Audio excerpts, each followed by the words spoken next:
Good morning, Molweni, goeiemorgen aan almal. Welcome to the third day of the Madibaland World Literary Festival. It's been a wonderful 2 days thus far, and I think that we've got a wonderful day ahead of us. Thank you so much to all the writers for giving so selflessly of their time, and especially to all our interviewers or facilitators, whatever you want to call them.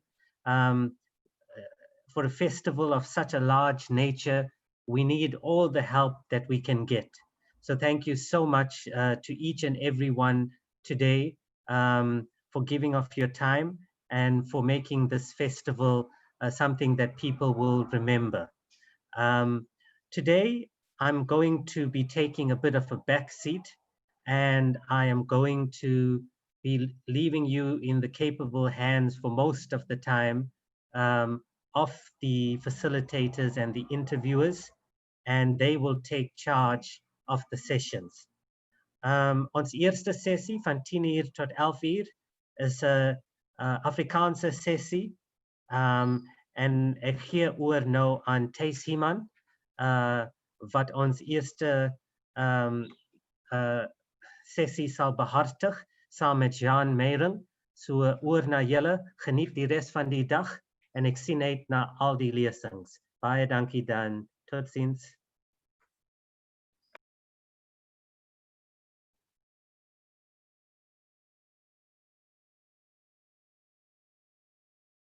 Thys, jy's op mute. Ekskuus, ek is jammer. Goeiemôre. Baie dankie Darryl. En baie dankie vir die uitnodiging. Hallo Zirk. Yes, Thys, hallo. Ek en Zirk het nog nooit wel van aangesig tot aangesig lyk my gaan ons in elk geval moet wag om te ontmoet. Maar hierdie is nou so Kan ek jou onderbreek en teregwys? Ek het die idee ons het mekaar ontmoet by die 2014 Kyknet rapportpryse en dit was net 'n handdruk in 'n loop. Ons het Zirk, jy's heeltemal reg. Jy is heeltemal reg. Maar ek bedoel ek het nog nie die geleentheid gehad om met jou oor jou skryfwerk te praat nie. So dit is vir my 'n groot voorreg. Baie dankie daarvoor. En dan moet ek daarom ook onmiddellik sê dat hierdie ons het nou 'n handdruk gehad, maar hierdie ontmoeting is nou nie heeltemal op gelyke voet nie, want dit voel half al asof ek jou al 'n bietjie beter ken, natuurlik uit jou skryfwerk uit, maar dit is natuurlik altyd 'n gevaarlike aanname om te maak. So ons is hier om dit reg te stel dan nou vanoggend, maar baie dankie dat jy met my gesels. Ja, dis 'n plesier. Ek het gedink om soort van te fokus in hierdie gesprek op die roman Ek wens, maar met jou toestemming wil ek so 'n klein bietjie net 'n tree terugneem. Jy het gedebuteer al aan die einde van die 80er jare met 'n kortverhaalbundel. Nou as ek so op die webblaaie rond lees en kyk en so aan, dan lyk dit vir my asof dit nie naaste by die eerste werk is wat jy geskryf het nie. Waarom het jy uiteindelik besluit om met kortverhale te debuteer, Zirk? Ja, Thys, nou vat jy my terug na die verre verlede. Man, ek het vandat ek omtrent 19 was, het ek vir destyds vir Tafelberg uitgewers gepeper met onuitgeebare manuskripte. En toe Petra Grieter, wat daar die uitgewer was, my eendag laat inkom en vir my vertel wat ek alles verkeerd doen. En ek was 'n bietjie moedeloos en ek gesels toe met my kollega Andrei Leroux, wat die kortverhaalbundel Sleep vir jou stoel nader en sulke goed geskryf het. En ek was daai tyd die resensent op die Burger se Kunsblad. En ek sê vir hom, wat moet ek doen? En hy sê vir my, man, jy kan resensies skryf. Hoekom skryf jy nie net resensies van die lewe nie en kyk jy hoe gaan dit? En ek dink dit was al die aanknopingspunt wat ek gehad het om toe. En ek moet sê hier in die laat 80s was kortverhale 'n redelike ding in Afrikaans. Jy weet, daar was Koos Prinsloo en Henk Wiebinga en al sulke mense wat kortverhale geskryf het daai tyd. Jy het toe oorgeslaan na die romanvorm toe waarin jy nou nog skrywe. Jou eerste roman was Weidsbeen, wat 'n historiese roman is. En toe was daar 'n baie lang skryfstilte. Maar ek neem aan dit was nie dit was 'n publiseerstilte, miskien moet ek dit eerder sê, sekerlik nie 'n skryfstilte nie. die rede daarvoor, de Azerk, was wat? Net nie die tyd om te publiseer, met ander woorde, of ander projekte. Dit was 'n komplekse ding, dit was 'n sameloop van omstandighede. Ek het die verkeerde werk gedoen, ek het in die advertentiewese beland en my kreatiwiteit daar en ek het getrou en klein kindertjies gehad, en ek het van lande, ek het getrek. En al die goed saam het maar net gemaak, het my hele, ek het net nie iets bymekaar gekry wat eintlik publikasie waardig was nie. Tot in 2004 het ek 'n boek hier in Nieu-Seeland uitgegee, wat toe in, ek dink 2012 se koers in Afrikaans verskyn het as 'n ander mens, en toe, van 2012 tot nou, dink ek wat in die afgelope 7 jaar het ek iets soos 5 boeke in Afrikaans uitgekry, en ek het kontrakte vir nog 2, so volgende jaar en die jaar daarna sien julle nog. Dis wonderlik. So met ander woorde, dit is definitief 'n produktiewe tyd gewees. Die eerste ding wat ek wil sê is dat jy na ekstra din vir meer gevoel, wat nogal 'n redelike, ja, dit word vandag as 'n omstrede kortverhaalbundel beskryf. Ek dink dit was maar net 'n kortverhaalbundel wat werklikbaar met kortverhale nogal interessante kommentaar gelewer het. En waarskynlik vandag nog, dit word in kortverhaalbundels opgeneem van die verhale en so aan, dit het so 'n tipe spesifieke allure. Jy's tog besig om nou iets anders te skryf, nie heeltemal meer so sterk in gesprek met die sosio-ekonomiese politieke omstandighede nie. Ek wil dit nie as meer populêr beskryf nie, want ek dink nie dit is enigsins nie. Daar soos in Wydsbeen nog die belangstelling met die historiese roman. Ja, waar kom jou idees vandaan? Wat laat 'n storie uiteindelik, jy weet, dit tot op die papier maak? Man, as ek daai antwoord geweet het, dat ek geweet het dat ek op daai plek gaan boer en kyk of ek nog stories kry nie. Goed begin op verskillende plekke. Jy weet, baie keer het ek 'n tema wat my aanstaan, of daar is 'n plotpunt wat my interesseer, en dit kan die begin van die storie wees, of die einde, of die middel, jy weet, soos met 'n ander mens het ek 'n opset in gedagte gehad, jy weet, van en dan met die trilogie van Namibiese geskiedenisstories wat ek geskryf het, Die Vertes in en 2 Gevrede het hierdie jaar uitgekom, en die volgende een hoort so middel volgende jaar op die rak te wees. Daar het ek amper met 'n situasie begin, en ek weet veral met die boek Die Vertes in, wat terloops ek dink my beste boek is sover.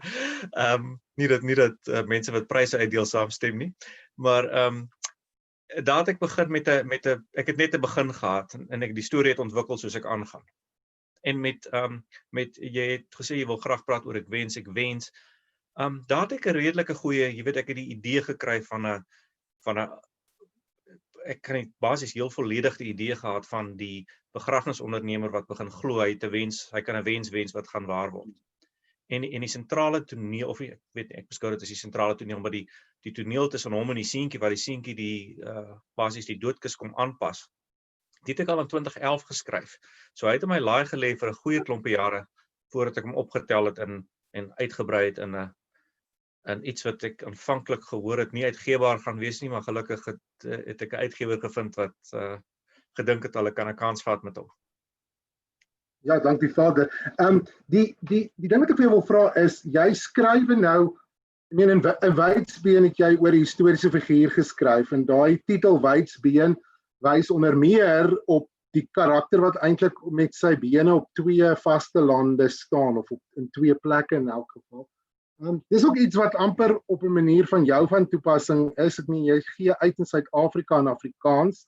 Jy skryf ook in Engels hier in Suid-Afrika, Nieu-Seeland, eintlik die wye wêreld.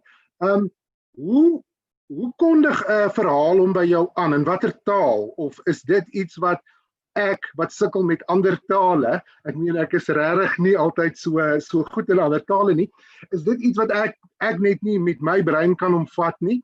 Of gebeur dit organies, of meld 'n bepaalde verhaal om in 'n bepaalde taal aan en dan vertaal jy hom?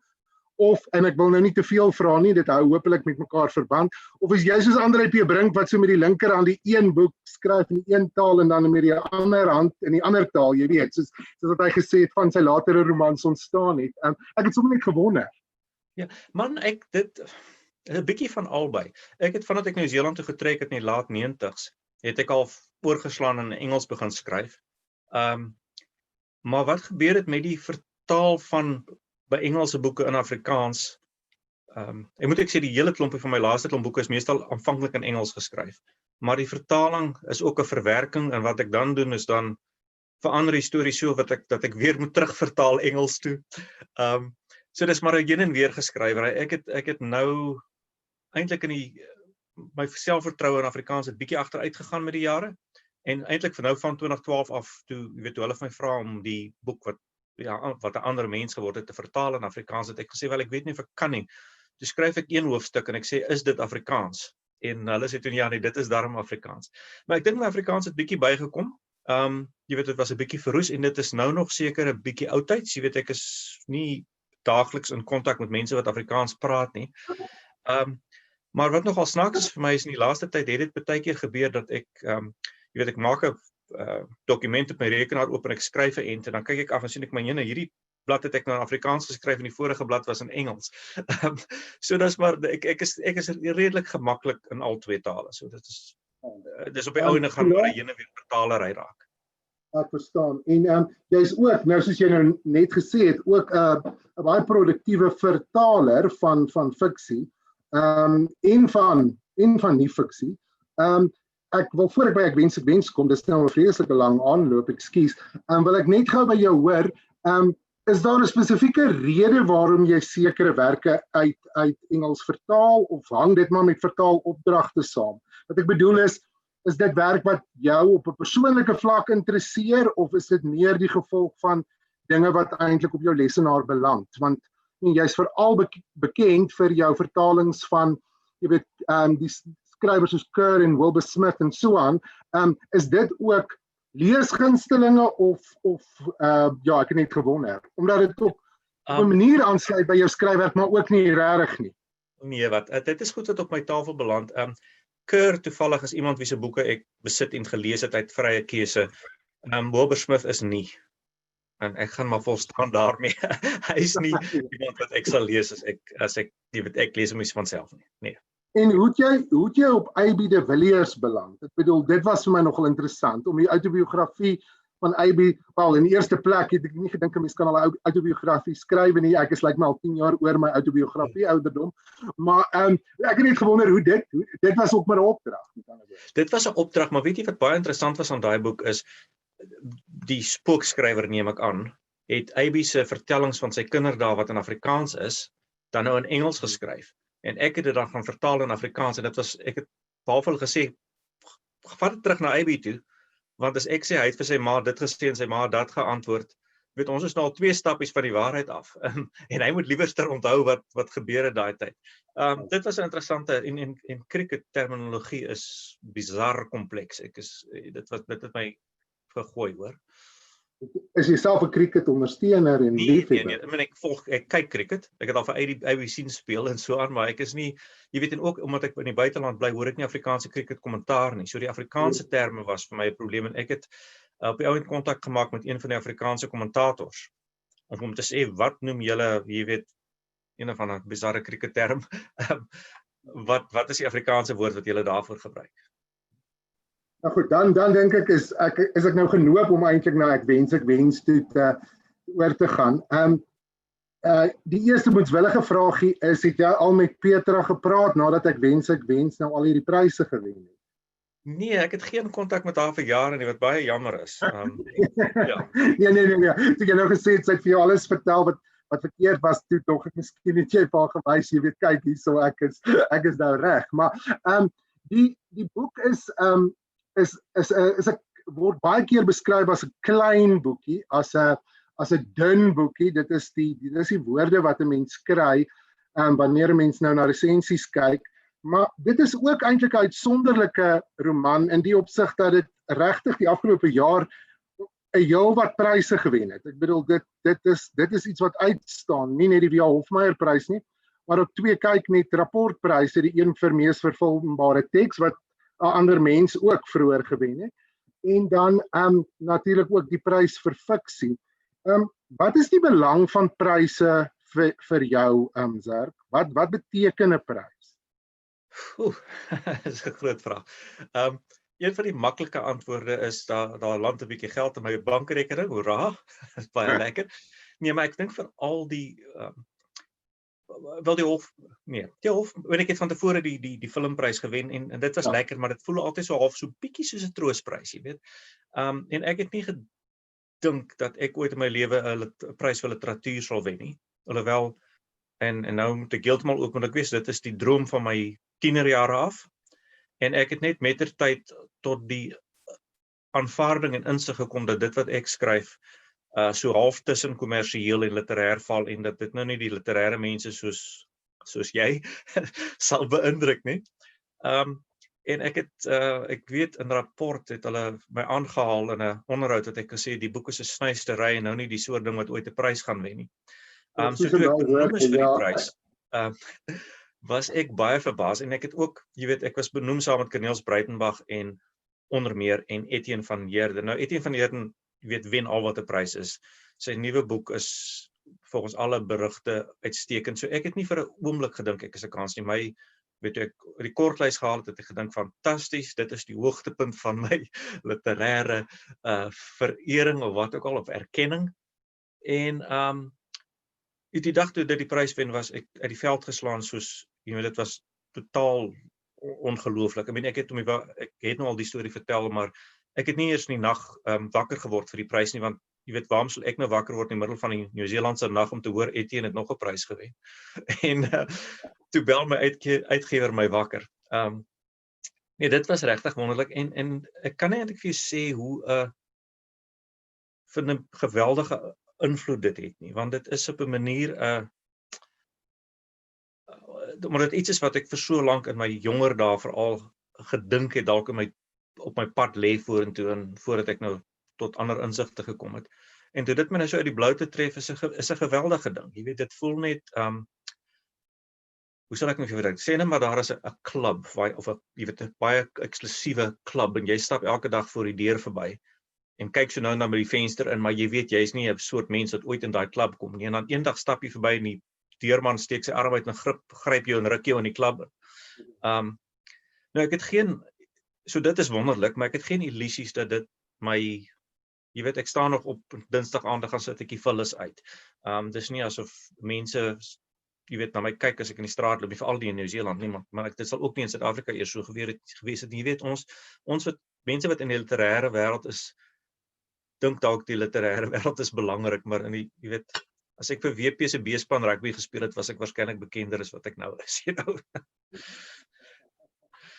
Jy raak 'n baie belangrike ding aan. En dit is tog iets opvallend, want dis 'n roman oor 'n doodgewone, ek meen, excuse the pun, maar 'n doodgewone man. En 'n man wat uiteindelik soort van ook 'n lewe lei wat in vele opsigte onnoemenswaardig is. Dis vir my interessant dat dit so 'n aar van jy weet, vereenselwiging by mense raakgeboor het.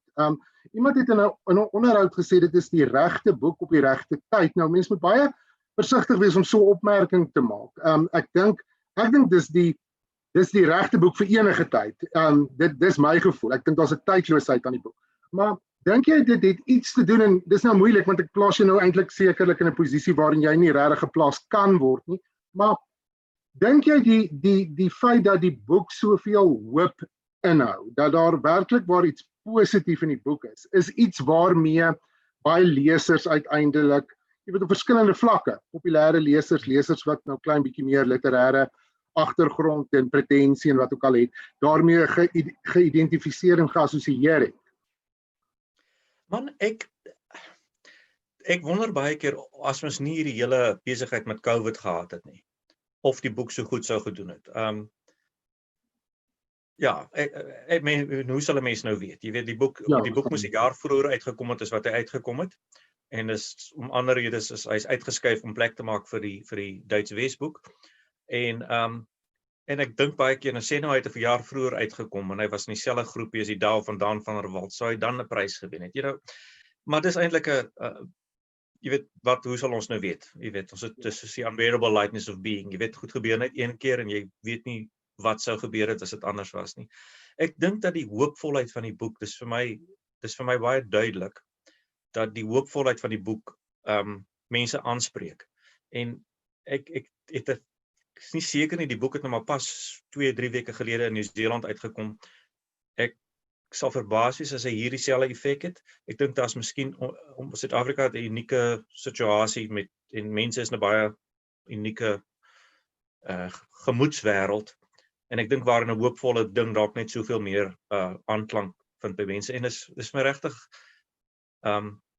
jy weet nog gevra van pryse. Pryse is fantasties, maar weet jy, as ek baie keer net iemand lees wat 'n kommentaar op Facebook of iets sit en sê ek het die boek gelees en die boek het my so geraak of so geraak. Jy weet dit maak my eintlik wat is die woord? Humble. Jy weet, dit is 'n humbling feeling. Jy voel ootmoedig as jy sien dat iets wat jy gedoen het iemand anders raak en vir hulle iets beteken. Die boek het 'n interessante aanloop gehad. Jy het nou baie daaroor geskryf en gepraat en onderhoud en so aan. Lank in 'n laai gelê. Die idee was daar lank soort van daar gelê en ryp word en toe jy dit uiteindelik weer optel, toe jy redelik vinnig daaraan geskryf indien ek dit nou reg verstaan soos wat ek gelees het. Maar een ding wat my opgeval het ten opsigte van die boek is hoe ongelooflik netjies alles met mekaar saamhang. Dis 'n vreeslike netjies afgewerkte boek. Onder andere, ek bedoel behalwe die temas en die karakters wat 'n mens aangryp, dis so 'n netjies afgewerkte boek. 'n Mens kry dit deesdae vir my nogal selde dat 'n boek so netjies ek voel soms so 'n bietjie asof daar fantastiese idees in boeke is, maar hulle is so 'n bietjie vinnig geskrywe, hulle is so 'n bietjie vinnig uitgegee. My vraag is, tot watter mate werk jy saam met die redakteur en uitgewer aan die manuskrip? En wanneer besluit jy hierdie verhaal is nou reg en afgehandel om uiteindelik gepubliseer te word? Moeilike vraag. Ek dink net aan, ek lag altyd so as jy 'n fliek sien en iemand in flieks tik mense op tikmasjiene. Geen ander skrywer werk op 'n tikmasjien behalwe die ou se flieksie, maar dan tik hulle, dan kom hulle by die einde, dan tik hulle the end en pluk hom uit en sit hom in 'n koevert. En ek dink geen skrywer werk regtig so nie. Daar's altyd, jy weet, skryf is in 'n groot mate die skep van teks wat jy dan kan edit. Jy weet, so die redigering is 'n groot ding. Ek dink ek is 'n goeie herskrywer. So ek neem, jy weet, as my uitgewer of 'n redakteur iets te sê het, neem ek dit ter harte en kyk hoe ek hulle dit kan akkommodeer. Maar jy weet die ander ding wat ek nou moet sê, en dis seker 'n bietjie selfvoldaan om dit te sê, is ek het wel nie gepubliseer vir baie jare nie, maar ek skryf vandat ek 12 is. Jy weet, ek het eendag 'n boek gelees oor 'n biografie van Rainer Fassbinder, die Duitse regisseur van die 70's of whatever. Hy het in 'n stadium, ek weet nie, amper sê 12 flieks 'n jaar gemaak. En iemand het hom gevra, "Hoe kry jy dit reg?" En hy het gesê, "Ek is baie seker van myself." En ek dink daar is iets daarvan in my skryfwerk. Ek voel na al die tyd, jy weet, I've paid my dues. Ek het 'n redelike vaardigheid ontwikkel en nie dat ek altyd alles reg doen nie, en elke redakteur wat ek gehad het sal vir jou kan wys op onnoosel goed wat ek aangevang het. Maar ek is redelik bedrewe en ek voel ek is redelik in beheer van die materiaal waarmee ek werk. Ek verstaan. As jy nou werk met 'n teks soos ek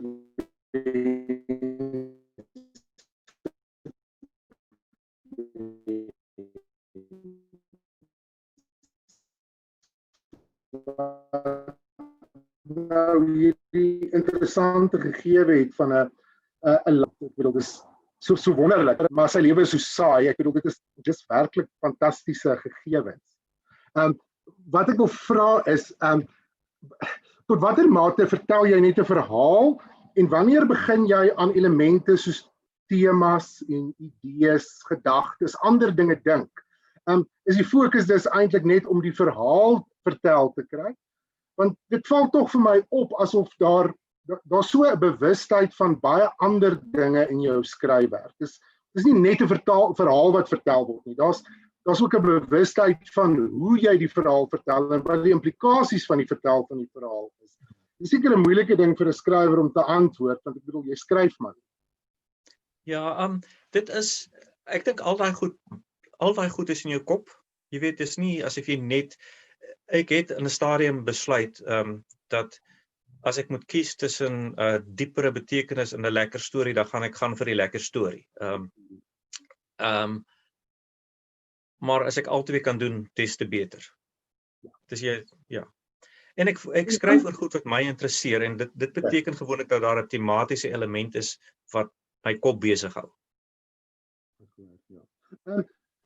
Dan wil ek by jou iets hoor die hele verpakking van 'n roman. Ek bedoel die voorblad, die agterblad, dis dinge wat nou so almal sê dis so paratekstueel, ons moet nie daaroor praat nie, maar ek bedoel 'n mens kom na ek wens deur middel van die titel, ek bedoel die voorblad met die Rubik kubus en dan uiteindelik ook die agterblad en hierdie sterk element van die sprokie. Dink jy dat daai aanbieding, die verpakking van 'n teks, of watter invloed dink jy het dit uiteindelik op 'n teks? Want ek sien almal hierdie boek gaan lees as 'n sprokie. Ek weet nie heeltemal of ek 100% daarmee saamstem nie. Want 'n sprokie vat agentskap baie dikwels uit karakter se hande uit. En ek dink dis een van die belangrikste dinge en ek wens is dat die karakter deur te weet dat hy wense het, uiteindelik ontdek dat jy die wense moet waarmaak. Dis nie iets wat uiteindelik soos uit die hemel op jou neerval nie. Jy weet selfs al het 'n klein Gabrieltjie dit vir jou, jy weet onthou. So ek het nie daaroor gewonder, wat is die impak en dan besluit die mense as skrywer maar ek gaan daarmee saam want die uitgewers weet beter wat om te doen of het jy ook Goed, Thys, ek het 'n bietjie daarvan verloor met tegniese probleme, maar ek dink ek weet wat jy gevra het. Ek raak toenemend betrokke by daai deel van die ding. Dis op die ou end die skrywer, die uitgewer se reg om dit te doen. Maar omdat die flapteks, die agterflapteks so belangrik is, probeer ek gewoonlik daarmee besig en wat ek selfs deesdae doen as ek die boek voor lê, dan lê ek hom voor met agterbladteks, wat hulle dan nou maar verwerk ook, né? Dis nou nie elke woord myne nie, maar ek probeer gewoonlik dink, hoe sal 'n mens hierdie storie vir 'n leser aanbied? En in van my boeke, en ek dink ons het nie, daar's van my boeke waar ek voel dat die agterbladteks die boeke onguns aandoen. Met ek wens, verstaan ek wat jy sê oor die sprokies element, maar ek moet sê ek was self redelik tevrede dat dit 'n goeie stuk verkoopteks is. Jy weet, daar's ook jy's 'n skrywer, maar jy's ongelukkig in situasies soos hierdie, ook 'n bemarker. En dis nogal vir my persoonlik 'n ding waarmee ek worstel is. Jy weet, mense sal ideaal gesproke 'n boek wil skryf en wil wegpos en dan met ander mense met hom gaan woeker, maar dit is nou maar net deel van hoe die wêreld werk, dat jy self bemarking moet doen, al voel jy hoe ongemaklik daarmee. Zirk, ek wil vir jou baie dankie sê dat jy met my gesels het. Ek het die gevoel dat ons nog net aan die oppervlak geraak het. Dit is sekerlik maar nou die gevolg wat 30 minute nie eers 30 minute het nie. Dit voel vir my ons kan nog eindeloos gesels. Anders ek het so die idee dat 'n mens so lekker met jou kan gesels soos wat 'n mens uiteindelik ook aan jou kan lees. Dit kan 'n mens nou nie ten opsigte van alle skrywers sê nie, maar ek dink dit is op die ou en die belangrikste, nee, om uiteindelik die boeke te gaan optel, want jy kan eintlik nie ek wens bepraat nie. Jy moet hom lees. Dit is uiteindelik maar al wat mens met die teks moet doen. Jy moet hom beleef en jy moet hom ervaar, want om ook te veel te sê oor 'n teks kan natuurlik ook 'n teks skade aandoen. Dit is natuurlik veral as die mense dink hulle is slim, jy weet, soos ek pretendeer om soms te wees. So dit is baie gevaarlik, maar vreeslik dankie daarvoor. Ek wil 'n laaste baie moetswillige vraagie vra, maar jy hoef glad nie daaroor iets te sê nie. As jy die prys vir verfilmbare roman wen, is daar 'n soort van 'n caveat wat sê dit gaan uiteindelik dalk verfilm word en jy moet soort van gelukkig wees met die verfilming, of is dit uit jou hande uit as skrywer? En dit lei na die vraagie toe. Ek het 'n ander mens gelees en ek het die film gesien en dit was vir my 2 verskillende wêrelde. Ek het net gewonder, wat was jou idee oor die film? Maar as jy nie daaroor wil praat nie, verstaan ek heeltemal. Ek gaan kortliks en hopelik diplomaties antwoord. Die film gaan uit 'n mens se hande uit op 'n punt. En jy weet daar's 'n punt waar jy moet besluit, vat ek die geld en loop of jy weet, staan ek op my punt en sê nee, as jy hom nie maak soos ek hom wil hê nie, dan word hy nie gemaak nie. Ek moet vir jou sê die rolprent as prent, is vir my heeltemal goed en beter as wat ek verwag het. Dit is nie, ek sou eerder 'n fliek wou gesien het wat nader aan my boek is. Jy weet, maar dit is nogal interessant, ek wil nog nie te veel oor die tyd gaan nie, maar Gerrit Skoonhoven het vir my gekontak kort voor sy dood en 'n e-mail geskryf waarin hy eintlik nogal bepleit dat as daar ooit 'n fliek gemaak word van ek wens, moet ek net sorg dat ek groot mate van beheer daaroor behou. Wat ek baie waardeer, want ek bedoel die man het daai stadium van sy lewe beter goed gehad om oor te dink as my probleme. Baie dankie Zirk. Dankie dat ons so vinnig kon gesels. Ek hoop regtig dat die volgende romans, want dit klink vir my daar lê sommer al 'n hele paar, baie goed sal doen. Baie sterkte daarmee en regtig baie dankie vir die voorreg. Ek sal nou onder toe gaan en gaan tee maak en dink aan die ander interessanter vrae wat ek vir jou kon vra, maar baie dankie hoor. Goed, dankie Thys, dankie julle. Baie dankie Thys en Zirk, dit was 'n geweldige interessante gesprek. Ek is een van ek wens se groot fans, so dis lekker om vir jou Zirk van die ander kant van die aardbol te sien inzoomeer of wat die werkwoord ook al sou wees. Nou iemand wat nie so ver oos of is dit wes of ander kant toe inzoom nie, maar wat vanuit die noorde uit inzoom is Jersey Koch. So ons spring nou van Nieu-Seeland na, is jy in Poznan, Jersey? Ek is op die oomblik in Wrocław. Môre, ek moes my klein huisie in die bos verlaat om digter by die beskawing en internet uit te kom. Maar ek wil graag vinnig aansluit by die vorige gesprek, omdat ek 'n baie waardering het vir Zirk se kortverhale. Een van die wonderlikste kortverhale was vir my Pa is altyd daar, en ek het dit in die jaren 90 toe ek met Afrikaans begin het ek dit ook met my studente bespreek. Wonderlik. Die raakpunte.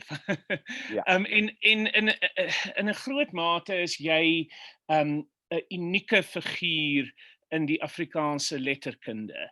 Jy is 'n Pool, jy is 'n professor in die filologie, maar tegelykertyd 'n literêre kritikus, en ek gaan weldra vir jou 'n bietjie vra hoe daardie twee saamhang. Ek gaan ook vir jou vra hoe jy van Pools na, ek dink via Duits, jy sal my korrigeer, maar bepaald via Nederlands, opgeëindig het as 'n figuur in Afrikaans, 'n figuur wat al, ek dink ek het vir jou die eerste keer van jou gehoor toe jou geskiedenis, dink ek, van die Afrikaanse letterkunde wat jy geskryf het, rigbaar beginne raak het in die Suid-Afrikaanse media, maar ons sal weldra daarby uitkom ook. Maar vroeër verjaar het daar 'n sonderlinge ding gebeur en daar het 'n digbundel van jou verskyn. Nou, in die verlede is daar figure soos Pieter Bloem wat uit Trieste gekom het, maar bepaald in Suid-Afrika gewoon het in Afrikaans op daardie manier geïnternaliseer het. Eweneens is daar die figuur van Olga Kirsch, maar sy eweneens het in Suid-Afrika, wel sy het hier groot geword op die platteland in die Vrystaat en 'n boerejodin gewees. Hulle is waarskynlik in 'n sin voorlopers van jou. Jy dra in die tweede deel van jou bundel 'n gedig aan elk van hulle op en ons kan daaroor ook praat. Maar hoe gebeur dit dat iemand wat nog nooit in Suid-Afrika gewoon het vir enige lang tyd nie, wat bepaald nie hier groot geword het nie, hoe gebeur dit dat so iemand soos jy 'n bundel soos hierdie Pleks van Plaas wat vroeër verjaar verskyn het, die lig laat sien? Kom ons begin met 'n gedig wat nog nie gepubliseer is nie. Wat miskien 'n goeie begin is vir om antwoord te gee op jou vraag. Assumptio. En terwyl ek in die Leipziger Thomaskerk my plek soek in een van die bruin banke van die Duitse harde dunne hout kies en inskuif daar in droom hoe dit hier was, toe Johann Sebastian die mahonie en ivoor aangeraak het, en op daardie oomblik my moe oë toesluit, die koue kerklig insuig, en my, sy musiek verbeel, begin iemand die oral te bespeel. My word geen tyd gegun om te draai nie, en sonder omwee word ek opgeneem in die hemel. Nou, met Afrikaans kan ons praat oor my pad, soos jy hier ook 'n traject gemaak het via Duits, wat ek studeer het, en Nederlands, wat ek as byvak bestudeer het. En 92 kom ek vir die eerste keer na Suid-Afrika. Dit was 3 maande nadat ek my proefskrif in Leuven in België verdedig het.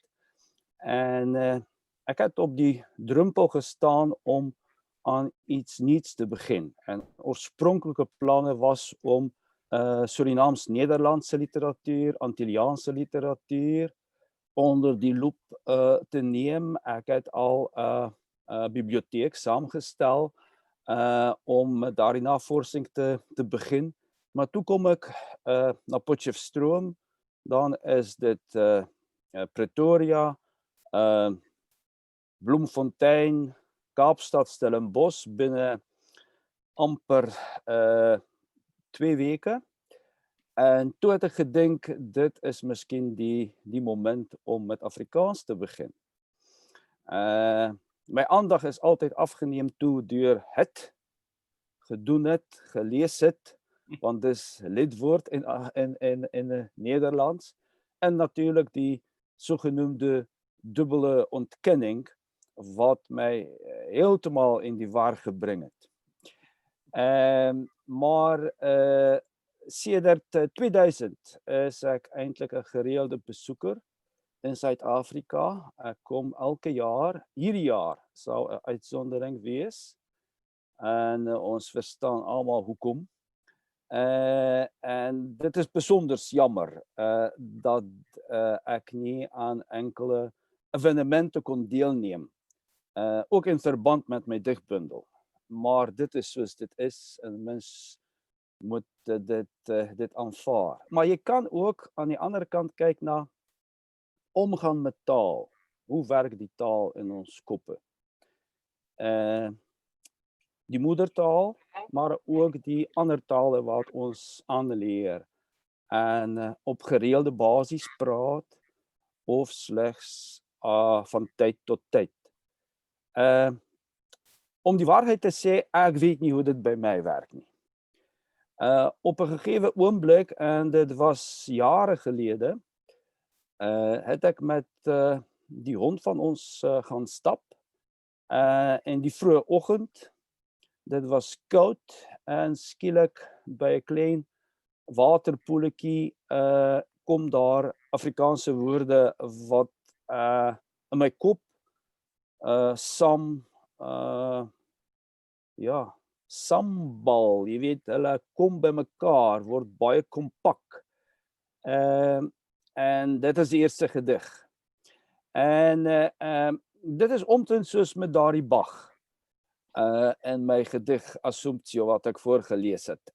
Jy weet nie waar dit presies kom, jy kan die ruimte omskryf, jy kan sekere konkrete details noem, maar aan die ander kant is dit onmoontlik om dit te rasionaliseer. En dit is ook nie my taak nie. Ek dink daar moet taalkundiges aan ons harsings begin werk, nie net by die kleinkinders, hoe die kleinkinders die moedertale aanleer, die vadertale aanleer en so aan, maar ook hoe jy skielik in 'n ander taal iets gaan skryf. Jy het hier ek dink Bloem is miskien 'n betere voorbeeld as Kirsch, want hy het as kind gekom na Suid-Afrika, maar jy het ook ander skrywers soos Joseph Konrad Korzeniowski, die Pool met 'n Russiese paspoort. Pole het toe nie bestaan nie in die 19de eeu, en wat eintlik naam as 'n Engelse skrywer gemaak het, een van die belangrikste. Jy kan ook Nabokov noem, 'n gebore Rus en 'n spreker van 'n Russiese taal wat ook naam as skrywer in Engels gemaak het, of tale ander skrywers. Ek dink Engels is wat dit betref begenadig, omdat mense as dit ware toestroom na die taal, en dit is miskien 'n bietjie snaaks dat ook ouens is soos ek wat na die kleiner tale toestroom. Wel daar bied jy getuienis aan vir my 'n durende teorie, en dit is dat alle honde Afrikaans praat. So as eerste taal. Jersey, net gou, jy vertel van hoe jy kennis gemaak het, hoe die besluit by jou aangeklop het om die pad te stap met Afrikaans.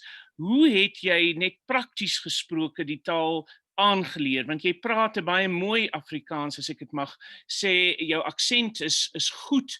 En my vraag is veral teen die agtergrond daarvan dat Nederlands so naby Afrikaans is, en so baie van ons Afrikaners wat wel Nederlands lees en dit vir genot lees, vind dit baie moeilik om eksakte, korrekte Nederlands te probeer praat, omdat die twee so dig by mekaar lê.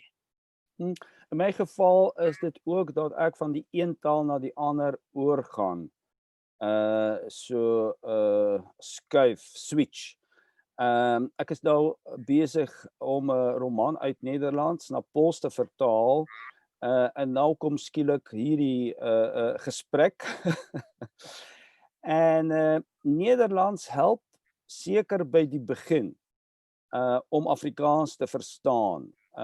Maar met die tyd kom ons agter daar is baie taalvariëteite. Daar is ook die gesproke taal wat heeltemal anders is as die boeketaal wat jy uit die gedigte of literatuurgeskiedenisse of ander literêre diskoerse reeds ken. Dit maak die saak moeiliker. 'n kleiner taal wat 'n sekere verdeeldheid het, wat natuurlik ook verband hou met die geskiedenis, maar ook met die oop land, die groot land. En met die tyd is dit natuurlik dat die feit dat ek ook klasse in Nederlands gee en nie in Afrikaans op hierdie oomblik, dit beïnvloed ook my Afrikaans. Maar ek bedoel, as daar skrywers is wat ook van Engels na Afrikaans oorgaan, of verskillende noem Kaapse digters wat in Kaaps dig, hoekom kan dan my eie uitlanderse idioom nie ingekorporeer word by Afrikaans nie? Afrikaans is en dit is nie 'n ideologiese uitlating nie, uitspraak nie, is van almal wat die taal wil gebruik. En natuurlik 'n gedig is 'n ander vorm of 'n storie. Jy komponeer dit. Jy skryf dit, maar as ons die term skryf gebruik, dan dink 'n mens aan dat jy lineêr werk. En natuurlik, jy skryf die een woord en dan die formulering en dan die sin en dan die beeld en dan die hele konstruksie, maar dan gaan jy dit redigeer, herskryf en so aan en so aan. Met ander woorde, Bach in die begin in die Thomaskirche in Leipzig het ek ook genoem as iets wat ons in die gewoonlike populêre sinning van skryf as 'n romantiese idee van ingewing uit die blou te kom die woorde en dan is dit, die engel het gekom en dit vir jou gegee, daar is iets wat jou te binne skiet. Daar is iets wat 'n aanleiding is om te skryf. En partykeer is dit die klank van die woord, partykeer is dit die woordbeeld self. Maar verder is daar ook baie werk en slypwerk ook. Ja. En dis 'n goeie punt om dan direk te kyk na die bundel, want jy het vertel van daardie aanvanklike gewis, die pragtige voorblad. Ek gaan vir jou vra om 'n bietjie daarvan te vertel in 'n oomblik, maar jy het nou vertel net nou van die blitsmoment toe die bliksem jou getref het, toe jy uit was met jou hond, die inspirasie wat dit alles laat ontstaan het. Maar natuurlik, daar's 'n groot afstand tussen so 'n ontstaansmoment en om 'n pragtige bundel soos hierdie in jou hande te kan opneem. Hoe dit, wanneer het jy besluit, maar hierdie 1 of 2 of 3 groeiende hoopie gedigte waaraan jy werk sou moontlik tog 'n bundel kon word? Hoe het daardie proses gewerk en wie was die ander siele wat in daardie proses betrokke was? Ek moet sê die idee was reeds vroeg om my Afrikaanse gedigte te publiseer wat ek sê maar ergens die eerste 2002, 2003 begin skryf het, maar baie onseker was en ek is dit nog steeds. Ek is onseker ook oor my vertalings na Pools wat my moedertaal is, soos ek nou slyp aan my vertaling van 'n Nederlandse roman. En toe het ek 'n aantal gedigte aan vriende en kennisse en literêre vriende ook voorgelê en daar was suggesties, maar daar was ook reaksies dat ek ontmoedig geraak het. Jy weet, as mense vir jou wys jy is dalk ken julle vir Jerzy Kosinski, Jood Pool wat na Amerika gegaan het in die 60s en wat daar in Engels boeke geskryf het. In 'n vroeg stadium het hy sy tekste in Engels geskryf aan Amerikaanse vriende gegee en hulle het gesê altyd vir hom, luister, dis 'n wonderlike teks, maar die polonismes, jy weet die invloed van jou moedertaal, dit moet jy wegwerk. Hy het dit vir 'n aantal kere gedoen en toe het hy 2 bladsye van John Steinbeck se onbekende of minder bekende werk oorskryf, oorgetik en dit voorgelê en die reaksie was presies dieselfde. Nou, en dit was omtrent 2 jaar gelede dat ek deur Daniel Hugo aangemoedig is. En hy het 'n reeks van my gedigte reeds gelees. Ek het dit met hom bespreek en toe het hy gesê, hoekom werk jy nie aan 'n digbundel? En hy het my eintlik moed ingespreek. En ek is baie dankbaar want hy is 'n literêre figuur, hy is self digter en hy is ook 'n kenner van Afrikaanse poësie. Met ander woorde, toe hy vir my gesê het ek moet dit doen, het ek ook moed gevat en ja. Ja. Die titel Pleks van Plaas, dis ook die titel van een van die gedigte wat aan C.M. van der Heever opgedra is, as ek dit nie mis het nie. C.M. van der Heever het natuurlik in 27 op die plaas geskrywe, 'n roman dink ek. En van sy baie van sy latere romans het op die plaas afgespeel.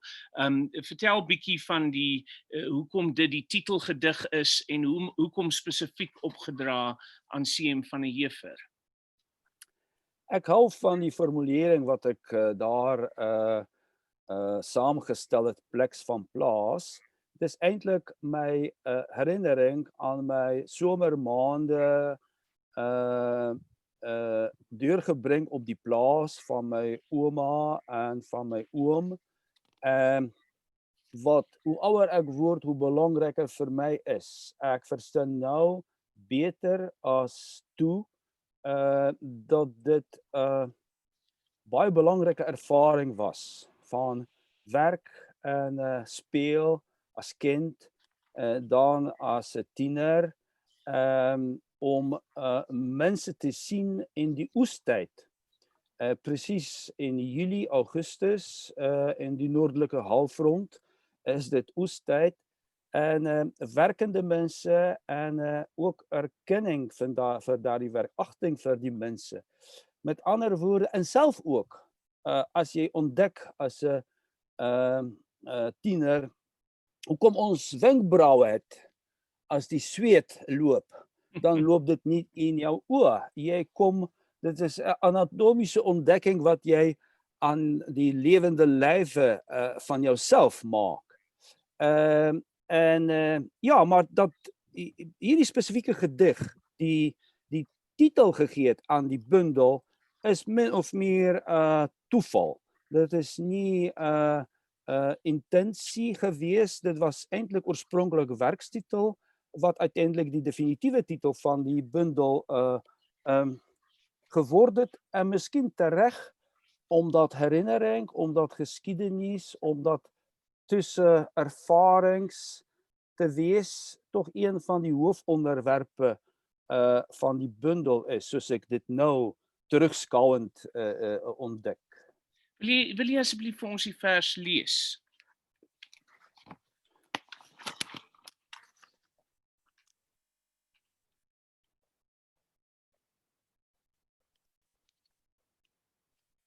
Ek was voorberei met 'n ander gedig. Ja, maar Waar is dit? 39. Ek het hom. Dit is my gehoor, gegolf, soos basrelief, veranderlik en verraderlik. Seniel veg ek vir asem, woord en versoening van als. Die trefwoorde vergesel die sleutelgebare en in die herinnering echo een voorstelling, die gestolde beeld. Daar die leer van staal op die familieplaas, wat na die hooisolder lei, na vars geure, belees stories, tyd en herinnering se eenwording met dieself. Ek beleer die gedagte. Ek keer die gebeeldhoude gelykenis vas tot dit in piktogramme uitblom. Regtig. En nog een, die een wat jy wou lees? Anderkant lente. Hoe kry mens dit reg om terwyl jy in Europa is en die kort gefokuste sinne, die kort Afrikaanse lente te vat, en hoe om te onthou die ligval, die lugte, die gloor en die gloed, 2 weke tussen hoog en droogland, sneeu en hemelberge, son en droom. Hoe gaan mens om met die sagte, skielik ontwakende geure en die volle laag blou, met die sinnelike sinne op somer gemik? Dankie. Dit is eintlik soos die tyd nou. Ons gaan na die winter. Julle gaan somer toe. En ek geniet altyd my kuier in Suid-Afrika. Meestal is dit Augustus en September voor die klasse begin. En dit is presies daardie periode, en iemand het vir my gesê, ek glo dit was in Pretoria.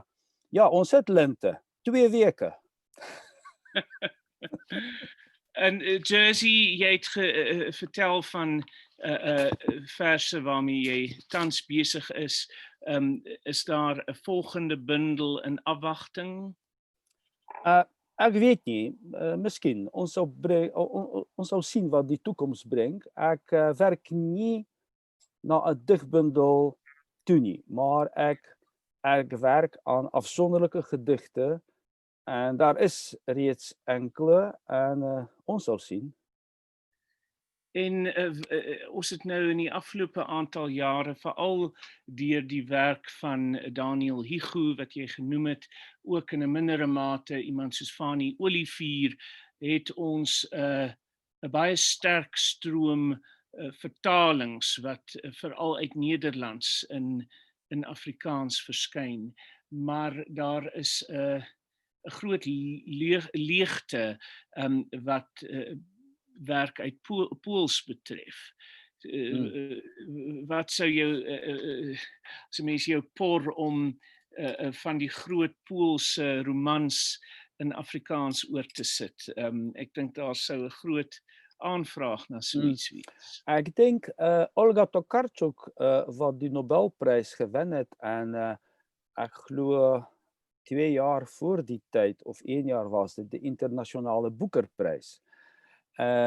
Is seker die moeite werd om te verafrikaans uit haar sê maar Engelse vertalings, maar miskien kan een van ons hier in Pole wat Afrikaans ook magtig is help om die uiteindelike vertaling uit Engels te vergelyk met Pools. Dit is wat mens ook partykeer moet doen as daar nie vertalers is wat direk vertaal. Ek sou sê ons is besonder sterk, dink ek, in die digkuns. En daar is nie net die Nobelpryswenners soos Miłosz of Szymborska wat glo bekend is, ook in Suid-Afrika, maar ook ander minder bekende digters wat eintlik nie wat ook bekend verwerf het in die buiteland, soos Zbigniew Herbert. Ek wil net kort sê, 'n rukkie gelede het Breitenbach die Herbertprys in ontvangs geneem. Tadeusz Różewicz, 'n oorlede digter ook.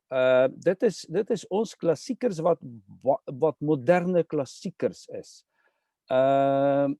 Mense wat lyne uitgestippel het, sê maar soos van Wyk Louw of Opperman of ander digters in Afrikaans. Jy is lief vir hulle gedigte of nie, maar jy kan nie sonder hulle nie. Jy moet hulle lees, jy moet 'n stelling neem tot hulle. En ek dink miskien is die poësie die betere pad om met stroompie Poolse literatuur na Afrikaans te begin. En dan kan 'n mens uitbrei na stories via kort stories en na die romans. Jy werp die vraag bietjie van jou persoon af en jy blyk nie my skimp te vang nie. Dat jy sekerlik die aangewese persoon is om so 'n projek van stapel te laat gaan. Ja, ek dink nie, jy moet in eerste instansie na jou moedertaal vertaal, want skepende werk soos ek nou byvoorbeeld as ek in Afrikaans skryf, is 'n ander storie. Ek het die totale vryheid. Terwyl as jy vertaler is natuurlik ook auteur, is mede-auteur, is ook 'n skepper van die teks in die doeltaal. Maar jy het 'n partituur, jy het 'n melodie wat jy geërf het en waaraan jy ook trou moet bly. En ek sê dit ook as vertaler, jy het 'n speelruimte, maar tog is die melodie wat iemand anders gekomponeer het. Jy kan dit orkestreer op 'n ander manier. Ek wonder, ons is Jersey's moontlike minuut van die eindlyn af. Is daar enige vrae? Ek sien daar is enkele kommentare in die chatbox. Indien daar geen vrae is nie, gaan ek vra Jersey dat jy moontlik ter afsluiting vir ons nog een van die verse uit hierdie pragtige bundel Pleks van Plaas. En moontlik ek het gevra jy gaan vertel oor ek gaan vir jou vra om te vertel oor die voorblad. Moontlik kan jy ook net 'n sin of twee vertel van die pragtige voorblad, wat die voel daar is, wat die voorblad probeer oordra. Dan lees ek die gedig Maya, waar ook die voël ter sprake kom. Maya. Ek glimlag en glimlag vir my gedagtes, vir myself. Deur die klein venster bo my bed sien ek 'n ster raak. Dit skyn, blink, lig en kniepoog. Dis die palmblare wat beweeg deur die wind, se sagte in- en uitasem by my venster. Partykeer ontbloot hulle haar in die hemel. Partykeer dek hul die ster toe, la Maya vestida, la Maya desnuda. Die ster skyn vanuit 'n snaakse hoek, die lig is anders, en daar is nog 'n voël. Hy sing 'n onbekende melodie, gekompliseer, gesinkopeer. Gisteraand se rooi wyn, die môre se ster en die voël sang met dagbreek maak my nugter wakker. Skielik denk ek dat daar op waserige antipodes my land lê, uitgestrek, naak, noordelik. En ek denk dat wat ek net nou gedink het vir baie vertolkingsvatbaar is, vir vertalings uit die een vreemde taal na die ander verte.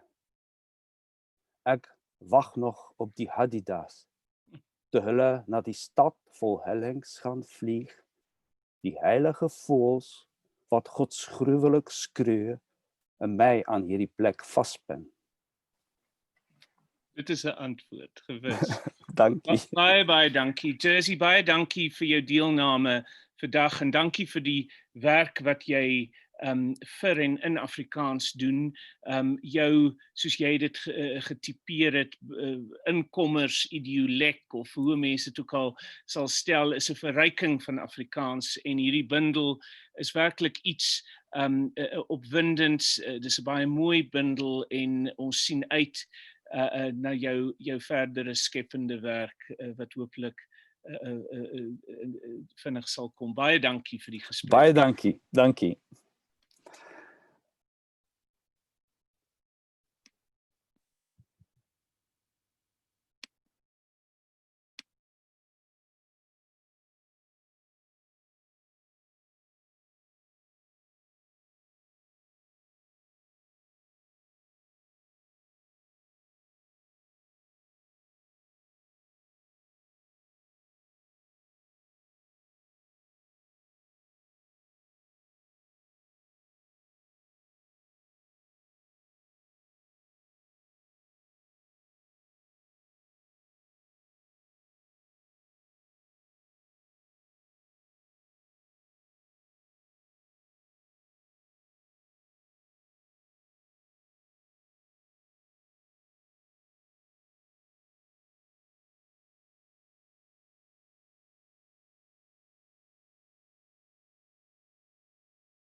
In Richmond draai die windpomp en ek voel hoe waai die wind teen my gesig. Die silwer van die dakke en die bloekoms by die golfklub teen die lug. En oorkant teen die berg in Witklip staan geverf Richmond. 1843, dit was 'n lang tyd terug. Terug na Richmond wil ek gaan. Terug na Richmond, waar mense my verstaan. Waar jarelange vriende en die winde op my wag. Terug na Richmond. Richmond, naar Richmond wil ek gaan. Die windpomp draai op Richmond en ek voel hoe waai die wind teen my gesig. Die silwer van die dakke en die bloekoms by die golfklub teen die lug. En oorkant teen die berg in die klip staan geverf Richmond. 1843, dit was 'n lang tyd terug. Terug naar Richmond wil ek gaan. Terug naar Richmond, waar mense my verstaan. Waar jarelange vriende en die winde op my wag. Terug naar Richmond wil ek gaan.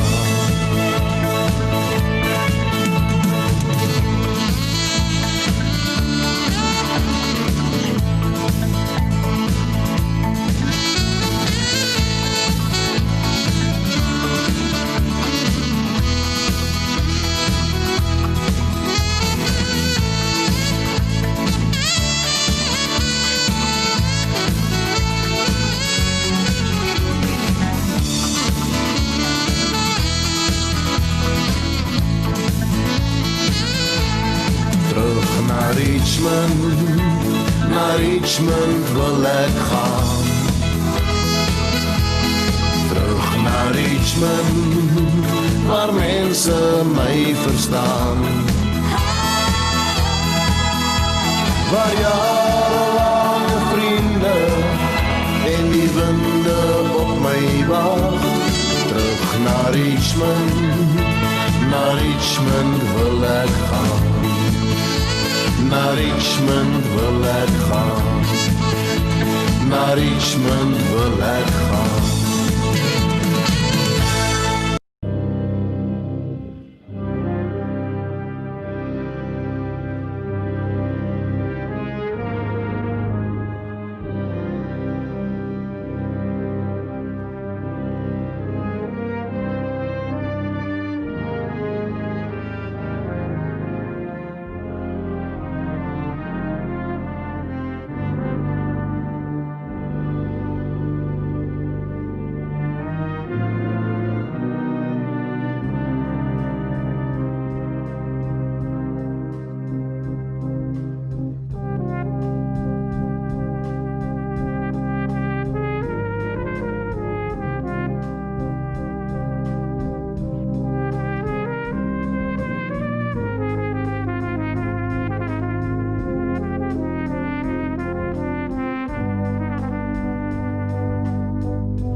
Hi, Tracy. Hi, Daryl. Hi. Nancy and Bronwyn are up first, and then you and Andiswa will follow at 12 o'clock. Okay.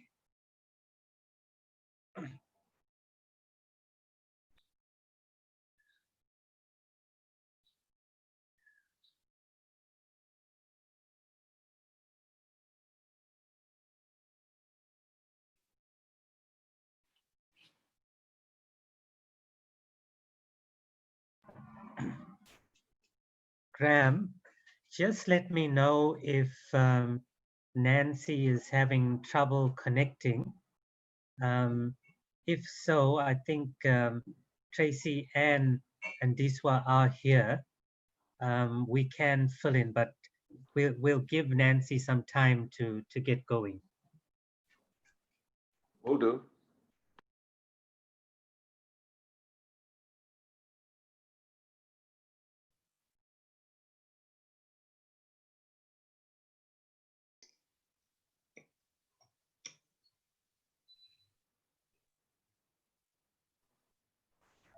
Morning, Andy.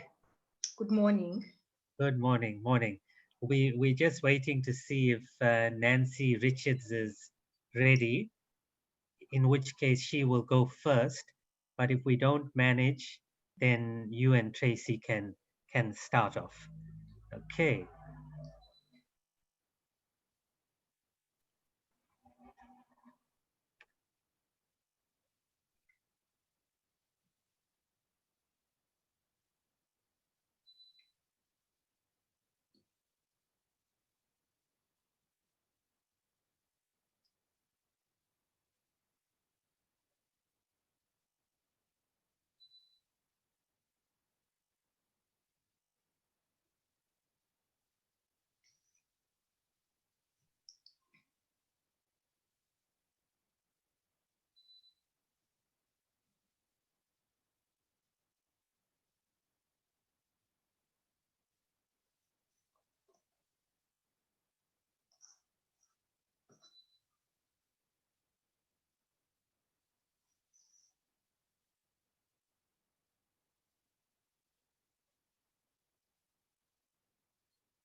Just to inform you that I have sent Tracy and not Tracy, Bronwyn and Nancy the link.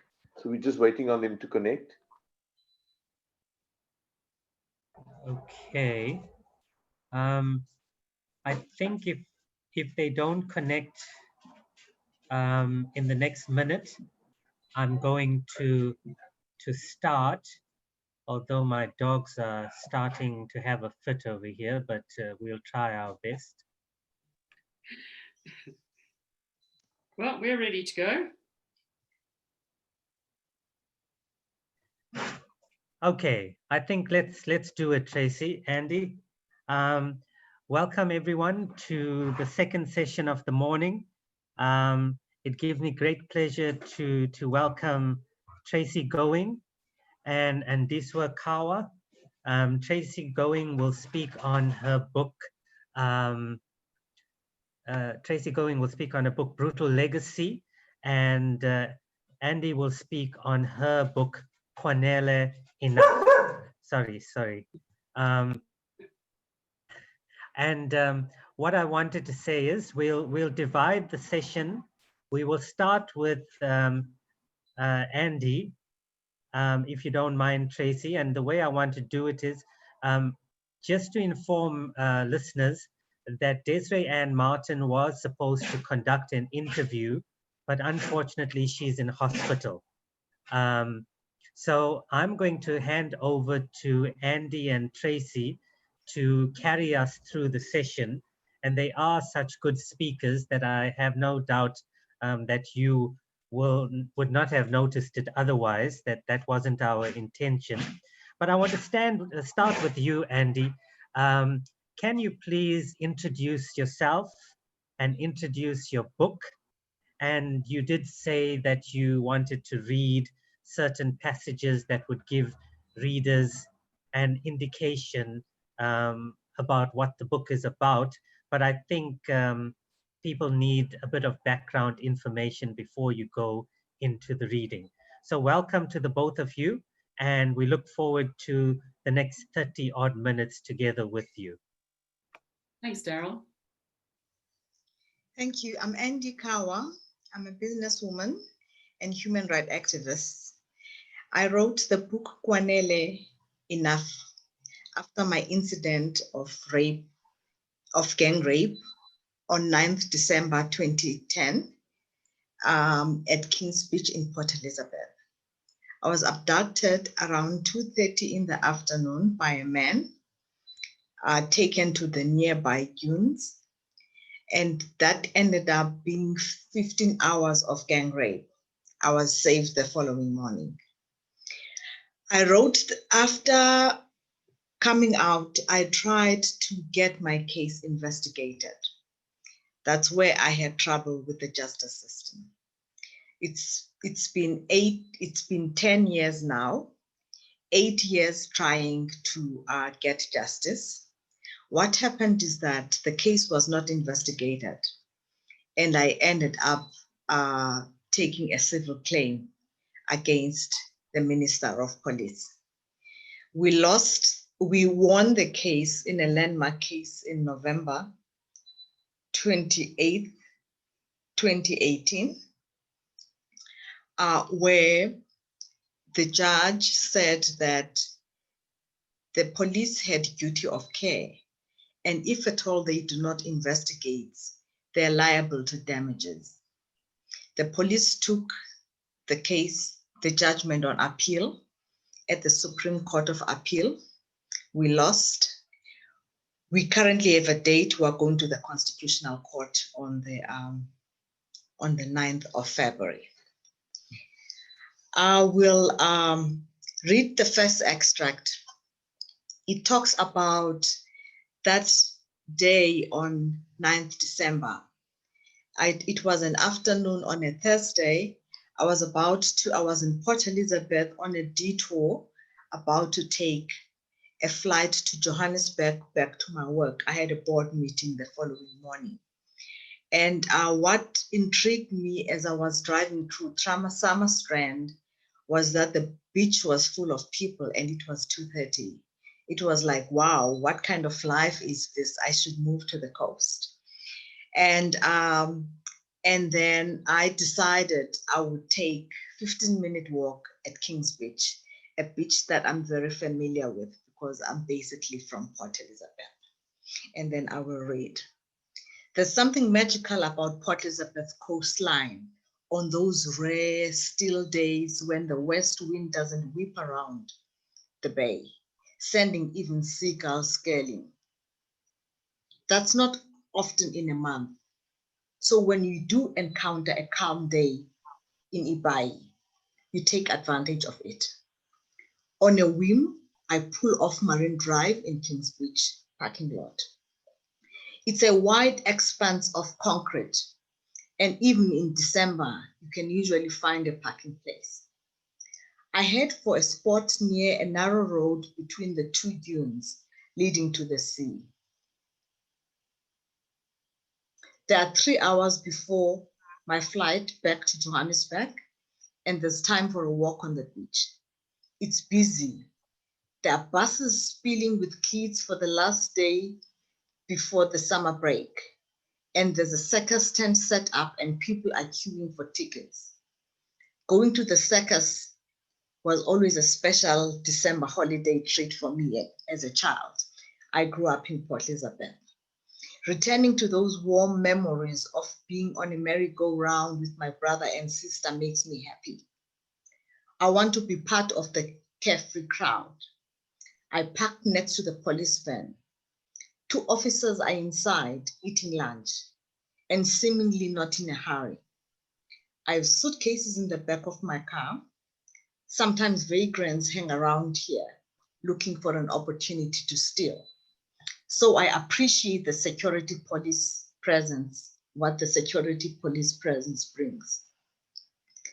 I leave my shoes in the car, lock it, greet the cops, and carrying only my phone and keys, start on the path to the beach.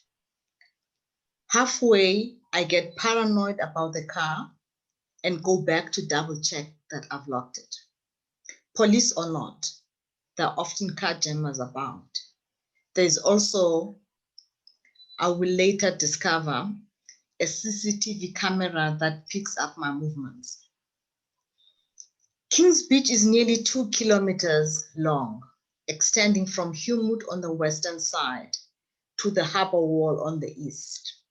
There's space for everybody, lifesavers and swimmers.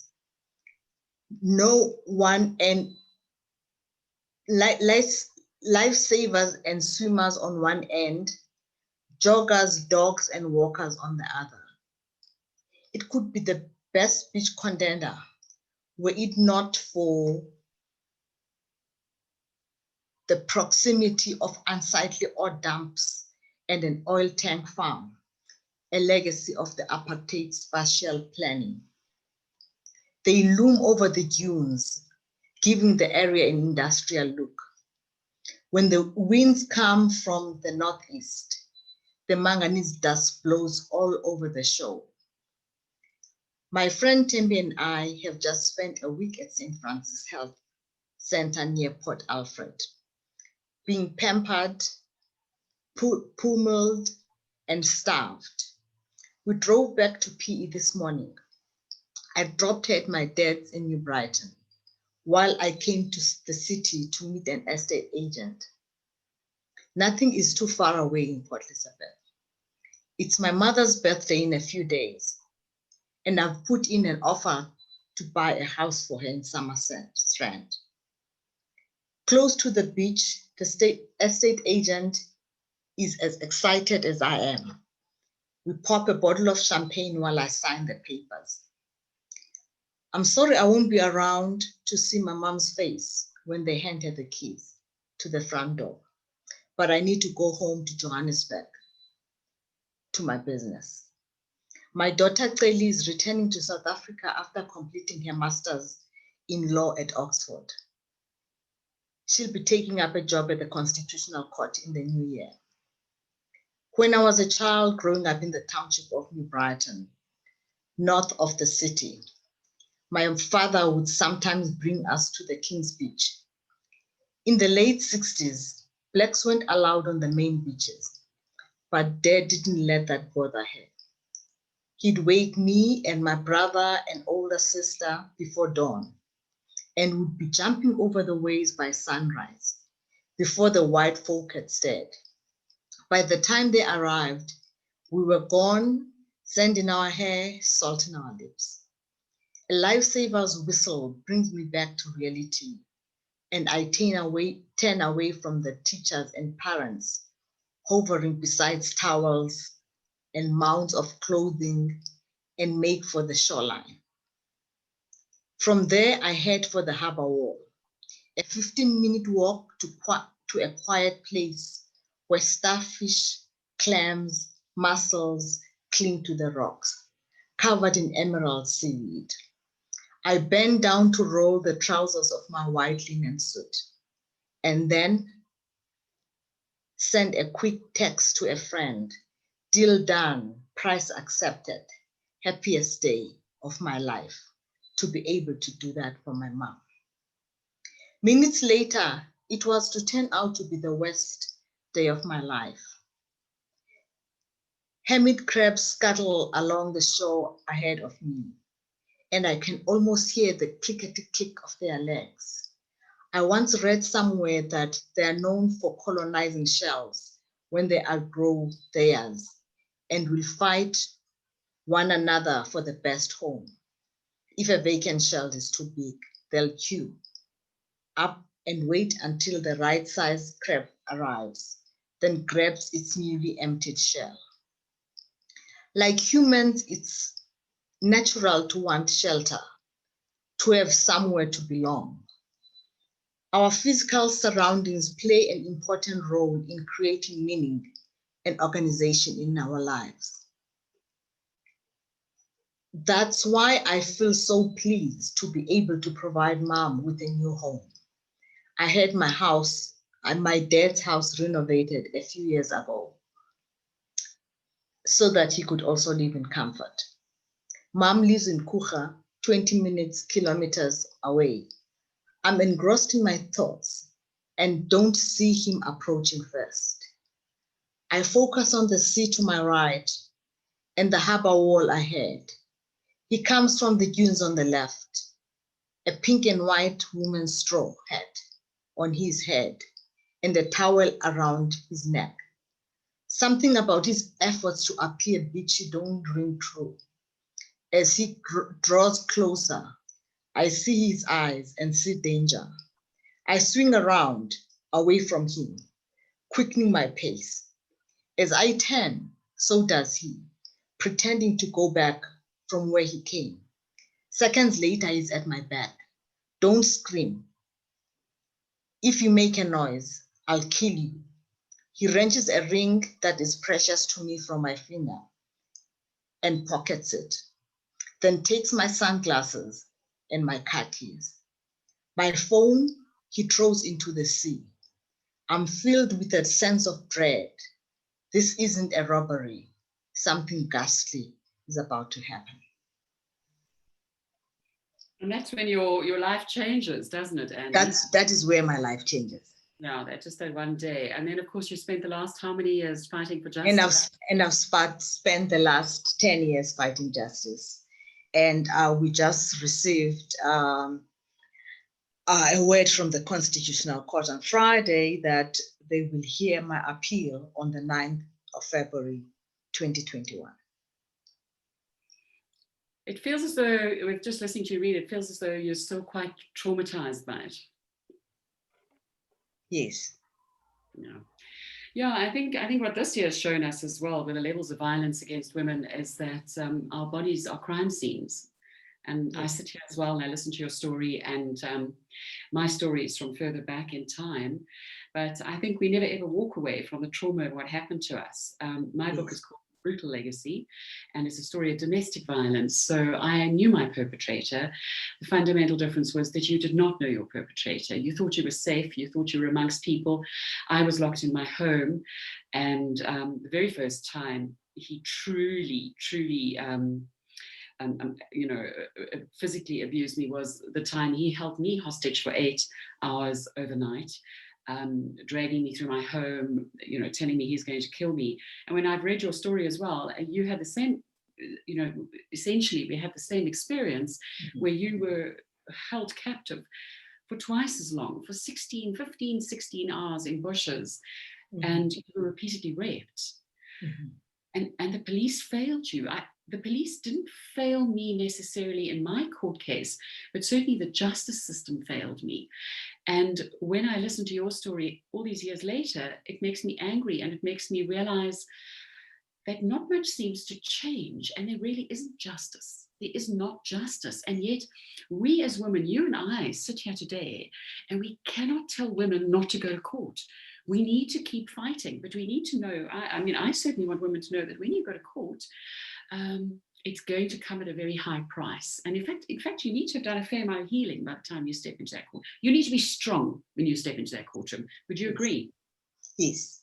I think that my daughter, who was going to start at the Constitutional Court in 2011, when he heard that I was going to take the route of a civil claim, he said to me, "Mom, you must know that there is no justice in law."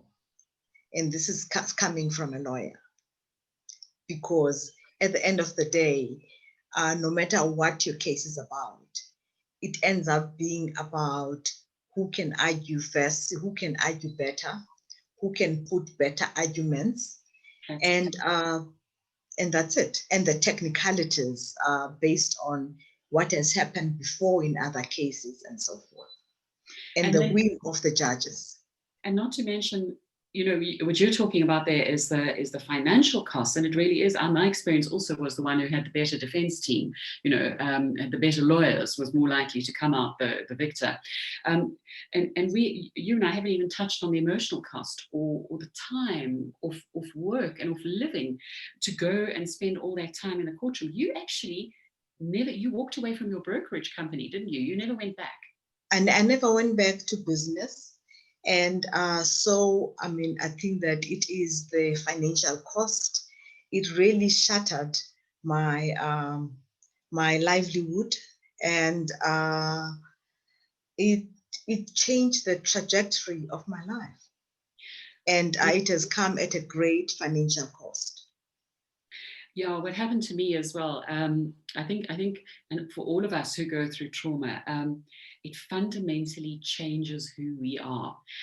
I know that the day I was beaten up, I mustn't say that, the day he beat me up, because when I say I was beaten up, it's as though I beat myself up, and there's a perpetrator involved here.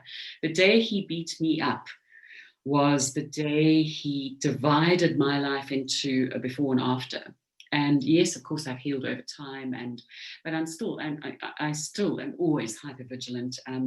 He fundamentally changed me. He took away who I thought I was and what I thought my life was about. And I think, and it's that terrible violation and that terrible violence, the same for you. You're standing there, you're looking at the water, you're looking at waves breaking. You've bought your mother a house. It is a day of absolute celebration. It's your day of success, really. It's a moment that defines who you've become in your life, that you're in a position that you can buy your mother a house, and somebody comes along and takes that and everything away from you. He completely violates you. Yes.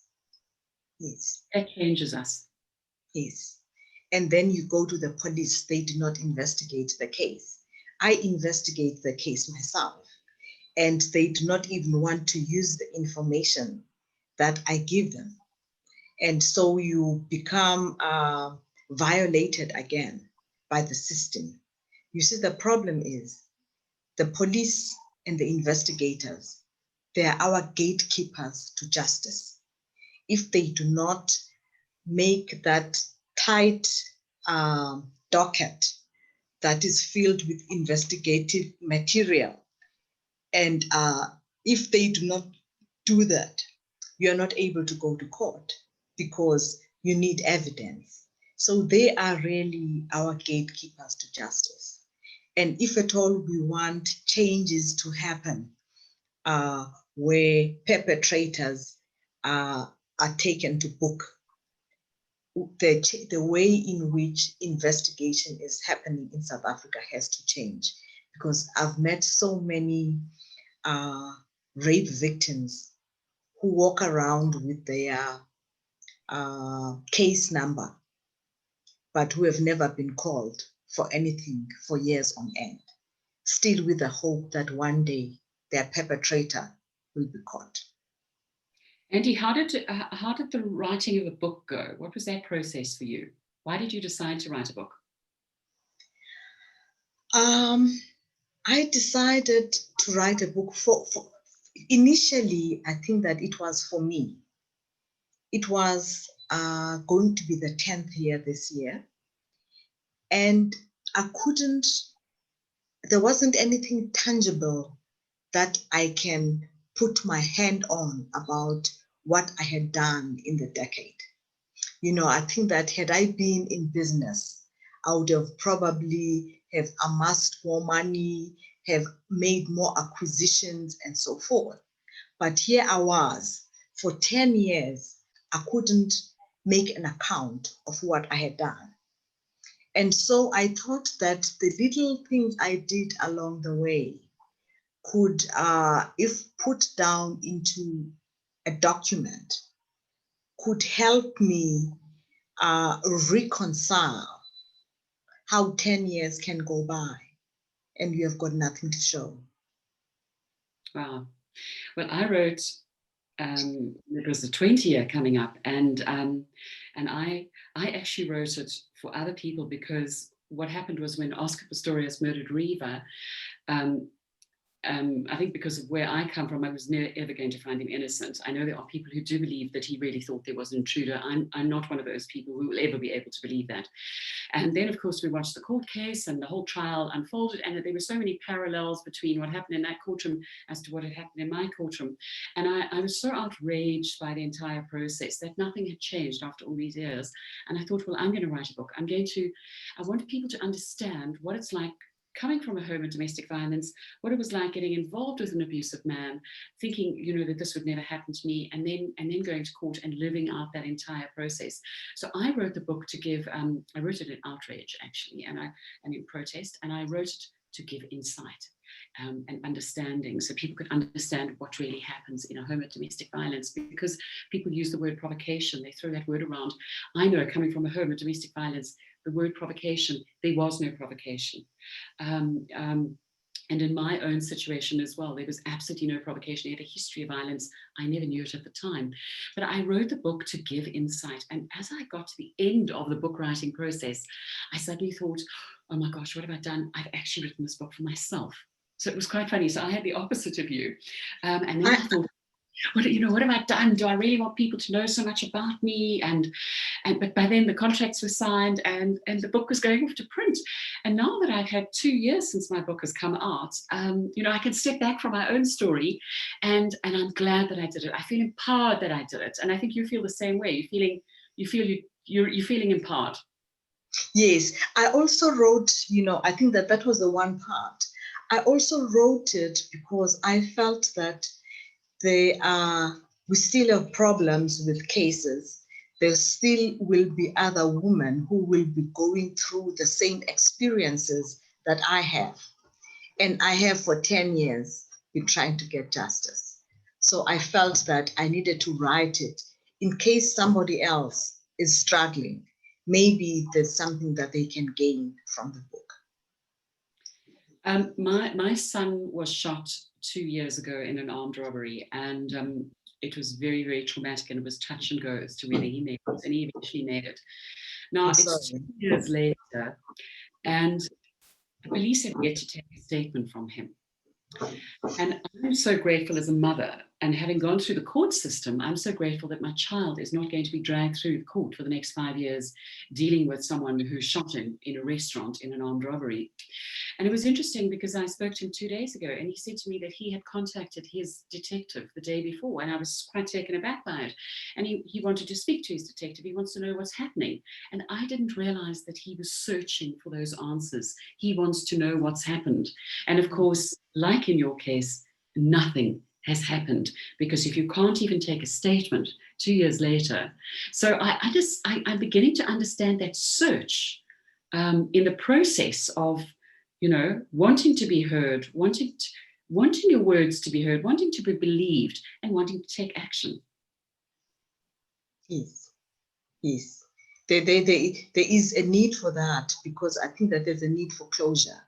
And if you cannot find the closure, if the police cannot do it, you feel like you are left with no option but to do it yourself. Well, I don't know. I think our time is up. I think we're on the half hour. And it's such a lovely way to end, though, with the word closure, because I think that's what we want. We need to find it. Otherwise, we flounder. Yes. Well, Andy, all the best with your book. Have you got your book cover there? You want to show it to us? I haven't got a book with me. But we must see your book. And where is it available?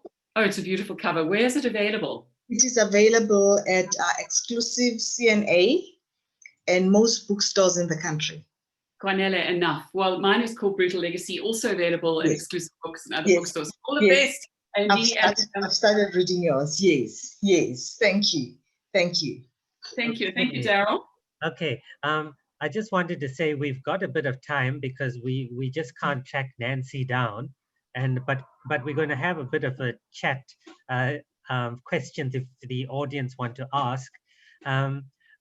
Let me get going. Andy, I wanted to ask you, so we know from the questions that Tracy has asked you that you never went back to work, but I wanted to ask, did you ever follow through and buy that house that you were supposed to buy, or did you cancel the sale?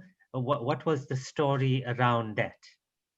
I cancelled the sale the following day, because I think that the house was in Summer Strand, in the same area where the incident happened. And I wasn't comfortable that my mom would live in such an area. Because it's still a crime scene to you. Yes, yes. Okay. Yeah, Summer Strand is a crime scene to me. Yeah, it's very sad. It's very sad. I'm getting lots of comments. You can see it, lots of comments, of support for you, etc. I just wanted to ask. I mean, we will buy the book, but just to know, what was the reason that the Supreme Court of Appeal overturned the decision? In a nutshell, what was the change? Do you understand that legal process? I think that the main reason was that since this was a landmark case where we were putting the police were going to become liable for damages on cases that were not properly investigated. The question of whether they would open floodgates of other cases was the reason. But I think that they did not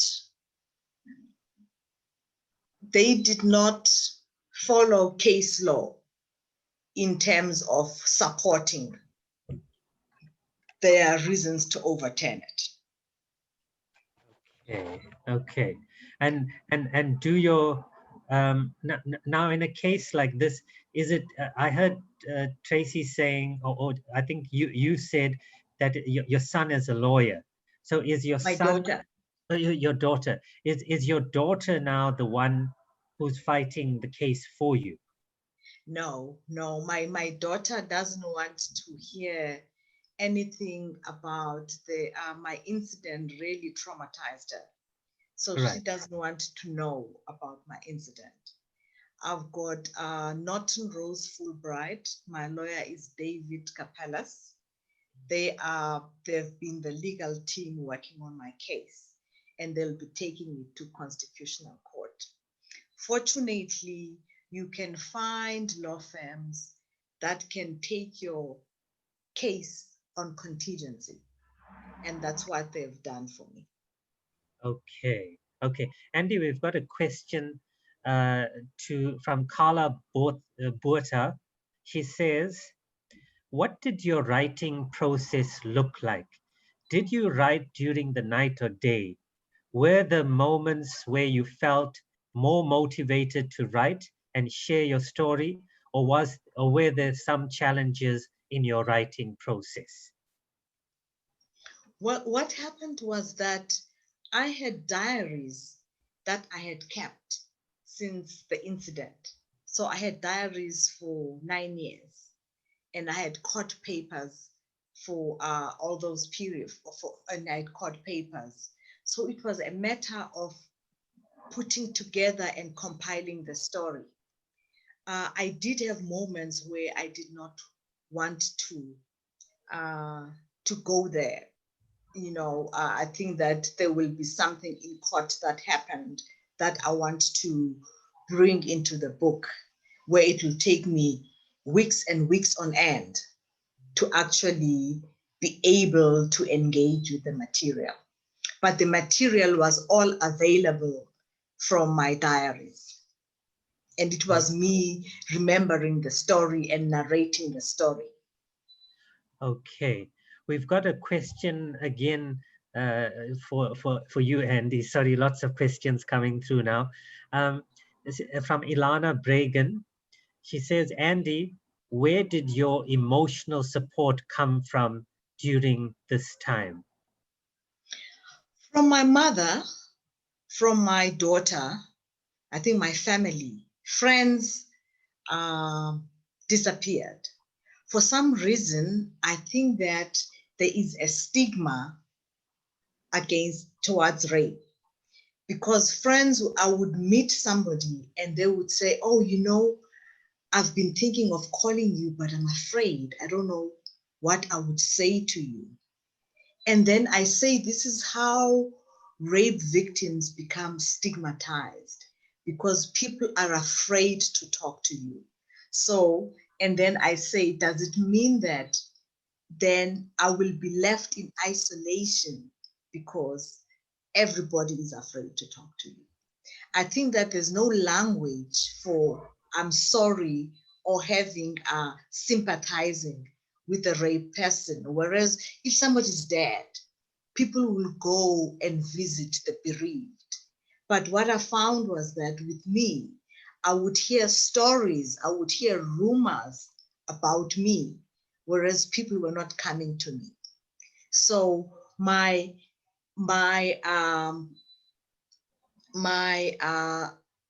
strength and my support came from my mother and my daughter. And my psychologist, of course. I've been seeing a therapist for the past 10 years. Okay. I just add to that, because yes, people are afraid, and victims are stigmatized very often. I mean, we just hear victim blaming all the time, over and over again. But I think with rape is that it is a woman's biggest fear. I mean, it's a weapon that's used in war, you know, to break down other men, is to rape their woman and to hurt them. And I think that very often women, if they talk about rape, if they like sit and talk to you, Andy, about your rape, they're afraid of bringing it into their own lives. They're afraid that they become vulnerable too. Yes. So then everybody just pretends like it doesn't happen, because then it's okay. So there's that as well to it. Yes, yes. I've had friends now with the book who said, oh, you know, they don't even think that they would buy the book because it would just be too painful for them to read because of their own issues that they've not dealt with.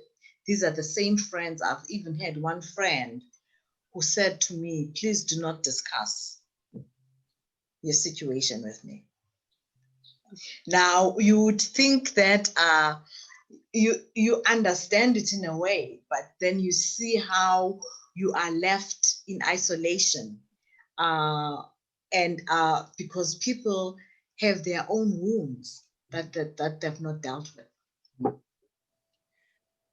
Okay. Betty Govinden says, thank you so much for sharing your story so powerfully. This is I've got another question for maybe the both of you, but I want to start with Tracy. I wanted to ask, I'm going to use an analogy, okay? So very often, my wife or people will try and befriend me on Facebook, etc., and I'll look through their posts, and like very often I'll find like they are campaigners for cruelty against animals, and they will put a whole lot of things. And I'm a person, if I see such suffering, it affects me so deeply I can't carry on. So I always tell my wife, I can't hear the cruelty in the world. Now, I want to ask you, the both of you, and I want to start with Tracy, what keeps you going? It must surely be very painful to make this the center of your life now, a kind of campaign. Tracy, I follow you on Facebook, etc. How do you overcome this? And then after Tracy answers, and then Andy, I'll ask you, want you to respond to that same question. And Daryl, and I only allocate a certain amount of my life to it, and very deliberately, because I can't sit in that space because I'm very easily triggered. You can talk to me about my book and I'll be in tears in minutes. And so even after all this time, I'm triggered. So I'm very aware of that. So for me, it's important to move out of that space just personally so that I can leave it behind me in the past. I mean, that was what the book was about for me, was finally trying to figure this out. So that, and even in the beginning of my book, I say, this is the last chapter. You know, once I've written this book, I close it and I walk away. And I haven't quite walked away because I feel that there's too much work to be done.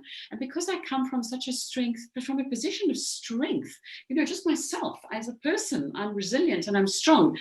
And I know that there's so many women out there. I'm reached out to daily by women and men across the country. And I feel that I still have some work to do in this field. And I still need to keep talking because there's so many women who will never talk about it. They're too ashamed. They're too afraid. And I just feel that I'm in a position to do something and therefore I have an obligation to do it. It's not something I'm going to do for the rest of my life. I've given it my own time frame, but otherwise you get too caught up in it, and I don't have the strength for that. I couldn't work with abused animals, though, I must tell you. Okay. Andy? You know, I think that I'm at a point where I need some time away from campaigning. I need time for myself. And however, I cannot get closure until I go through to the Constitutional Court. And I think that I get whatever verdict I get, and then I have to deal with whatever verdict I get. I just find comfort and consolation in my faith and in God. And I think that how Andy will become after 2021 is something that I don't know at the moment. Okay. There's a comment here from Dominique Malherbe, and she says, I think people feel so helpless in general, and it's a hard subject to deal with. Kudos to you, Andy. And if you need more pro-amico advice, it must be some legal. She's in the legal field, and her mother is a judge, etc. To go to I'm here. And Tracy, you are inspiring. So Andy, if ever you need any advice, just ask me for Dominique Dominique Malherbe's, she's put in over here, amico is for a friend. Must be Latin or something. I don't know what it is. Right. But if you need any help, she says you can contact her as well, because she is in the legal field. And as I said, her mother is in the legal field as well. Okay. Thank you. Okay. And I just wanted to ask you, Andy, how long did this book take you to write? And when did you make that decision that you're going to write this book? I think I made it a couple of years ago that I needed to put something down. At that time, I think it could have been more about advice. I think it has evolved. The book itself has evolved, but the concept of writing something down is something that I had for a while in my head. And and it took me last year when I was looking at possible closure. I said this would be one way. The book will also be one way. Everything down and be some form of closure. Okay. Well, I just wanted to say to the both of you, and that thank you for sharing. It's many people, it's a session that has garnered the most comments thus far. They're just coming in. And I want to firstly say to both of you, carry on the good fight, because I'm a person like that. I also don't give up easily if I believe that I am right. But I hope that you will both be able to find closure. And Andy, I really hope your case can change the course of legal history in South Africa. I think it's that powerful a case. So let's hope that there's some silver lining to the dark clouds that may have entered your life. And I also just want to say thank you to Tracy. Her television background just shone through. I was just thinking to myself, she hardly even spoke about her book. She just took over the role of interviewer, and I was just smiling. But to the both of you, thank you for a really, I'm sure people are going to go out there and say, what a wonderful session it is. We don't mean to say that it's wonderful listening to all, your sadness, etc. But it was a powerful session. It was a powerful session, and we wish the both of you everything of the best. May you win your battles ahead, and I hope that your books do well in the future. And I just wanted to say, I don't know whether there's some confusion with Nancy or maybe lack of electricity or something, but Nancy Richards is not a person who misses an appointment. So there must be something wrong. We will catch up with the session somewhere along the program. So to Bronwyn Davids, if you out there listening, we apologize that we didn't get on air, but we will catch up as we go along. And I'm not sure if there's anything else that either Tracy or Andy want to say, but I just want to leave maybe both of you with a last word to end the session.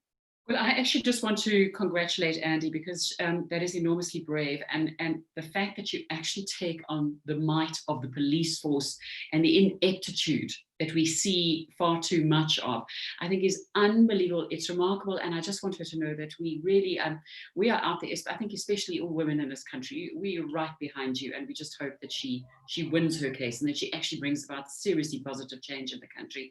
And Daryl, I want to say thank you to you for always the amount of work you put in to promoting our books and to promoting literacy in the country. This is an amazing festival, and thank you for including us.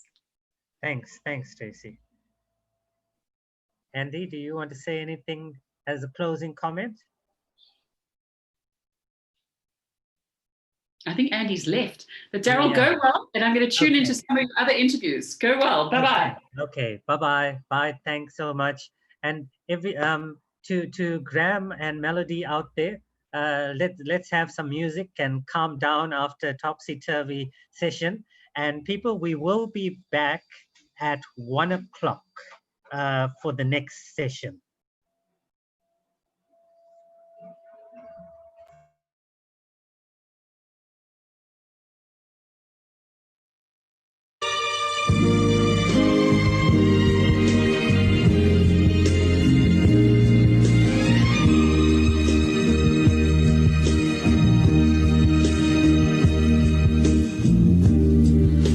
Wonder how you are.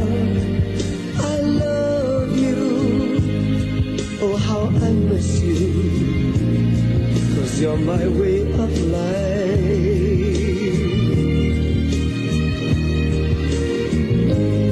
Can't forget how you looked when we fell in love the first time. Won't you give a little love this time? Hold me in your loving arms this time.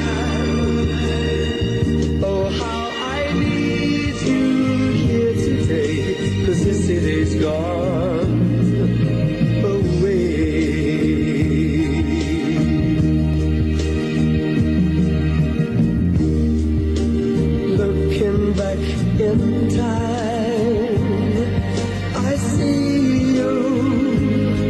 It's only daydreams, 'cause you're my way of life. Oh, how can I see the sun when you're not around anymore? Won't you give a little love this time? Hold me in your loving arms this time. Oh, how I need you here today, 'cause yesterday's gone away. Won't you give a little love this time? Hold me in your loving arms this time. Oh, how I need you here today, 'cause yesterday's gone away. Won't you give a little love this time? Hold me in your loving arms this time. Oh, how I need you here today, 'cause yesterday's gone away. Won't you give a little love this time? Hold me.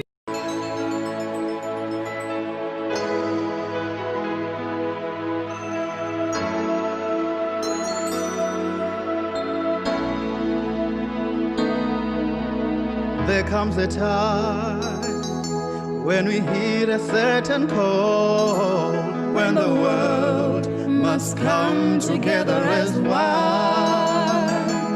There are people dying, and it's time to lend a hand to life, the greatest gift of all.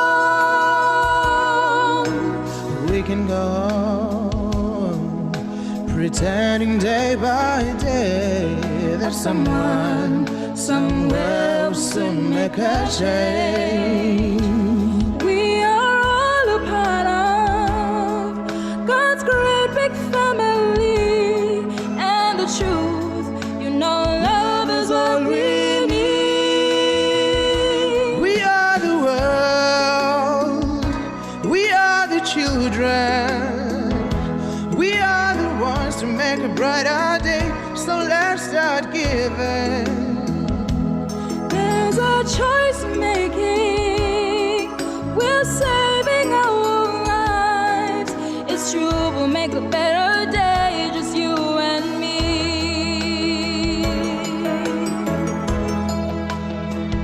Oh, send them your heart, so they know that someone cares, and their lives will be stronger and free. Oh, as God has shown us by turning stones to bread, and so we must lend a helping hand. We are the world, We are the world, we are the children, we are the children. we are the ones to make a brighter day, so let's start giving. There's a choice making, we're saving our lives.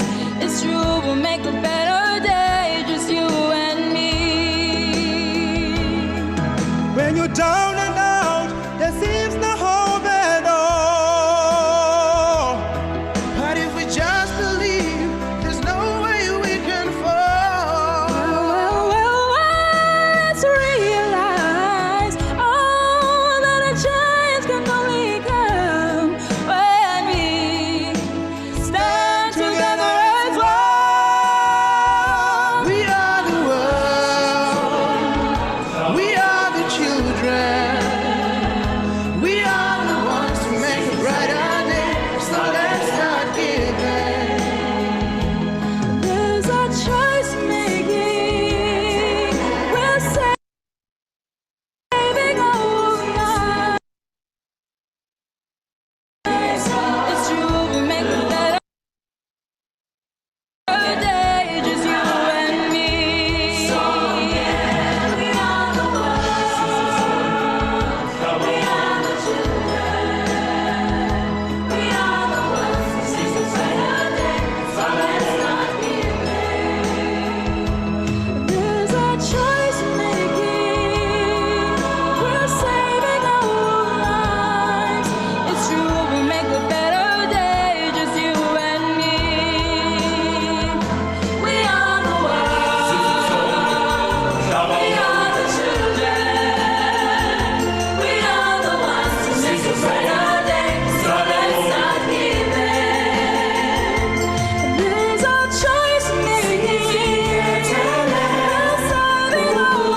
Good afternoon, ladies and gentlemen.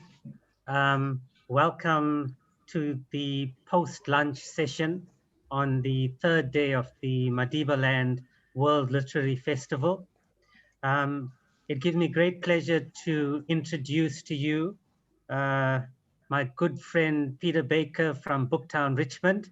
You haven't met him before. This is the man who helps me run everything that we put on in Richmond.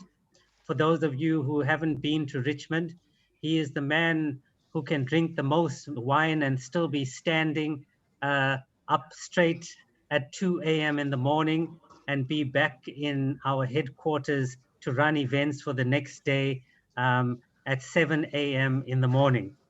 But I hand over to him, and I just wanted to say a public thank you to Peter for all the work that he's done over the many years. But it's into the next session, and I'm also here to keep tabs on him that he keeps to time. Not known to wear a watch. But anyway, I hand you over to Peter Baker, who will take over the next session, and then followed by Betty Govenden, who will handle the second half of this session. Over to you, Peter. Thank you, Daryl. I do have a watch, but I'm casting it aside. Don't like looking at watches too much. Thank you very much, Daryl, for putting this together. I think it's been a really great effort. Fantastic, lovely speakers and whatnot. And it gives me great pleasure to welcome onto the stage, so to speak, a girl I've known for a long time, who is now in Warwickshire, but she's a Joburg girl originally. Angie Butler, who is a prolific explorer in her own right and writer. I'll tell an anecdote a little bit later on, maybe if I get time, about how I met Angie and how we came to know each other, because it's quite a cute little story. But Angie, welcome. Welcome back to Joburg, where your city of your birth. It's so lovely to see you again after so long. Thank you. Thanks very much. Anyway, it's good to see you guys, and congratulations on putting this extraordinary book festival together. Anyway, the subject you gave me is the heroic age. It's an enormous subject, and the heroic age of polar exploration is a subject that I'm really passionate about. And I should think that many people listening to us today will be writers.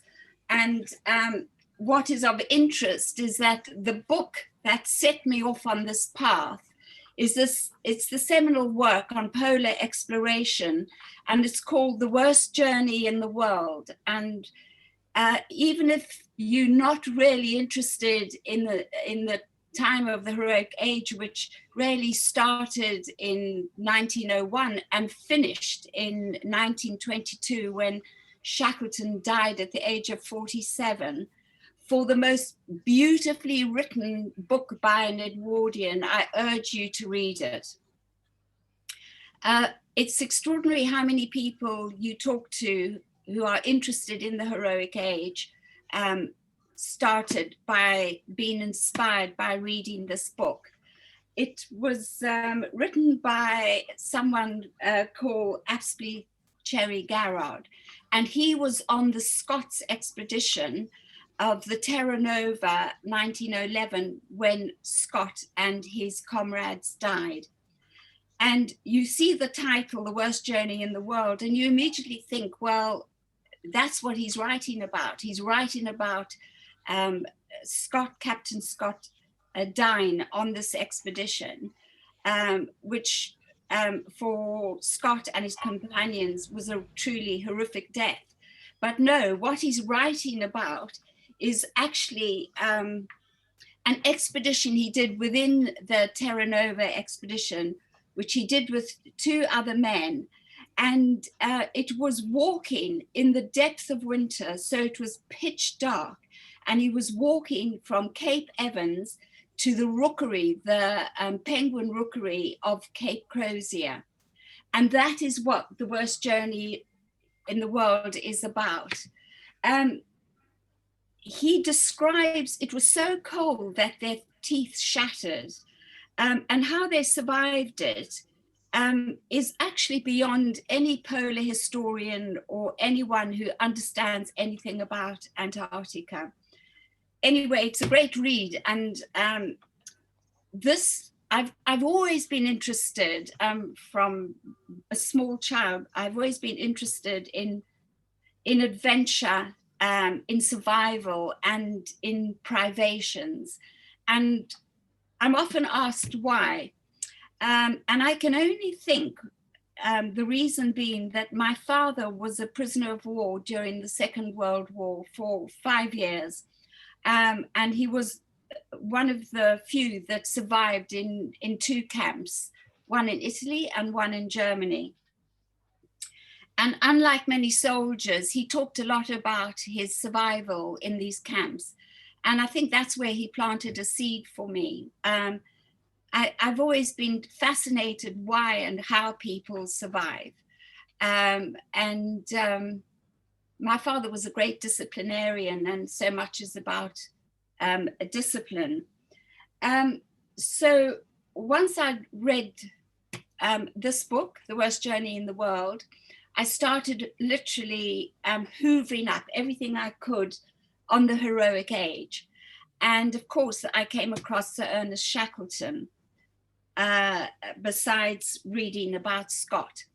And once I discovered Shackleton, this extraordinary Irishman, I discovered Frank Wilde, and Peter and Daryl know an awful lot about Frank Wilde because I spoke about him at one of their festivals in the Karoo.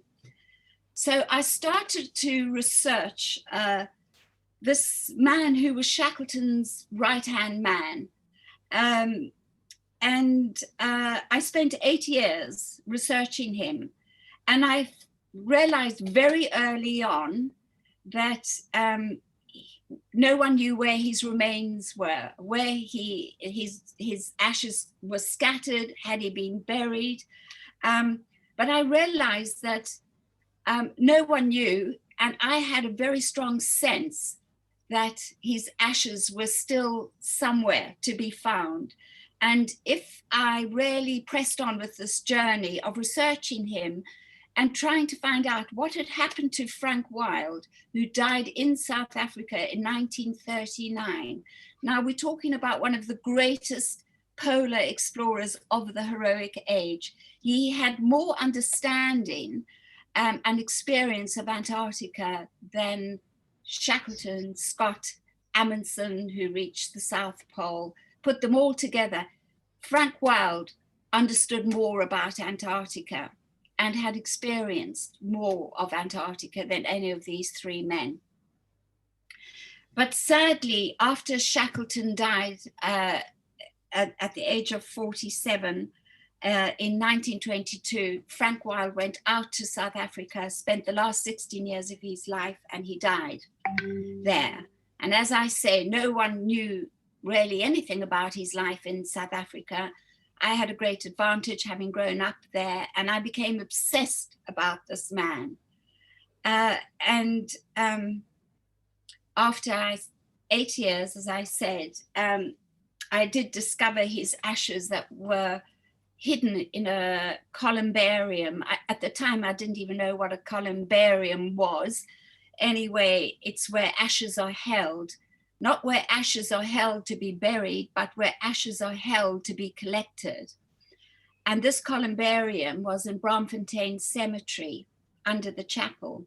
And I had visited that chapel many times. In fact, I'd visited the cemetery many times because both my parents are buried there. And so even though I came over to England in the 1970s, I would go out to South Africa several times a year. And of course, I would go to Braamfontein Cemetery. Anyway, when I finished this book, which is the one that I spoke about in the Karoo, I'd only just found the ashes. I didn't, it was an extraordinary time, and I kept very quiet about it. I was very worried that if it went out in the press, because amongst polar historians and polar enthusiasts, I discovered that people had been looking for Frank Wilde. Well, they were looking to what had happened to him. And I thought if this went out in the press, someone might go into that columbarium and take the ashes. So I kept very quiet about it. And I wrote this book. The book did very well because the BBC actually made a documentary about it. I'd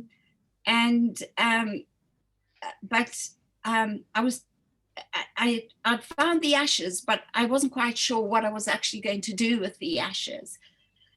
During my research, I discovered that Frank Wilde wanted to go back to South Georgia, to Grytviken, where Shackleton was buried.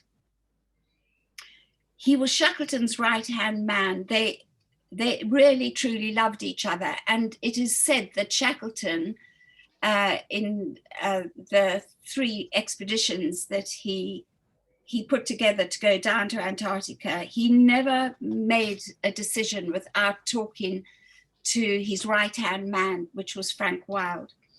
So during my research, I discovered why these ashes were sitting in a columbarium.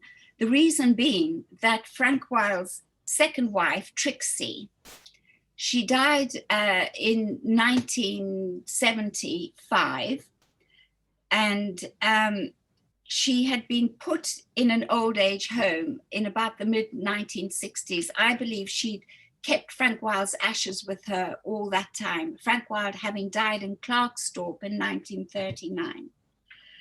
When she died, I believe these ashes were put into the columbarium. One of the great mistakes that people made when they were researching Frank Wilde was that they were looking for his remains in the wrong cemetery.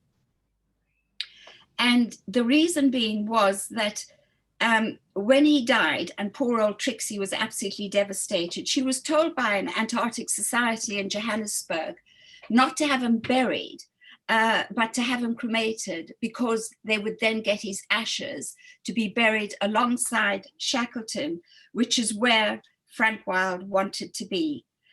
So hence these ashes went into the columbarium. And I also discovered how beautifully Frank Wilde had written about Grytviken, this whaling station on South Georgia, and how it was the most perfect place to be buried, and that it was the rightful place for Shackleton to be buried. And I had this very strong feeling that's what Frank Wilde wanted himself. So when this book was finished, I'd found the ashes, but we hadn't got them to Antarctica or to South Georgia. Anyway, the book went into a second edition. In the meantime, I spoke to the British government and to the descendants of Frank Wilde. And I spoke to Shackleton's granddaughter, Alexandra Shackleton, who I know pretty well.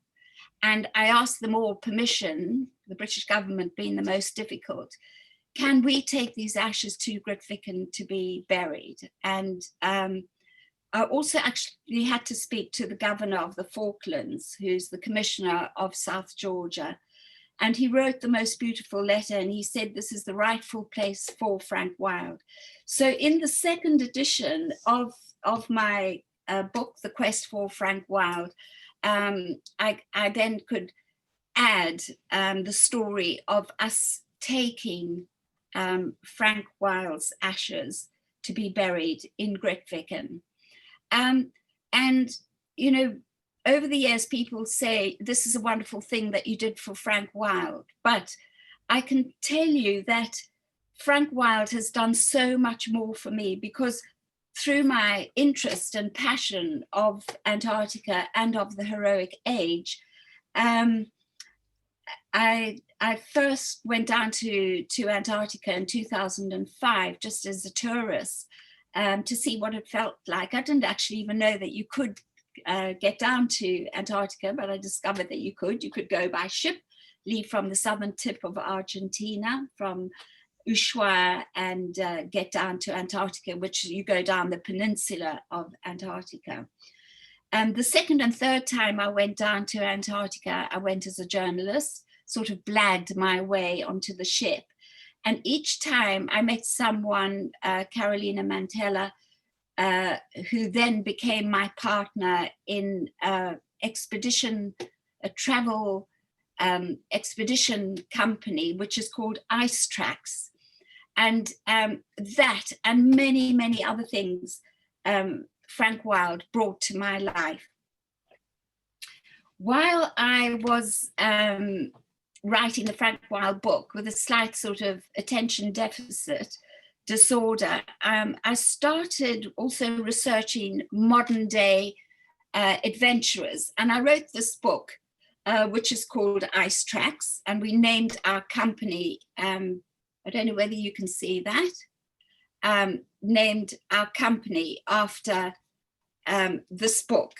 And this was about modern day explorers. I wanted to try and discover what makes people in the modern day go down to Antarctica, which is also, it's also the modern heroic age.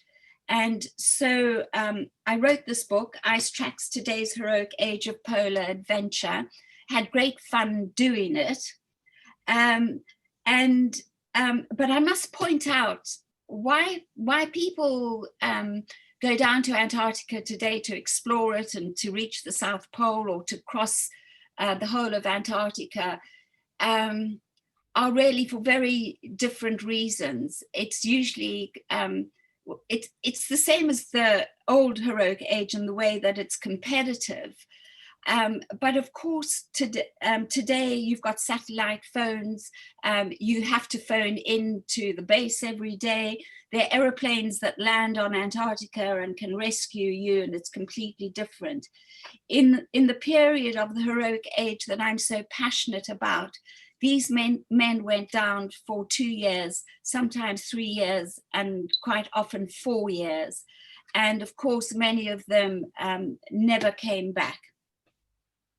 I think the other thing one has to remember about the original heroic age is that this was the great time of imperialism, and particularly Great Britain wanted to go and plant the flag on Antarctica. And that is the reason why Scott and Shackleton went down. But there were many other countries also. Of course, there was Amundsen, who did actually reach the South Pole. But there was Germany, Sweden, France, Japan. They were all trying to reach Antarctica and also to plant their flags onto the continent. So it's all, it's just a fantastic part of history. Anyway, I've now finally, and I look forward to talking about this book at another festival, but I have now written my third polar book, and it's called Shackleton's Critic. And it's the life and diaries of a man called Eric Stuart Marshall. Now, anyone who knows anything about Shackleton, and Shackleton is used in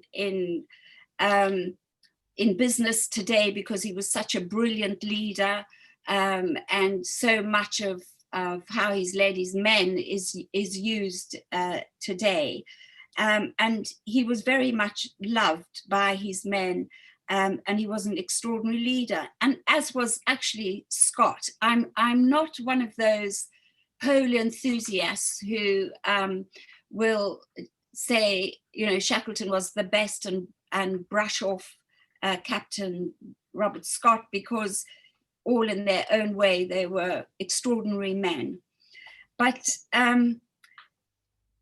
this man called Eric Marshall, he only did one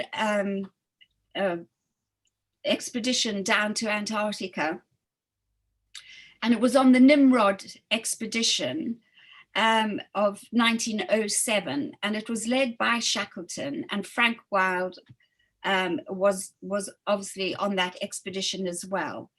And what is rather special about Eric Marshall, there were 4 men: Shackleton, Wild, Marshall, and Adams, who reached to within 97 miles of the South Pole before Shackleton turned the men back, knowing that if they had reached the South Pole, they would never get back alive, back to base, back to the ship. So Eric Marshall was on that 4-man expedition of reaching within 97 miles of the South Pole. But what is really unusual about Eric Marshall is that he hated Shackleton. I mean, few people had things to say about Shackleton, but Eric Marshall hated Shackleton, and it became an obsessive hatred. And very few people know much about Eric Marshall. Of course, polar historians do.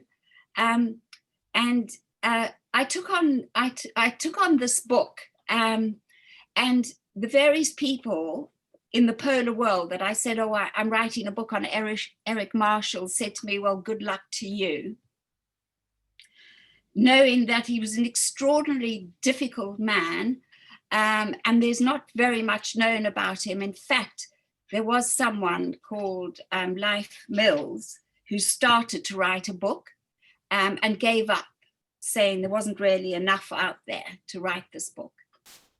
Anyway, I launched into it for nearly 5 years ago. And it takes me an awful long time to write a book, obviously, because I'm running or co-running Ice Tracks expeditions, which up until COVID was very much a full-time job. Obviously now, with the pandemic, both the Arctic and Antarctica as destinations are on hold, and people won't be able to go there really until the second half of next year and 2022, when we know that everything will come back to life again. Anyway, about a year ago, I telephoned a polar historian, very well-known polar historian called Bo Riffenberg, an American who actually lives in Wales, because I knew that he knew something about Eric Marshall's diaries. Eric Marshall wrote a diary in pencil, as they all did, in 4 small notebooks, and they are held at the Royal Geographic Society. There's also his diaries on microfilm at the Scott Polar Research Institute. And there's also part of a typed diary by a man called Fisher, who wrote a brilliant, actually, biography on Shackleton. But I telephoned Bo Riffenberg, this polar explorer, who I admire greatly, and who has written many books on polar exploration, and had written a book called Nimrod on this expedition of where Shackleton and the 3 men get to within 97 miles of the South Pole. So I thought he's the man to call, and I telephoned him and I said, Bo, I just need to ask you about these diaries, because I'm writing a book on Eric Marshall. Now, this is rather played down in this book, which is now printed. Actually, I've just got an early copy. Most of the books are arriving. It's been printed in China and it should be with me just before Christmas. Anyway, he plays it down, but there was this silence on the telephone. And then he said, oh, so you're writing a book on Eric Marshall. Well, he says, you're going to have a huge amount of difficulty because the copyright of his diaries, which obviously you would have to publish, are held by Scott Polar Research Institute and also the Royal Geographic Society, and don't take them on and don't print those diaries without their permission. I thought this was quite a strange thing to say. And then he admitted that he'd also started writing a book on Eric Marshall. So I was really up against, well, he's an academic and he worked for 15 years at Scott Polar Research Institute. And as I say, he's written many books. I am anything but an academic. And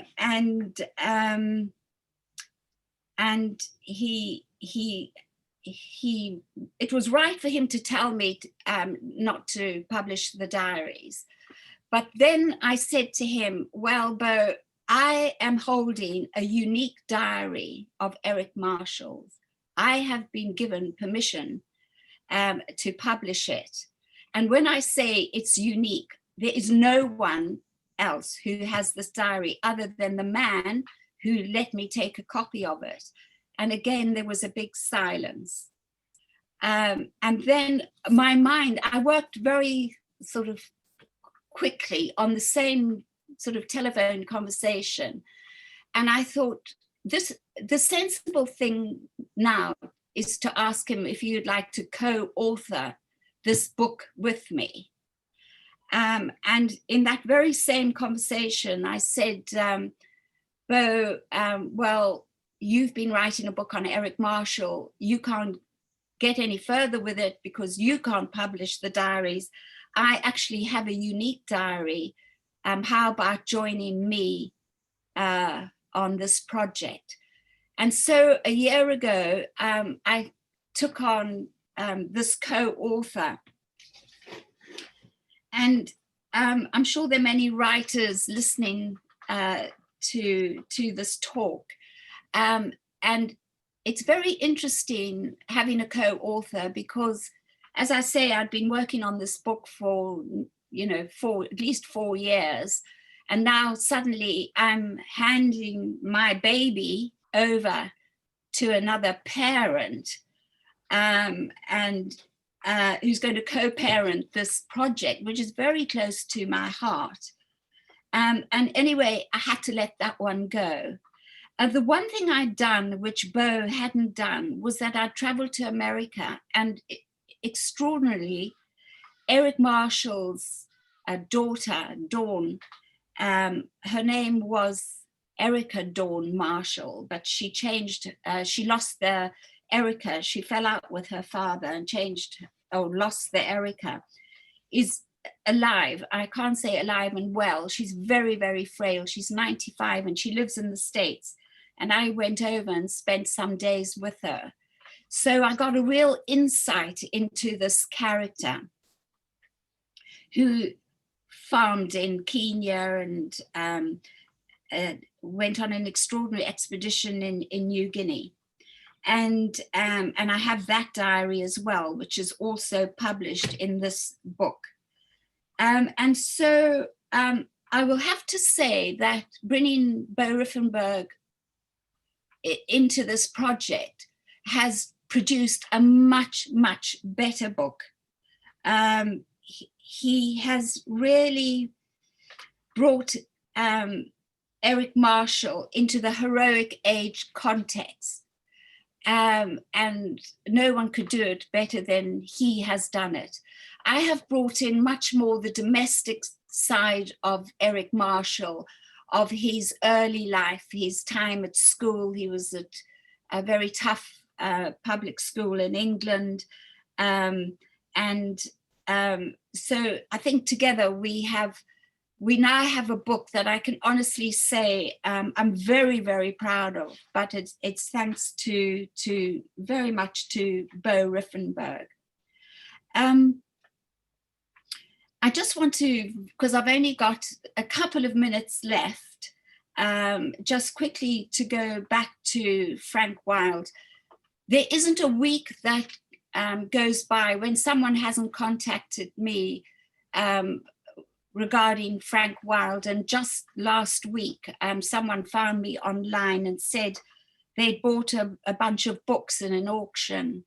And in amongst those books was a family album. It's actually a musical box and a family album.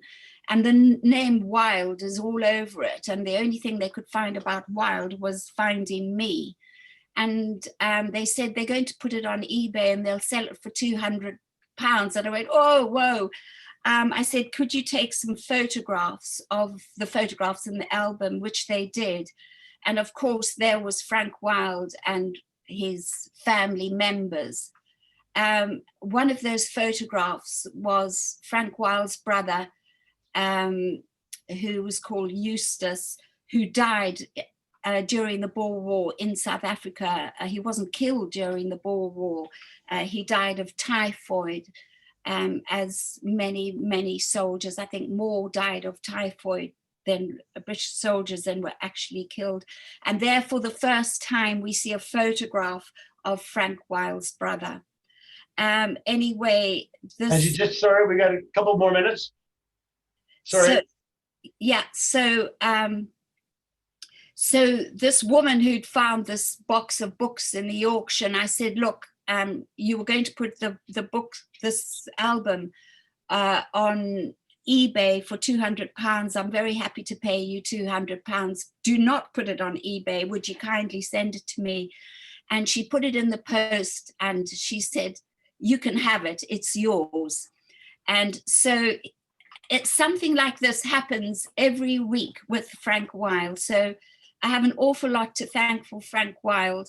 I have you to thank, Peter, because you put out the whole Frank Wilde story all the time. You've got a plaque, you've got his story in your restaurant in Richmond. And this is what Frank Wilde does. He touches everyone who comes across him, and it's really, I discovered him reading about the heroic age. So thanks. That's my story for now. Just thank you very much, Angie. That was great. Just show a picture of Frank Wilde so people can see what this guy looks like. Of course, the picture's in black and white, but you can see that he had translucent blue eyes, very penetrating eyes that, and he smoked a pipe, and he wore a turtleneck, and he was tough as rusty nails, surely. I have one question, Angie, and if anybody else has questions, they can ask them. I have no idea where they're going to pop up on the screen. But why did this guy, Eric Marshall, dislike Shackleton so much? And did he similarly dislike, by derivation, Frank Wilde? I like that question. Just to answer the second half first, is that he actually liked Frank Wilde very much.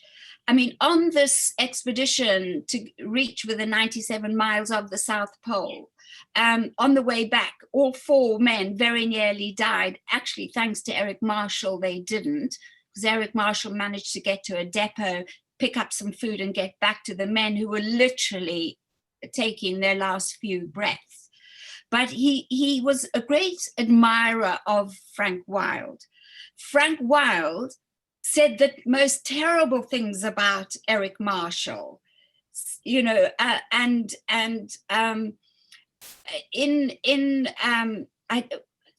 and I are going to be writing another book about Frank Wilde, you'll be pleased to say, and we are publishing another diary that people haven't seen about Frank Wilde. And in that diary, called The Southern March, Frank Wilde says the most terrible things about Eric Marshall, that he doesn't pull his weight, and the traces of the sledges are loose, and that he eats too much. And he says terrible things about Eric Marshall. But the reason that Eric Marshall really disliked Shackleton, he said that Shackleton tried to cheat when they got to 97 miles of the South Pole. He says Shackleton tried to make out that they got closer to the pole. He said that Shackleton was a liar and a cheat and could not be believed. But there's more to that, because when Shackleton was choosing the men, his sort of right-hand men, to lead various parts of the expedition, he didn't choose Eric Marshall. He chose someone else. Eric Marshall was hugely embittered throughout his life.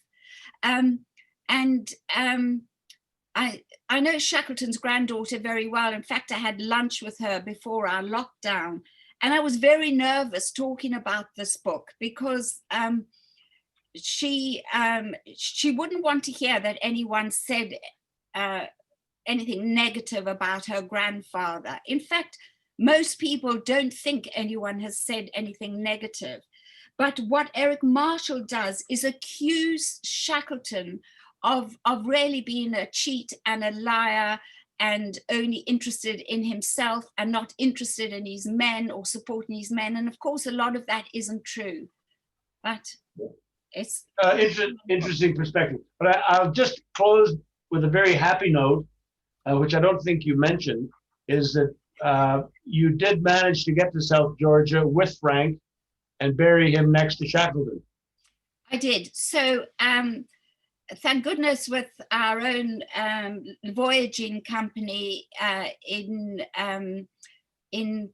2011, we took Frank Wilde's ashes. We got permission from all the people we needed to get permission, and we took those ashes, and they were buried alongside Shackleton. And we had the most extraordinary church service in the Whalers Church, and we had 9 of Frank Wilde's family who'd come over from Australia with us. So a very extraordinary day, and also adding a new page really to polar exploration. So today people go to Grytvic and of course go and visit Shackleton's grave, and right next to it is his right-hand man, is Frank. How appropriate! What a lovely ending. And I'm sure I can vicariously say that if anyone would like to see pictures of that ceremony, they contact me and I'll contact Angie. We'll post them somewhere on the website or whatnot, because they're quite emotive to see everybody there burying Frank next to Shackleton. Angie, thank you very much. Love from everybody here. We really appreciate your time, and we look forward to the launch of your new book. And inshallah, we'll see you in Booktown, Richmond in October next year, where you'll do a South African launch. Thank you. And I'll just add very quickly, I'm already on to my 4th book. It might be a relief to know it's got nothing to do with Antarctica. It's based in Zimbabwe. Oh my gosh. Yeah. Lots happening. I'll say no. All the best. I'm sure my time is up. Our time is up. Thank you very much. Thank you everybody for watching. And I'll hand you over to who's ever next. 790-4923. Okay, thank you, Peter. Okay, so next up, it gives me great pleasure to introduce Betty Govenden, a great friend of mine, my lecturer when I was an 18-year-old boy, who's been a great influence in my life. So Betty, over to you and to Rosemary Gray, and we'll give you the next 35 minutes for your session. Thank you. Thank you, Daryl. Welcome to everybody to this session. And thank you again, Daryl, for an absolutely amazing conference. and we're not even halfway yet. It's a privilege for me to introduce Rosemary Gray and to invite her to speak on her new book. Rosemary Gray is Professor Emerita in the Department of English at the University of Pretoria in South Africa. She's a rated researcher specializing in Anglo-Saxon, Middle English, and Pan-African texts. She has written and published extensively on Ben Okri, and she's also the honorary life president, vice president of the English Academy of Southern Africa, and managing editor of the English Academy Review, Journal of English Studies. And those of you who are familiar with the English Academy Review will know what a wonderful publication it is. I am part of the Academy family, and so it gives me much pleasure to be associated and connected with Rosemary. Rosemary's books are many, and among them is the publication Broken Strings, The Politics of Poetry, and Sounding Wings, Short Stories from Africa. I'm delighted to invite Rosemary to speak on Ben Okri. He's a wonderful topic on his own. His writings are profound, and Rosemary has lived them deeply. So Rosemary, could you map your literary journey to Ben Okri very quickly for us? And could you speak about your present book, The Tough Alchemy of Ben Okri, which was published a few months ago by Bloomsbury? And can you tell us something about how Ben Okri has made you read the world and see the world differently? So it's over to you, Rosemary, and I'll hand over to you entirely. And at the end, we will have time for questions and comments. Rosemary.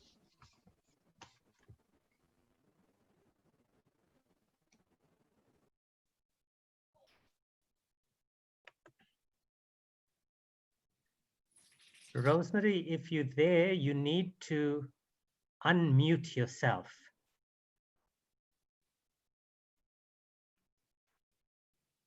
And you need to unblock your camera. Okay, something's coming up.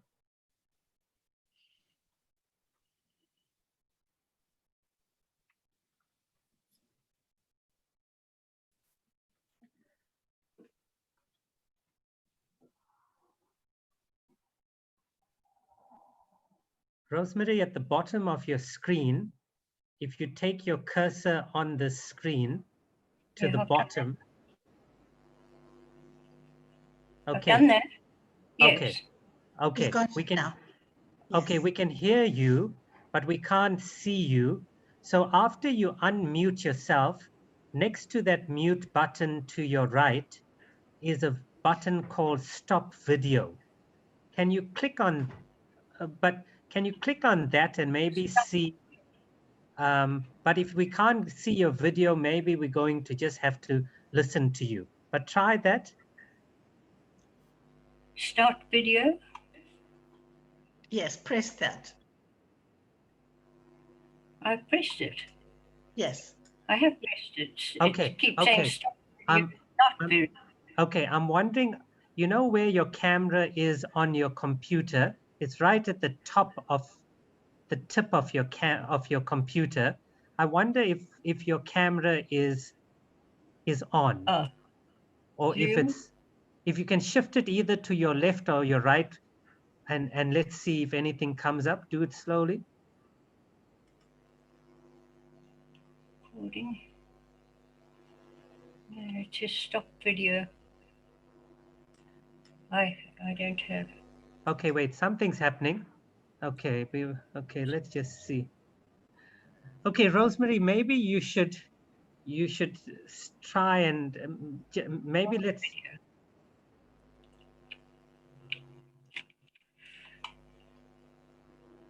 It won't work. Okay, maybe what I'll do is you start talking and I'll send your photograph to Graham and maybe we can just put your photograph up. I don't know if we can, under your name, but I think maybe it's best if you start with your talk. Start video. Thank you, Betty, for your kind introduction. Greetings, fellow enthusiasts of the word. I'll begin by the first question, mapping my literary journey. To cut it short, I'm a South African-born but Kenyan-bred bibliophile. I side with Ben Okri's exhortation for an urgent need for true critics who can shift through a wide range of literary disciplines and delve deeply into a book to release its hidden genies. I was amazed on joining the staff of the University of Pretoria in 1984 after completing my master's on the South African novel in English, focusing on J.M. Coetzee's Dusklands, to find that no African literature was being taught. To try to understand a culture, I do believe that one needs to expose oneself to the creative artists of that culture. And so I immediately immersed myself in South African literatures, even tackling Afrikaans writing, notwithstanding only a smattering of the language, which was in my ninth, in 1979, when my husband was invited to put science on the map in South Africa, which he had done in Zimbabwe. Fortunately, an enlightened head of department was not averse to taking risks.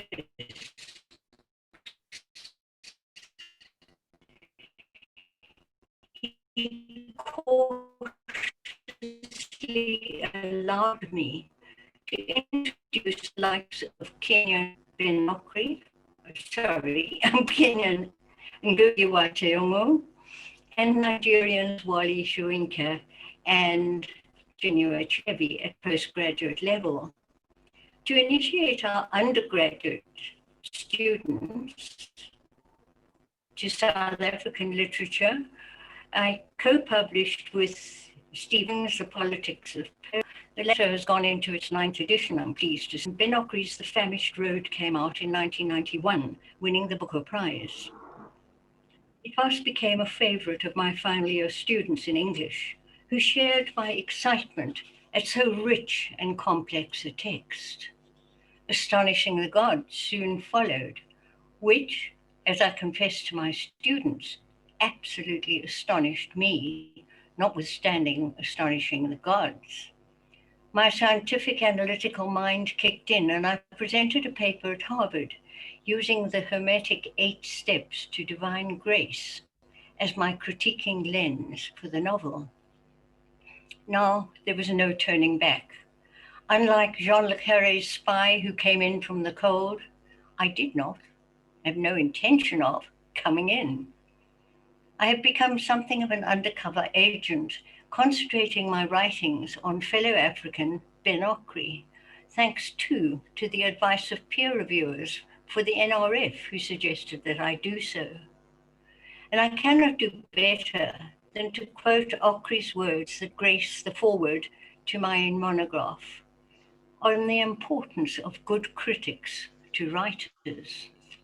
He says, every good book is a complex living organism that reveals its ever-changing depths to the reader, who reads and rereads and then tracks down like a detective, combining uncanny intuition with great research and study, the multidisciplinary dimensionality of the work, and the many things that it says without saying, hints without hinting, and awakens without trying to awaken. The most exciting upshot has been the publication by Bloomsbury Academic Publishers of The Tough Alchemy of Ben Okri on the 20th of August, 2020. For me, this has been a game-changing journey. Following the Okrian trail is exhilarating, something like a never-ending story. And so to move to the next question and talk about my book, This is much harder task for me, as it goes against the grain of my age group to blow my own trumpet.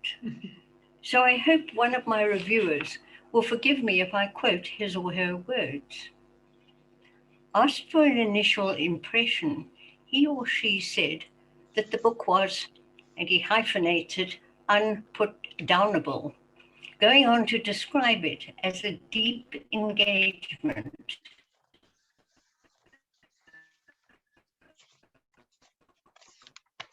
with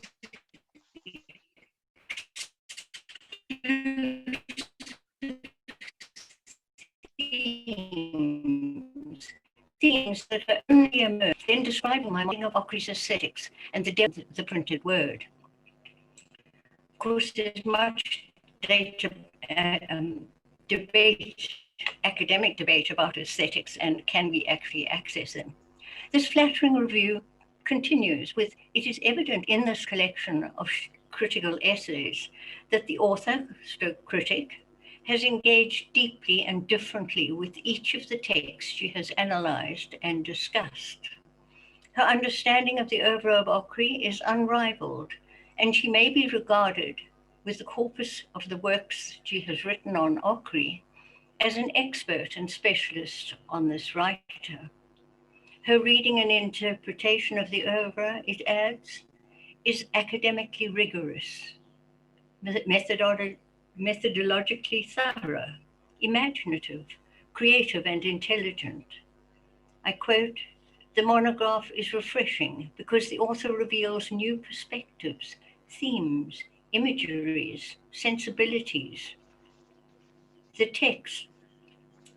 writer transcends the text and enters the realm of the spiritual, the esoteric, the metaphysical, and the magical. Gray enters realms that the normal reader would overlook because of traditional ways of inspired skills and knowledge, not only of the oeuvre, but also of the art of critique."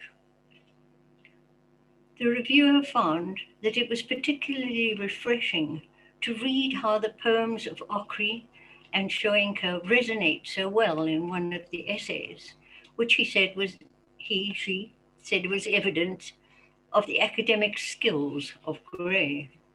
He or she maintains that each of the 20 chapters is a distinctive contribution to the criticism on Ockery's works, and the essay on Ockery's aphorisms, entitled Music on the Wings of a Soaring Bird, is an example of writing of an extraordinarily gifted scholar. I blush to read, but am grateful for the conclusion that this monograph has gone beyond the traditional notions of critical essays on a writer's oeuvre. Her telescopic lens has revealed inimitable information on Ockery's works. The book is a good example of original literary criticism. The book is not only evidence of Gray's understanding of the Ockerean oeuvre, but more importantly, her exceptional grasp of the mysteries and the mysterious nature of reality itself. The monograph has opened new doors for the reader to understand the writings of Ockery, causing the reader to rethink and reconceptualize the art of critical reading. My organizing structure into 5 parts, with 4 chapters in each that reflect upon and endorse the chosen theme of the tough alchemy and reveal my critical thrust, makes the chapters, I guess, a little bit more user-friendly. For example, I have a section on the mercurial imaginary and one on the wheel of transformation with the subtitle, The Writer as Lodestar or Guide. And I end with a subsection entitled In Search of the Marvelous, the Sacred Ziggurat or Celestial Mountain. These section divisions partly address, I think, the third aspect Betty asked me to talk about, and that is how my study has made me see or reread the world differently. In a nutshell, Ockery transmits to close gaps, to create bonds. His is an inimitable conceptual artistry. His writings urge us towards upliftment, pointing the way to a higher consciousness for the well-being of humankind and planet Earth. Ockery's creative imagination, or imaginatio creatrix, is transformational and transcendent. It allows us to confront the untenable in the socio-political environments in which we live and move, and to meditate on the incomprehensible mysteries of earthly life in both its quotidian and spiritual spheres. The research has thus endorsed the trajectory of my life's journey, expanding my horizons, and is helping to fill a deeply felt loss of my beloved husband. And this brings me to perhaps the most important question: why should we include study of Ockery in our university curriculum? Ockery's thinking animates life, and herein inheres an essential part of the connotation of the epithet tough in the monograph's title. His output is tough because it is no easy read. It demands conscious attention to diction, syntax, and rhetorical device for understanding. It demands rereading, coupled with in-depth research, to throw light on the vast scholarship that underpins the works. Ockery's writing is tough because of its no-nonsense undercurrent. The vision this writer enjoys of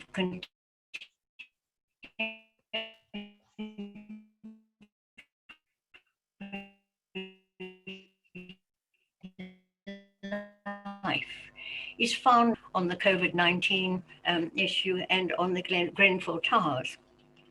In my preface, I enumerate the value of studying the Ockerean oeuvre, beginning, for example, with its relevance.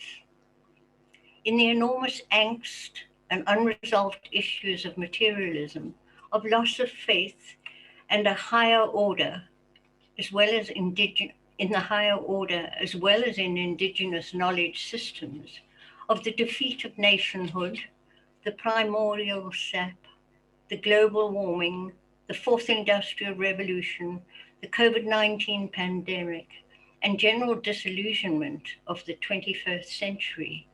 A study of Ockery's works hints at, and I quote, how the future can have a future. I borrow these words from fellow Nigerian Odia Ofeminum.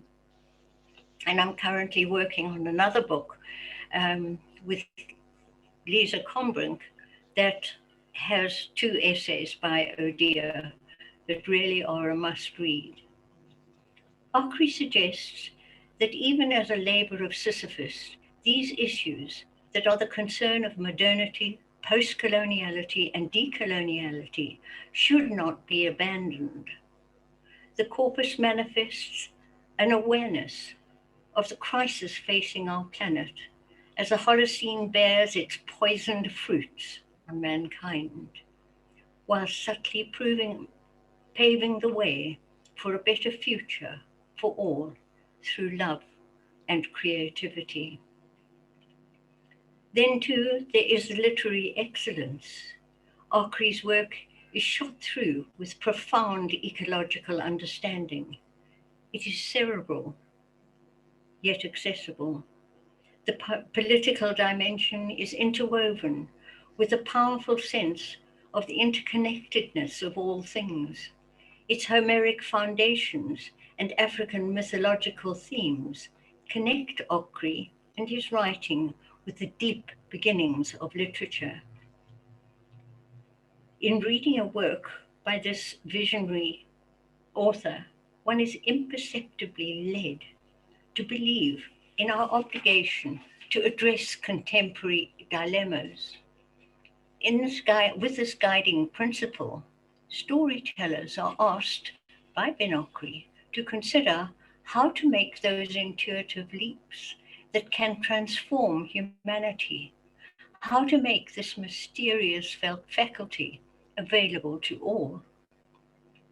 Okri is peerless in his ability to make alert attentiveness to our world an imperative of consciousness. His writings intimate that art is directed by consciousness, and particularly by the superconsciousness, that higher consciousness, or what specialists call hot consciousness, that the complex self has access to reflection, that the objects of reflective cultural creation can provide, quote, the true turning point in the future history of civilization, as Okri says.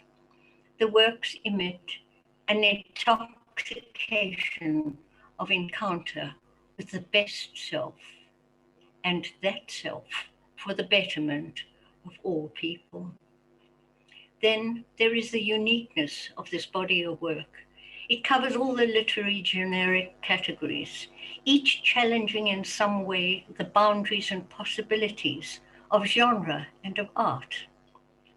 Okri's work is that of a consummate artist, one who has mastered the art of expressing ideas and emotions, not, I must say, by describing them directly, but by suggesting what these ideas and emotions are or might be, by recreating them in the mind and imagination of the reader through the use of unexplained and intriguing symbols.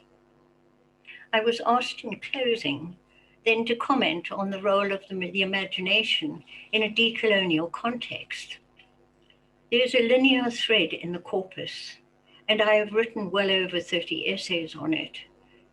This thread is dismay at humankind's inhumanity, whether the topic is slavery, racism, internecine strife, colonialism, neocolonialism, or other examples of humankind's propensity for domination.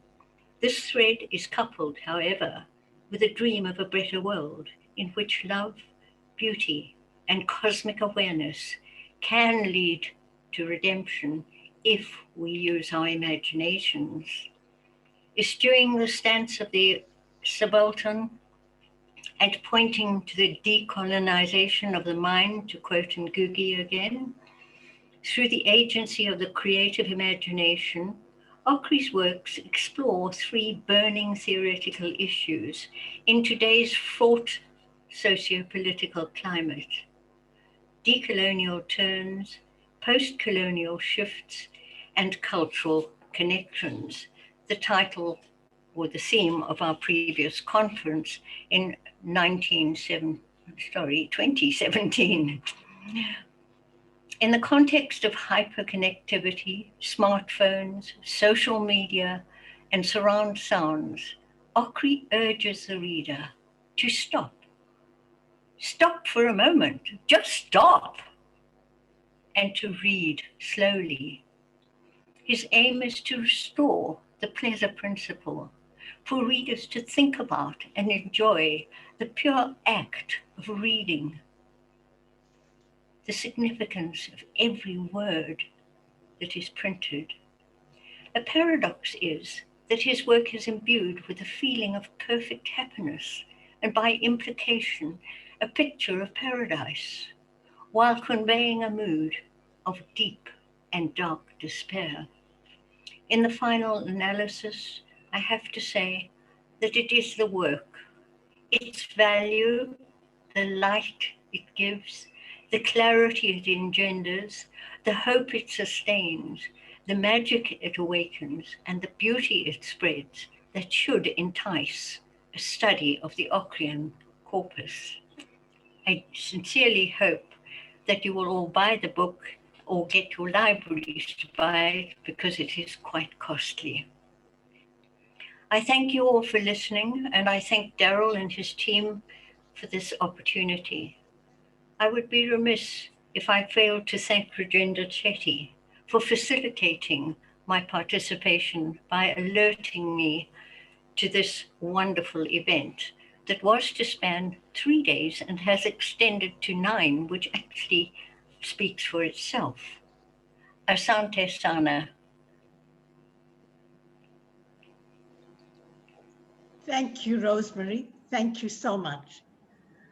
Well, I'm sure all the attendees and the rest of the panelists will agree that Rosemary has given us the depth and the breadth of what it means to live, and how writing and literature, books and poetry are part of our interconnected quest for what it means to live on our planet.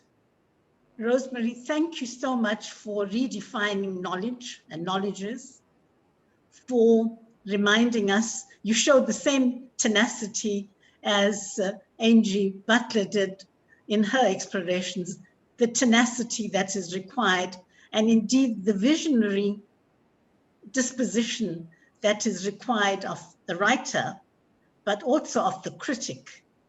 And you've demonstrated that through your life splendidly and through this writing.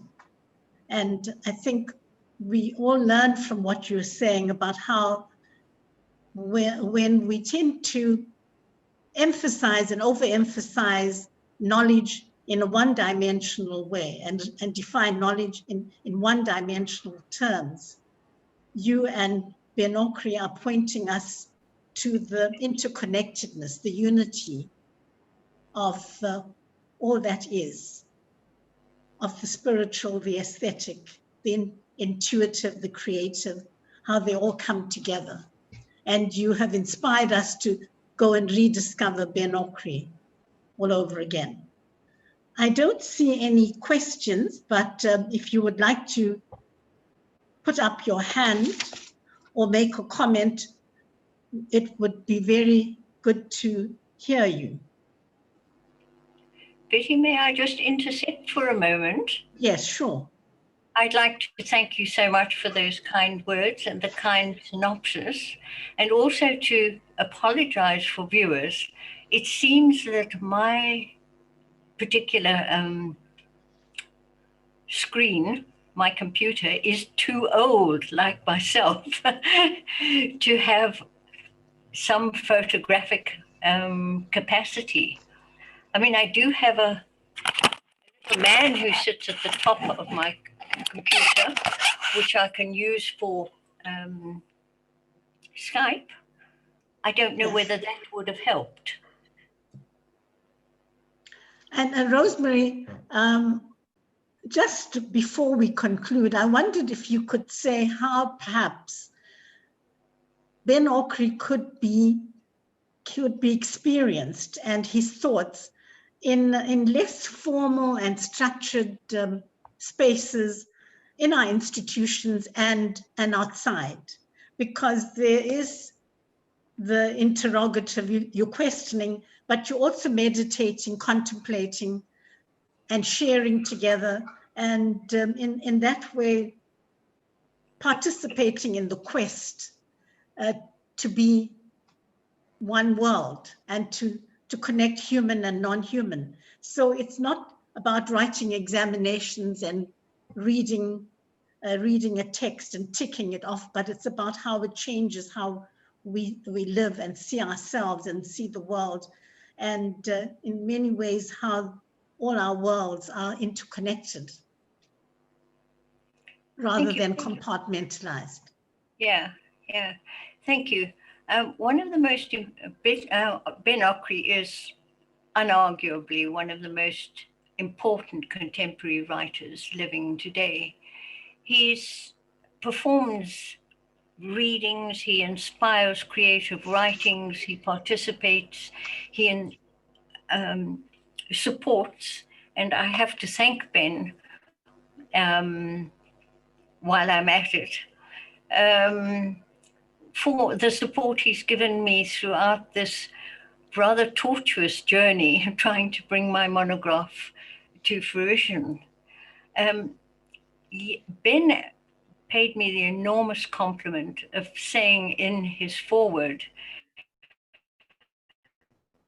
which I'm very privileged to have in board effectively, to rethink how he writes and why he writes. And you're quite right that inevitably what is important is that we all belong to one world. We are a unified human race. Thank you. Thank you. So I'd like to conclude the session then with a quote from Ben Okri. And I think it speaks to all of us, Daryl, to this conference, and to all of us, not only as writers and poets, but about how we live. Ben Okri says, "Our time here is magic. It is the only space you have to realize whatever it is that is beautiful, whatever is true, whatever is great, whatever is potential, whatever is rare, whatever is unique. It's the only space." And so I wish everyone with much love that we appreciate the space that we have, this span that we have here in the universe. Thank you. Thank you so much, Betty. Thank you so much, Rosemary. And we look forward to laying eyes on the book and learning more about Ben Okri's works. We now have a short break before our 14:30 2:30 session. So Graham and the team in the background, if we could maybe just have a bit of music to calm the nerves before the next session, which will be Lisa Albertine de Toy, a book that has garnered much praise in conversation with Kirby van der Merwe. And then Chris Murray and Julian de Toy, who more than anyone else, I suppose, popularized the Karoo as a destination. So 2 wonderful books coming up. Let's get some coffee in the system, and we return in about 15 to 20 minutes time. Thank you so much.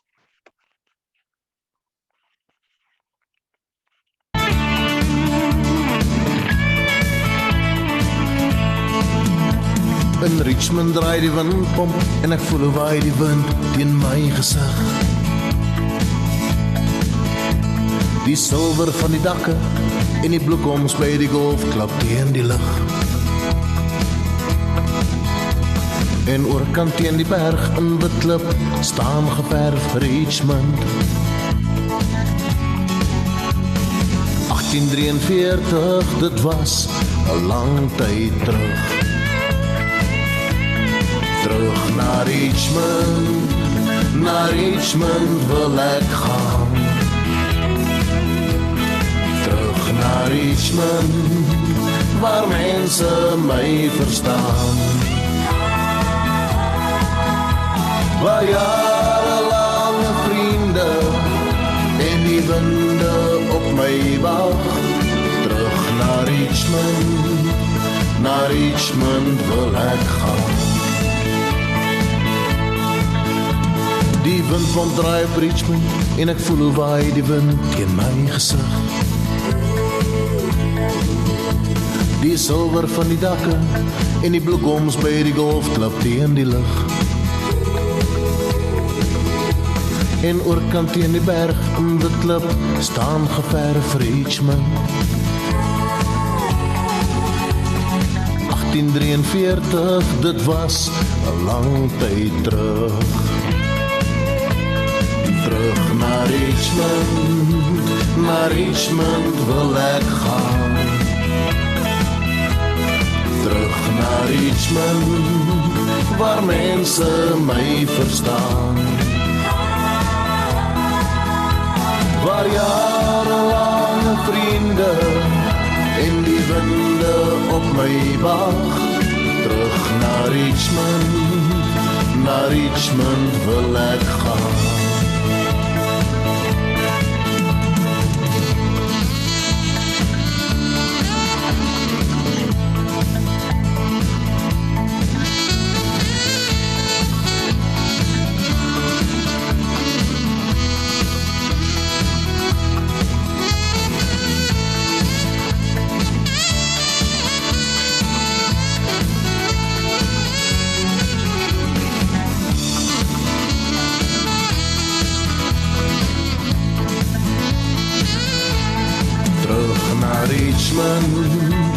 Na Richmond wil ek gaan.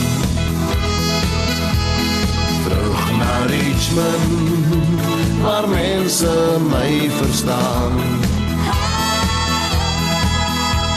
Waar jarelang vriende en die winde op my wag. Terug na Richmond wil ek gaan. Na Richmond wil ek gaan. Na Richmond wil ek gaan.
Goedemiddag allemaal. Baie welkom aan die volgende sessie. Ik wil net van mijn groot vriend Kirby van der Merwe sê, groete. Jy lyk jonger soos altyd. En ons sien uit na die volgende sessie. En welkom ook aan Lisa Albertine de Toy. En sy het sopas 'n groot prys ingepalm, maar Kirby, ek seker jy sal 'n bietjie meer daaroor sê en ons sien uit na die volgende halfuur saam met julle. Baie dankie. Nou kan ek maar praat. Nog nie. Ja, jy kan voortgaan. Okay.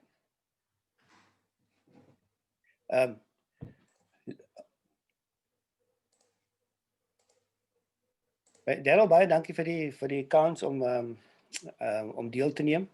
En Lisa, ook baie welkom. Dis 'n eer om jou te gesels.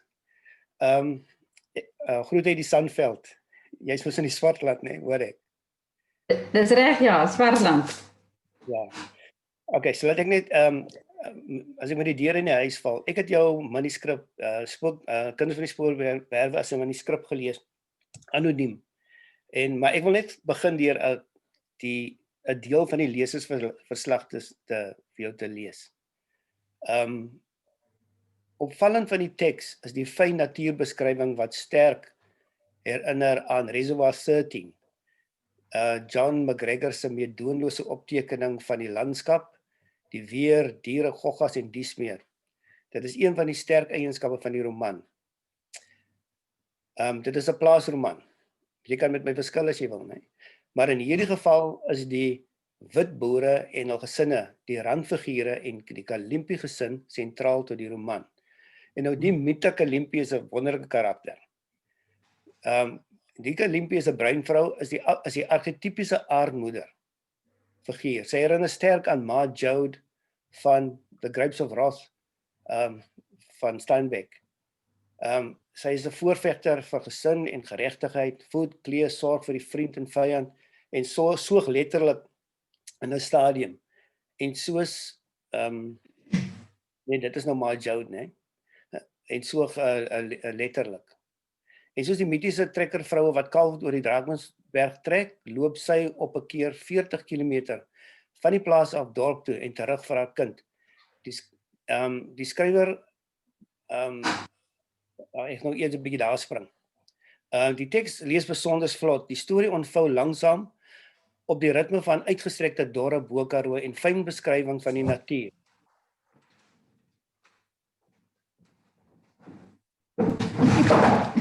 Fyn beskrywing van die natuur. Ek het eintlik agter die plesier van die Bo-Karoo, om as sê Griekwa en Oranje rivier Afrikaans aangelees. Die taal en segswyse is juist die drywer van die verhaal. Die teks is verweef met wat beskou kan word as neerhalende terme en skeldname in die politieke sin. Tog is die konteks van tog in die konteks van die verhaal, die karakters, die tyd en plek van die verhaal is absoluut autentiek. En ja, en so kan ons nou aangaan, ek gou sien. Ja, dis ook al dit is die storie gaan oor mense op 'n plaas wat totaal onbewus was van die politieke omwentelinge van daardie tyd. Tevrede en gelukkig onder die patronaatskap van die boere dat die onregverdige politieke stelsel nie aangeraak word nie. Maar ek gaan net 'n bietjie spring, né? Dis 'n fantastiese boek. Ek moet sê dit was baie goed om dit anoniem te lees. En ek dink ek het al vir jou gesê, toe begin ek wonder, is dit 'n man? Dink ek eers moet dit 'n man wees. Want daar's verwysings van 'n man van so omtrent 60, die boeke wat hy gelees het, soos Aggerop kind van die duine en die tipe. Toe spekuleer ek weer, dink ek, nee, dit moet 'n vrou wees van 'n sekere goed wat net 'n vrou kan skryf. En later het ek agterkom dit moet 'n vrou wees. Die vroulike karakter het al sterker na vore gekom. Die verteller. In elk geval, maar voor ons nou oor die boek praat, vertel net vir 'n bietjie van jouself. Waar kom jy skryf werk of skryf talent vandaan om so 'n stuk werk aan te pak? Kavi, my wêreld, my grootword wêreld is Mpumalanga. Ver verwyderd van die Weskaap. Ek wil net sê, die mense visual van my of het ek nou hier nie 'n knoppie gedruk nie? Ek is so onseker. Jy's reg van ek hoor jou. Nee, ons kan jou sien. Okay, alright. Goed. My grootword wêreld was in Mpumalanga. Ek is gebore in Bethal en ek het daar groot geword, laerskool, hoërskool en ek het my eerste 4 jaar op Tikkie studeer, ook nog van die huis af. Was in 'n koshuis, maar nog steeds my ouers het nog steeds gebly in Bethal. So ek is 'n een dorpie mens. En van daar af het ek nou kon studeer op Stellenbosch en nooit geskryf nie, Kirby. Dit was glad nie my leefwêreld nie. Boeke was nie my leefwêreld nie. Ek is 'n baie stadige, swaar leser en ek is 'n buitekind. Ek het gespeel en ek kon nie baie lank stil sit nie. So my kinderwêreld was grootliks sonder boeke en ek het eers begin in boeke belangstel toe ek self my eie kinders gekry het. En ek het daai leemte intens ervaar toe ek vir hulle begin voorlees het. En dit was 'n heerlike ervaring om saam met hulle die literêre wêreld te betree. My agterstand is enorm en ek voel my gereeld in 'n situasie waar ek 'n groot verlange het om saam te kan praat oor Grapes of Wrath en groot skrywers. So dit gebeur baie met my dat mense boeke aanhaal wat hulle seker aanvaar, iemand wat skryf sou dit gelees het, classics, ek het nie. Maar aan die ander kant voel ek, dit het my onbevange gemaak. Ek het my verbeelding en ek dink dit is wat nodig is en dit het gebeur sonder dat ek dit daarvoor gaan soek het. Ek het begin skryf, my skryfloopbaan as mense dit nou kan noem, het begin dat ek 'n skryfskool bygewoon het by die Breitenberg Sentrum onder leiding van Rachel Greef. En dit was wat 'n wonderlike Die idee was nog nie 'n roman nie, dit was maar nog 'n klein treetjie. Glad nie 'n roman nie. Nee, ek het nog met my huisstories daaraan gekom. Weet hoe om 'n hoenderhaan groot te maak. Hoe om kalvers groot te maak. Hoe leer jy 'n kind afval eet? Dit was my stories wat ek daar aangebring het en kort verhaaltjies, die ek-figuur, ek wat geskryf het. Ek het die waarheid geskryf. Spookwerwe was my boek wat ek gefantaseer het mee. So ek dink jy die boek in jou onderkop in jou onderbewuste gehad altyd. Gehad. Nee, die kinder van Spookwerwe is gebore uit 'n kort verhaal wat eintlik op my kan nie sê afgeforceer was nie, maar dit was 'n opdrag wat ek nie wou uitvoer nie. En het Rachel met so 'n bietjie gepols en sy gesê skryf maar so ietsie vir my dat ons sien en ek het toe 'n storie geskryf oor 'n seentjie Milano wat hier op die plaas, ons buurplaas, ons het nog steeds die bazaar en ek het 'n groot koek gebak en die seentjie het die koek gewen.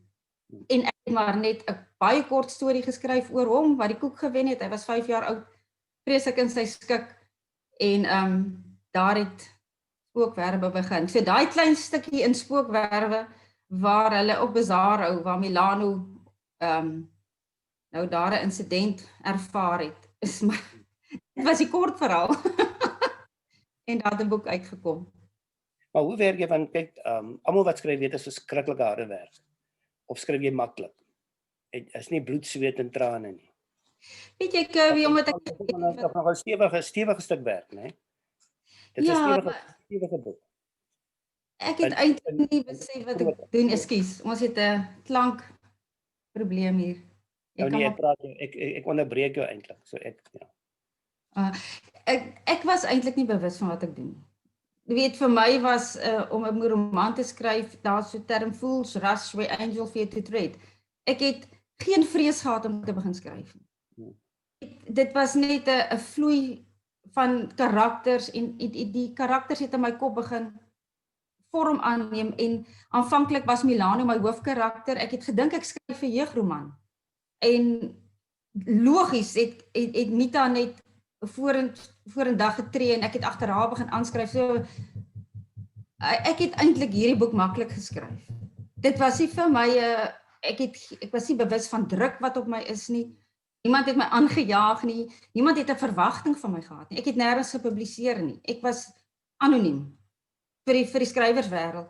So dit was 'n heerlike nooiensvaart en dit was nie, hierdie boek was nie vir my moeilik nie. Dit was heerlik. Ja, maar iemand wat van Limpopo is. Hoe het jy spesifiek die taal van die Bo-Karoo kan jy want dit is nogal dit is juist een van die sterkpunte in die roman. Ja.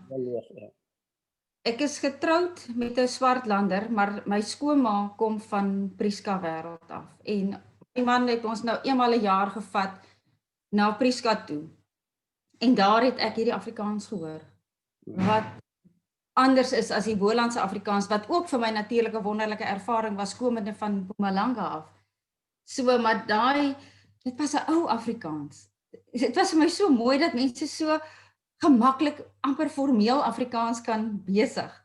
So daar is die saadjie geplant, maar om die boek te kon saamsit, was dit mense wat ek ontmoet het. En taal was my medium natuurlik, maar my dryfveer was nie noodwendig taal nie.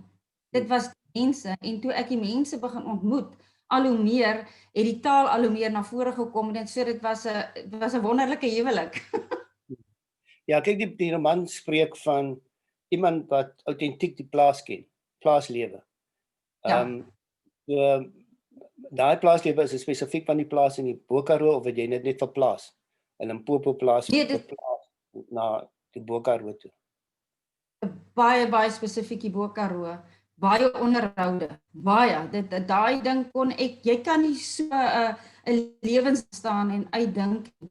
En ek wat nie daar groot geword het, ek moes intens gaan ondersoek instel het. Ek moes daar wees. Ek het soms naweke van die Boland af, van die Swartland af gery en net onder 'n boom gaan slaap op 'n plaas, agter op 'n bakkie, om die geluide van die omgewing te hoor. Die alleenheid te kon ervaar, dit was nodig. Ek moes gaan uitvind hoe werke windpomp daar. Ek weet ek weet hoe hulle 'n windpomp hier regmaak, maar wat se taal gebruik as hulle daar in die Bo-Karoo aan 'n windpomp werk? Samer in die skaapkraal gaan staan en luister. Wat se taal gebruik as hulle skape aanjag? Wat pla hulle in die Bo-Karoo? Nee, Kirby, dit was ek moes daar wees. Ja.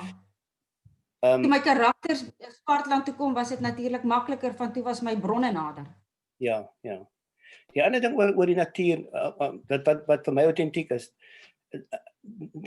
daar word nie vir jou eintlik in die boek gesê wanneer dit afspeel nie. So aanvanklik as jy lees, dan probeer jy soek jy merkers en spore. Jy weet klein goedjies wat geplaas word. So ek gesê het baie van die boeke wat ek ken, kom uit die 50s uit. Dis baie ou Afrikaanse boeke wat gedoen word. So daai spore is daar. En of die klippies is daar neergesit. Maar die tyd het ek toe later agterkom moet in die 60s wees as gevolg daarvan. Was dit moeilik om in die 60s in te gaan, om 'n 60s, 50s wêreld te skryf tot in die 70s? Jy weet Kirby, dis was my grootword wêreld ook. Ek is nou 50, so dit was my kinderjare ook, die 50s en die 70s, maar so dit was nie vir my so moeilik om tot daarin te dink as ek moet dink aan produkte soos KPP poeiers nie, of oor die produkte wat aangekoop het nie. So daardie omgewing was nie so vreemd nie. Wat vir my vreemd en moeilik was, is om dit binne in 'n, ek het aanvanklik nie 'n tyd gehad nie. Maar soos wat ek geskryf op 'n stadium wou ek gehad het, Rachel het ek wou die naam verander het van Milano. Want ek het moes nou net daai naam gevat van die kind wat die koek gewen het hier op ons buurplaas. Toe sê ek, maar dit is mos nou glad nie 'n Afrikaanse naam nie. Toe sê Rachel nog vir my, jy los daai naam net so maklik plan. En van daar af het ek 'n plan gemaak en Milano is mos nou 'n Italiaanse naam. Ja. En ek het daai naam af begin terugwerk in die geskiedenis. En toe kon ek my plot dat Mita se pa 'n Italiaanse krygsgevangene was. En daar het my boek eintlik in die tydskonteks begin inpas en ek het van daar af begin skryf. En wat vir my ook eintlik aangrypend was wat ek nie besef het nie, is dat hy so verloop en die tyd toe Mita met Milano in Tygerberg Hospitaal was hy 76 opstande.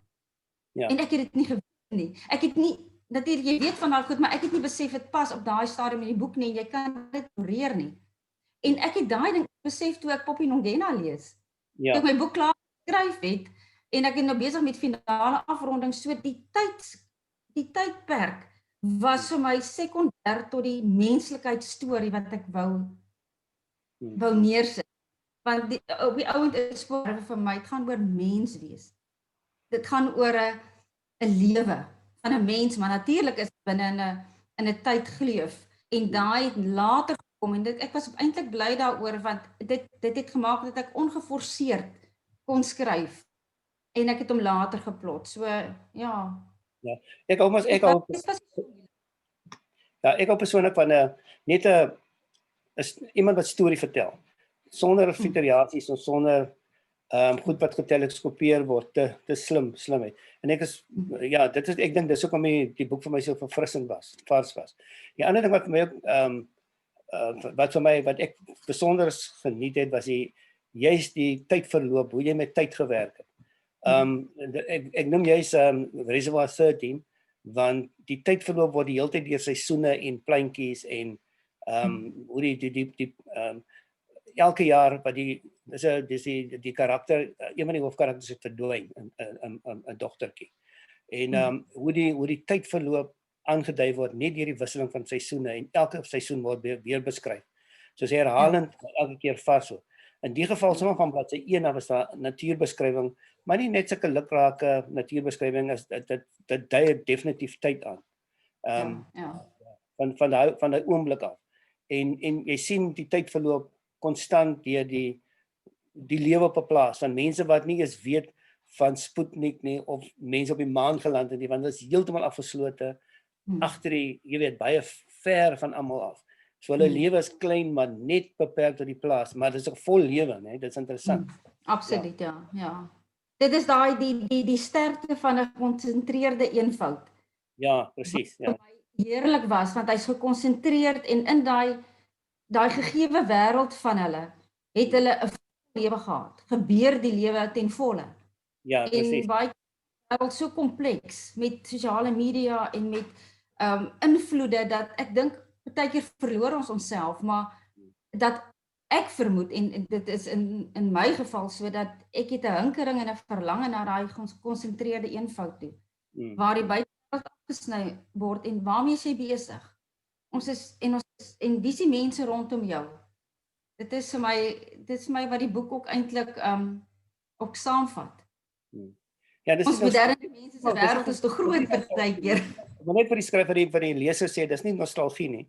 Dit is regtig 'n tekening van mense op in die 1960s afgesny van almal van 'n wêreld af.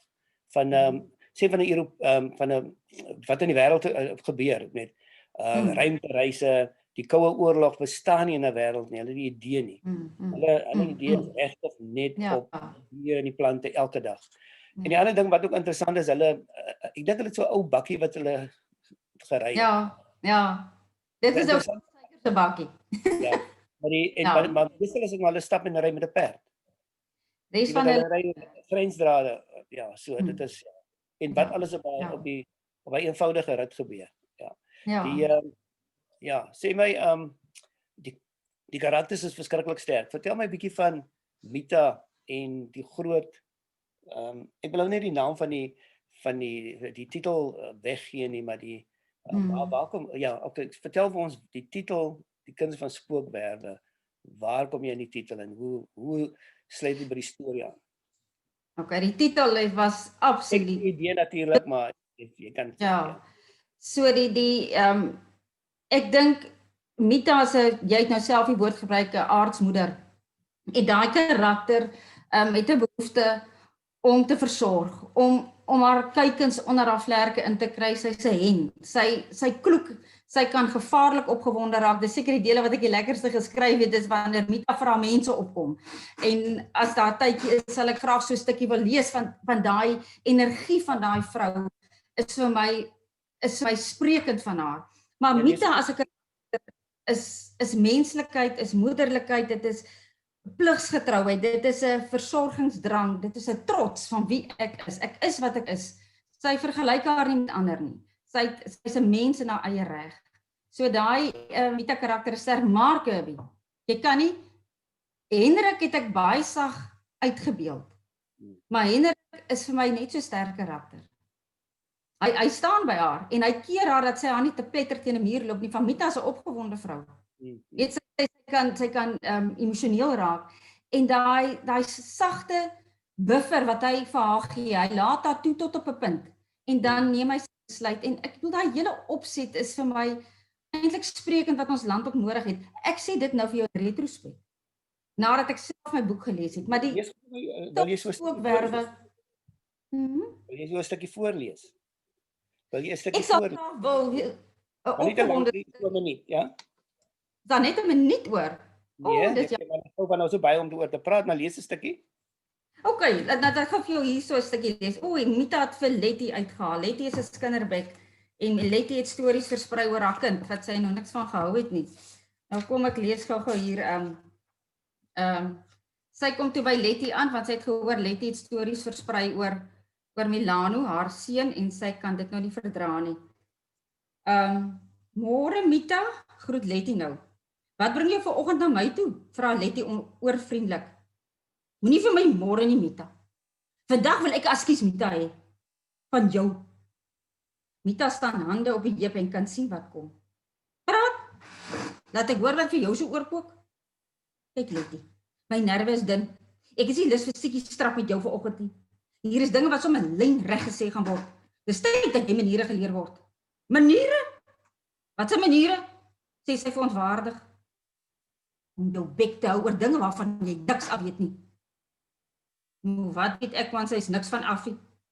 Letty gaan haar nie laat sê nie. Kom ek leer dit vir jou mooi uit. Laat ek weer hoor, jy loop en vertel, my kind moet vaststaan vir Geraldine se swangerskap. Waar kom jy daaraan? Jy weet goed hoe die wind die laaste tyd op die plaas gewaai het. Vir wat moet my kind se naam deur die modder gesleep word, met jou al ewig gesoek na kinderkos? Jy gaan nie vir my hier in my eie huis bedreig nie, Mita. Jou kind, ja, my kind. En van hom hou jy jou skinderbek af. Van nou, hou jou bek van hom af, hoor jy vir my? En jy kan dit sommer vir Sina ook sê, julle loop hier rond met die geaardhede van Bakkoor Jakkalse. Daardie manier van heeldag stories te versamel. My kind het niks met die saak uit te maak nie. Jesus Letty. Vir wat doen jy dit? Jy weet goed wat die waarheid is. Nou daai stukkies van Mita wat sy so erg opgewonde raak, was seker van die lekkerste stukke wat ek geskryf het in die boek. Buite in die rustigheid van die Karoo het daai stukke vir my geweldig energie gegee. En soos wat ek nou hier ook sit, my hart is sommer aan die klop vir die ongeregtigheid. Ja, dit oor die titel. My idee was, maar ek gaan dit nie weggee nie. Ek gaan net 2 name noem. Dis wat ek gedink het, dis die kinders. Dit is wat is die kindertjie se naam? Gysie en Grietjie. Grietjie, ja.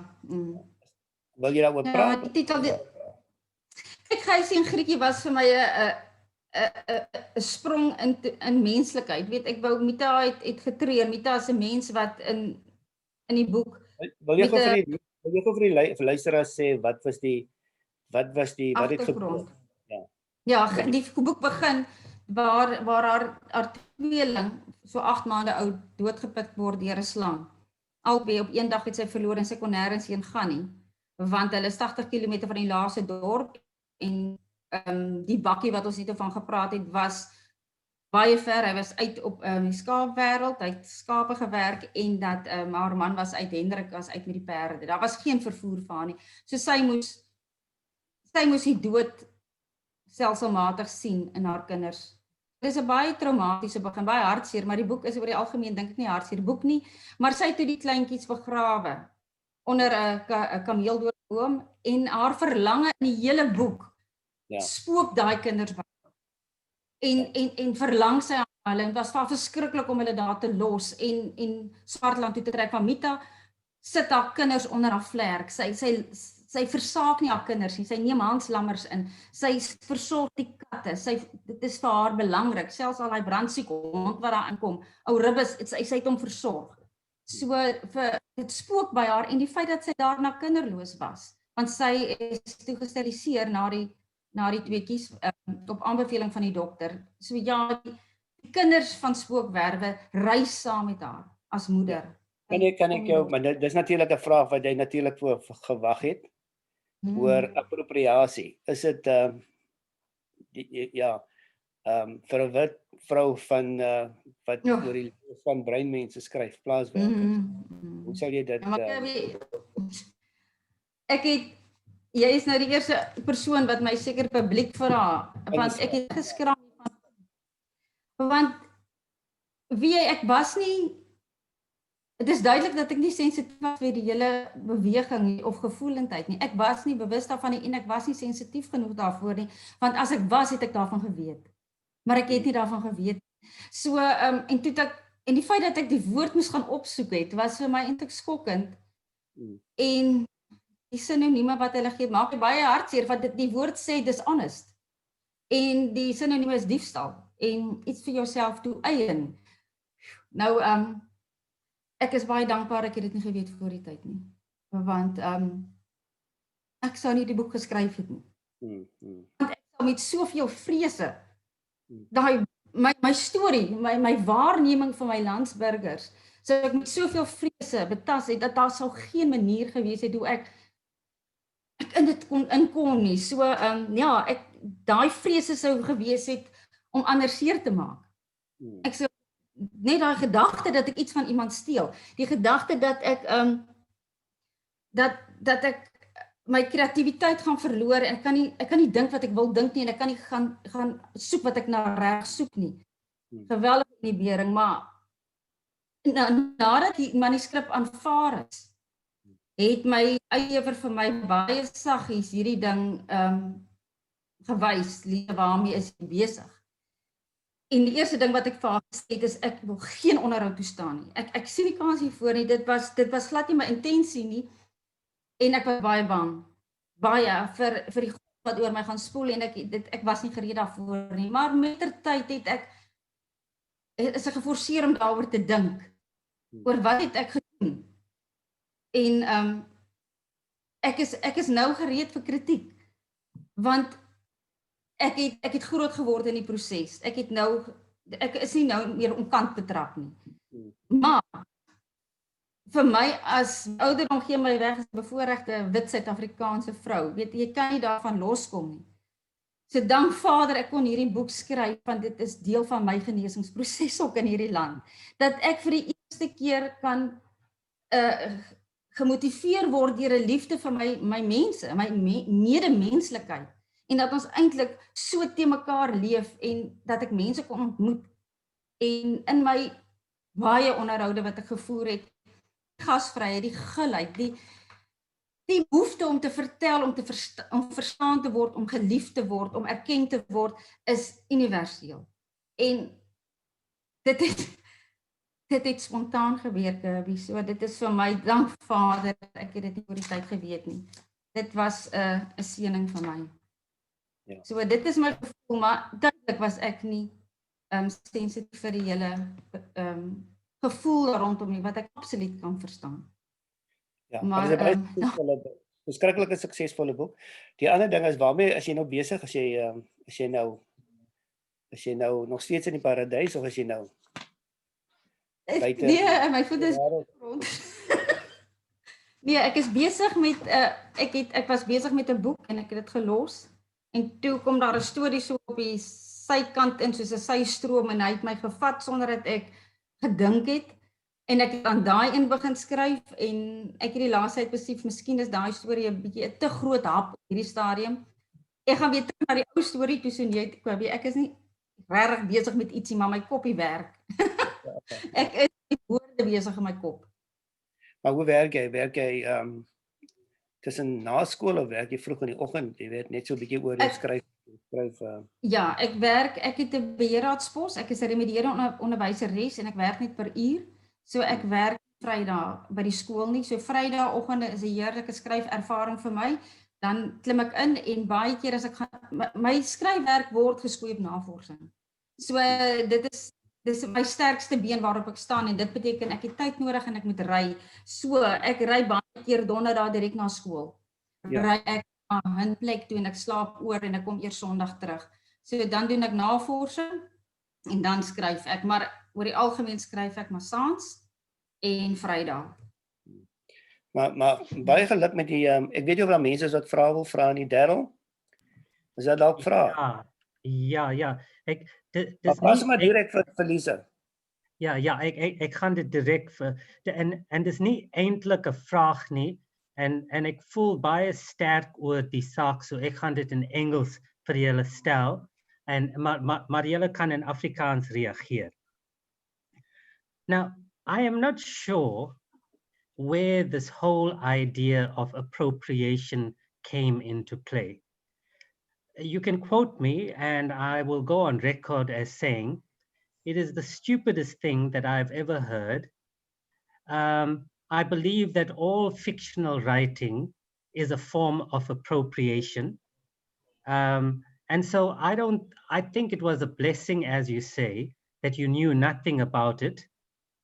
Because look at the fear that it would put into people if they believe that because you're white, you can't write about a black character.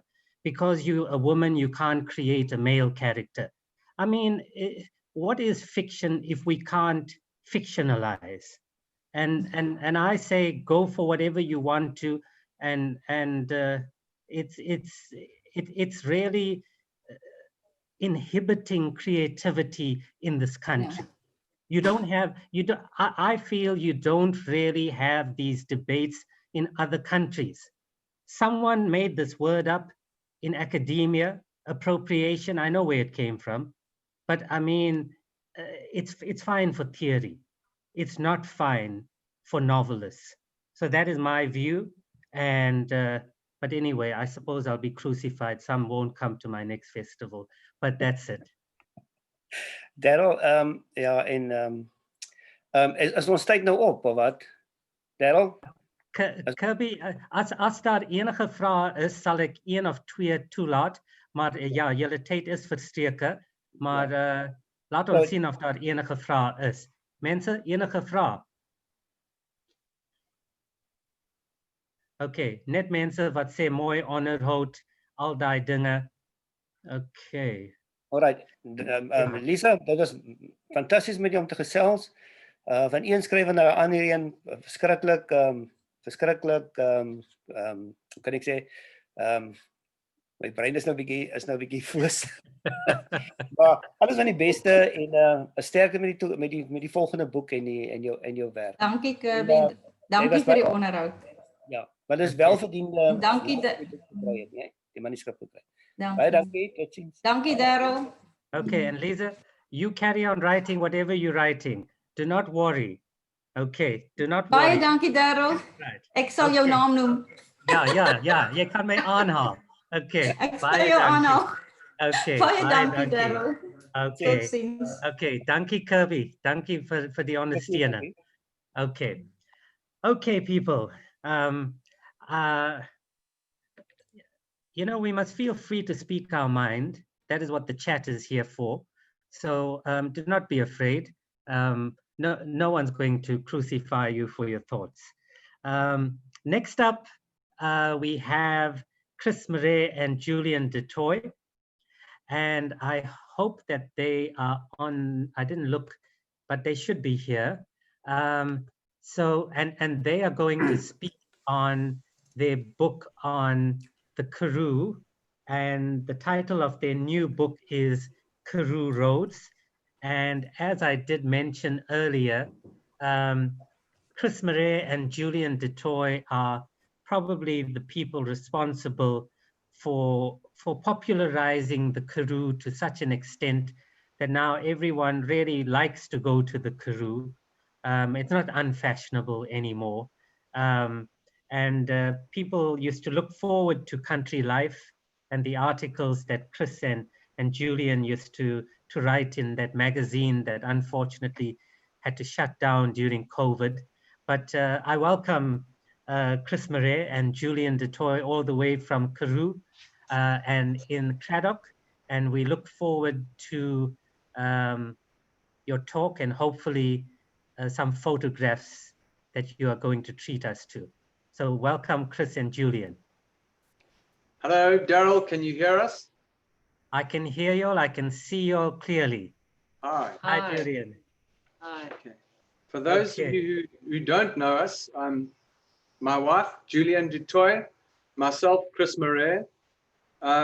We're two longtime journalists who have been freelancing together for more than 20 years. Our main client over the last 2 decades has been Country Life on a freelance basis. And for the last 15 years, our concentration has been solely on the Karoo. We came down to live in Craddock and about 15 years ago, became part of the community. Craddock is not really much of a tourist town. It's got some fantastic tourism assets, but it is primarily an agricultural town. And it's a tough little town with a rich heritage. It's more than 200 years old. It has struggle credentials. It has settler credentials. It has everybody's credentials. And it has some very, very good writing stock that passed through here, Guy Butler, Olive Schreiner, etc. And yeah, we're still here, but it's a springboard for us. We use our base in Cradock to move into the Karoo. We travel a lot. We have traveled a lot. And over the last 15 years, we've built up a huge stock of stories. There's no interview going on, so I'm just going to rattle on for 20 minutes with Jules. And you want to take over on the Karoo? Well, basically, you know, as travel journalists, we started as travel journalists, as freelancers in 1998. Yeah. And before then, we had been newspaper journalists and then later on magazine journalists. And, you know, in the course of doing freelancing, we traveled all over the country. And of course, you have to crisscross the Karoo because that is in the middle of the country and it is this dry, to the uninitiated person, a very dry, boring kind of a space. And of course, we used to hate it. You know, we try and get through as fast as possible. And but eventually it sort of grabbed us and it sort of creeps into your soul in a very special way. So eventually when we moved from Johannesburg, we decided to move to the Karoo. And this is where we learned, I don't know, you know, the Karoo has got is almost like a country of its own. We sometimes refer to it as the Republic of Karoo. And in the course of things, you know, we learnt, you know, its vital statistics, its size, which is 400,000 square kilometers, which is similar to Germany. The amount of sheep it has, 7 million before the drought. The amount of people, 1 million. So you have 7 sheep for every person. You have about 101 towns. You have strange little anomalies and strange characters in the towns, you know, and it seems to be a place that attracts eccentrics. So of course that was the kind of thing that attracted us as storytellers. And over the years we've seen interest in the Karoo change. Practically under our noses, a huge renewable energy industry has grown up around particularly De Aar, moving up to Uppington, the solar fields. We've also seen the establishment of the SKA radio observatory fields, practically the whole of the Northern Cape. In fact, we've just been up there, and also we've noticed, as Daryl says, that the Karoo's become more popular, and this is, I think, our 6th book on the Karoo. And what happened was this year we were merrily chugging along like all of us, doing our thing, had the year planned out. Along came COVID, and with that the closure of the mothership magazine, Country Life, which had always been our excuse to hit the road basically.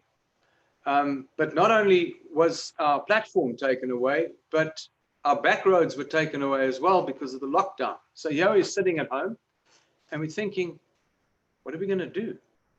Small moment of panic. And then we realized we had this treasure house of stories, because that's what we are. We're storytellers. We've got interviews going back to 1988, in fact, the train drivers, the steam train drivers of De Aar. We've got a fantastic interview with the second laird of Maatjiesfontein, David Rawdon. We'd spent a lot of time with Ota Lapis, the legendary outsider artist of Prince Albert. These people are all dead now, but we've brought them back to life. And we decided to do this collection of some of our favorite stories from the last 15 years. And so we couldn't hit the back roads for the last 6 months. Okay, now it's a bit more loosened up.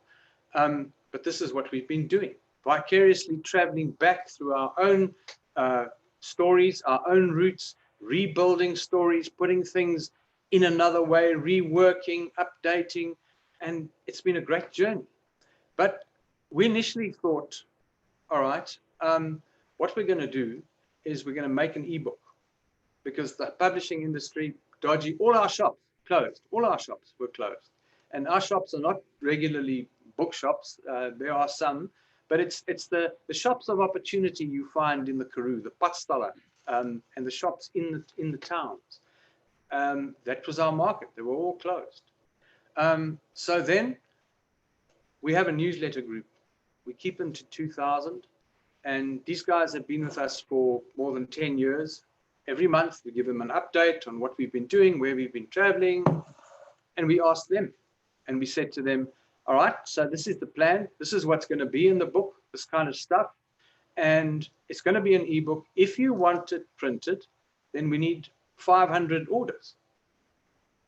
And within 2 weeks, we got that fulfilled. We got 600 orders, and we were allowed to go to the print. And this is the first time that we've ever done this, because normally we go to the printers, we pay the bill, then we hope like hell the book sells. And this time, our community basically supported us. I suspect a lot of them were Country Life readers, and then basically people who were interested in the Karoo. And they sent in the orders, and on the strength of that, we were able to publish X amount of copies, I think 3,000.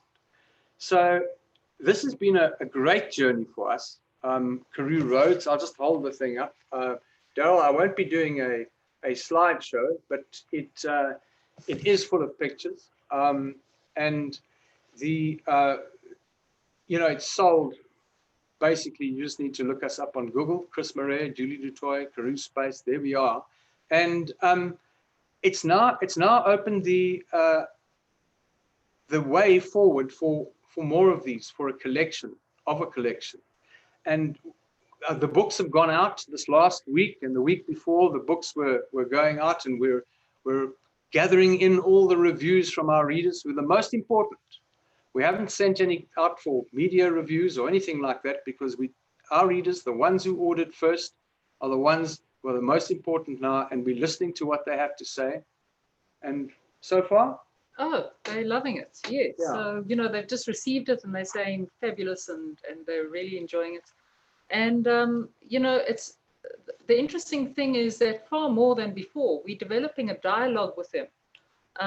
It's become a far more personal thing, and quite honestly, I think this might be the future of publishing, or certainly for independent publishers like ourselves,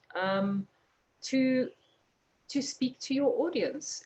Your audience supports you. You have a dialogue with them. People tell us, oh, it's just started raining and I'm curling up with your book. I loved your packaging. Tell me about the packaging. Oh, yes. During COVID, of course, you couldn't get things, and I was struggling to get hold of padded envelopes, which is what we usually use to send out our books. So I cast about, and I found, well, in a bench underneath, in our kitchen, is a lot of old, supermarkets, flyers and things like that. I thought, well, in a pinch, I'll just wrap them using that. And then, of course, in our cupboard, from our days traveling to Indonesia, Madagascar, Namibia, Swaziland, we've also got files and things. So I thought, well, okay, perfect sort of wrapping material. Well, let me tell you, the people are absolutely charmed by this. They are saying, oh, I started reading this or that, or I found an interesting article from Namibia showing the prices of vegetables in 2002 or whatever.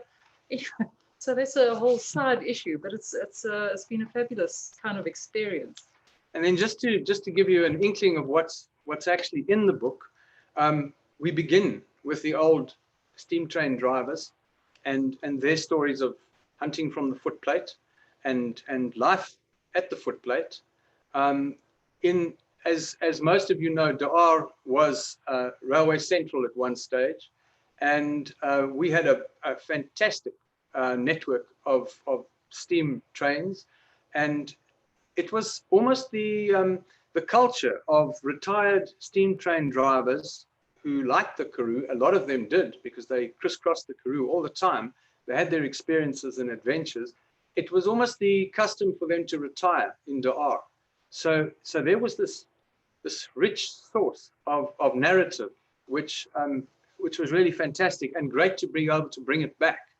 Then moving into current day, how do farmers survive during the drought? We found this one farm up in the mountains near Graafrenet, where they've turned it into a dude ranch, because There's no farming up there at the moment because of the drought and because the land is tough. It's mountainous country, but they've found a way, and people go and they do advertising shoots. Everyone dresses up as cowboys, and that's fine because they're making a living and they're surviving, and they're in fact being good to the land in many ways, and so on and so forth. We got a thing on wind pumps. Now you drive past wind pumps in the Karoo, and yep, they look nice. A lot of people, you know, photograph them these days in atmospheric settings, but there's a whole legend and a history to how the Karoo adopted its wind pumps, when they came in, the different types of wind pumps, the anecdotes from wind pump repairmen, the stories of the farmers who have to deal with these pesky wind pumps every day.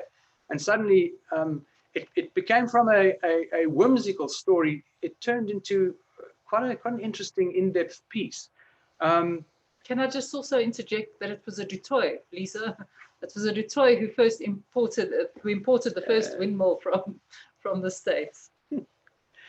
And yeah, and then last year we set ourselves the assignment of getting into the ostrich industry, which was on its knees, basically because of the drought. But there's far more to the ostrich story than the bird you see in passing, and it was fantastic how it began. Who the story of Armand's Potgieter down in the little Karoo, how he began his industry, and his family still own the first feather palace, and that whole business of the feather boom in Oudtshoorn, and how the slump came and what happened afterwards, and how these guys are coping today, how the industry has changed. And it's actually fascinating. And then a lot of light stuff. An insane night spent in Aberdeen with the craziest of people. So what we've done, we've got 25 stories going, and in-depth research, but then also something light, something human interest. Of late, we've done a lot of work with the Gift of the Givers, fantastic organization. We've done about 5 projects with them, where we've accompanied them, and we put together a large feature on them. And you know, appropriate love, because the first time we met these guys, it was a couple of years ago in Fraserburg. And Fraserburg in the Northern Cape, hard little town, in the heart of the drought. You all know that we've suffered drought here. And the Gift of the Givers had arrived. A lot of these guys who were offloading and driving, they came from the Cape Flats. They were basic urbanites, and this was their first visit to the Karoo. Some of them had been to Sutherland, but for most it was their first visit to the Karoo. They arrived in the stockyard to offload. The farmers arrived in a cavalcade of bakkies, and within 15 minutes, the dominee had climbed up on the back of a bakkie and was praying. And I've got these pictures of these Muslims and these Christians standing together, heads bowed. A very, very telling moment that tells the story of South Africans like few things do. So we followed them around, and we've, you know, had the opportunity of meeting Dr. Imtiaz Suleiman, the head of the organization, a fantastic chap, who gave us his vision for the rebuild of South Africa. You know, the privilege of being able to tell a story like that is immense. Do you want to pick up something? Well, you know, and then a lot of it was sort of, you know, stories that had been published or portion thereof in Country Life, but then we would sort of like pull on a strand and take it a bit further. Like Chris started writing an article, or got into an article about Norval's Pont and the Glasgow Pont Hotel, and the longest bar, was it the longest bar in the Northern Cape, called Karoo. And from there on, it sort of led to concentration camps, and from there on, it led to blockhouses and the history of blockhouses. And from there, it led to how people basically how they lived, you know, what they did, and how many soldiers did it take up? 50,000 soldiers. It took up 50,000. There were 8,000 blockhouses, part of Kitchener's plan to inhibit the movements of the Boers. They were having a lot of problems with the Boers at that stage, the Second Anglo-Boer War, South African War. And and this was one of his devices. We were also, the nice thing about working with nonfiction, narrative nonfiction, is you can draw from sources. We found this document, an academic document done by some researchers from the University of the Free State. But the theme was of great interest to us. They looked at life in a blockhouse, what life was like for these 8,000 or 50,000 soldiers in a blockhouse. And we quote shortly from that, but also Thomas Pakenham describes, where's the Thomas Pakenham thing? I mean, because that's what we were interested in. Because being a soldier, as a soldier will tell you, it's a case of hurry up and wait. 90% of your time is spent having derbies with cockroaches, and then 10% of time it's a firefight. Anyway, so Thomas Pakenham says, they made the best of blockhouses. They planted petunias in bully beef tins. They wrote letters home, tens of thousands of them, stiff upper lip letters for the most part, to be collected by the weekly mail wagon. There was little to gossip about on the telephone that connected every blockhouse to its neighbor, but there were pets to be looked after, dogs, goats, pigs, even lizards. And just occasionally, a whirlwind in the night, a summer storm rattling the tin cans on the tripwires so that they rang like a xylophone and setting off a fusillade of shots into the darkness. It was a visit from a party of guerrillas. So it's lovely stuff. And to be able to just pick from that and draw from that and obviously attribute everything, it just enriches the story. And it all began with a long bar in Norval's Pond. And part of it is some people have said, oh, is it a guidebook? It's not. It's sort of like the drawing out of stories from some towns that are really quite obscure and could by no means be considered tourism attractions now. Jagersfontein had a fascinating past, so we bring that out. Rietfontein, and a tiny little speck on the map, but it has an interesting story, and there are interesting things happening there now with the architecture. And then obviously Daryl will know, and hi Peter will know, and they introduced us to this railway siding between Richmond and R called Deelfontein. And an excellent book was written about this by Arnold van Dyk and Kay de Villiers and our very best popular historian, Rose Willis. It was called Yeoman of the Karoo. And we took this book, we read it, and we sat with it, and we went to Deelfontein and sat there in this set of ruins. There was an old hotel called the Yeomanry, and this graveyard of British military, British soldiers. And we sat there and read this book, and it was a profound time for us.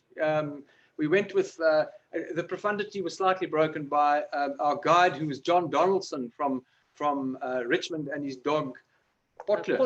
But that's another story. So, the trick is to find a really small place.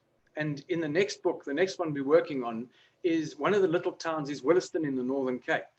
But that brings out the whole Nama real culture as well. And we've been following that for more than a decade. So this is fun. And we boogie around the Karoo, we tell stories, we write them. Hopefully they're well told. And we hope to continue this until we fall off the perch.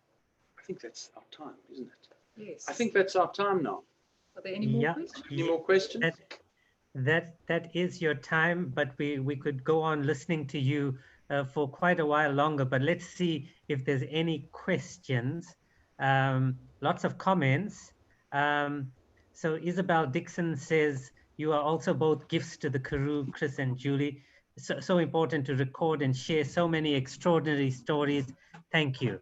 Okay, so Isabel Dixon, I take it. That's rare praise. Yeah, so Isabel Dixon, born in Graafrenet, now in the UK. Greetings to you. And Umesh Bawa, he works at my university, and he seems to know bars quite well. And you would be happy to know, Umesh, that Chris, in his early days, did a book on 101 bars of South Africa. Chris, am I right? Southern Africa, yeah. We pulled in Mozambique and Botswana and all the funny little places. Yeah. But Umesh is saying that the longest bar counter is in Mikey's Fontaine. Have you? I don't know. Star of the West in Kimberley would fight with that. Okay, okay. And I think we should all go and measure, maybe. We should measure. Yeah. Okay, okay. No. And I can't see what Umesh is asking you. His spelling is bad for an academic, but anyway, he's typing too fast. But just wanted to say that. No, Umesh wants to join us, Daryl. He says he wants do you have space for him on our trips? Ah, wonderful.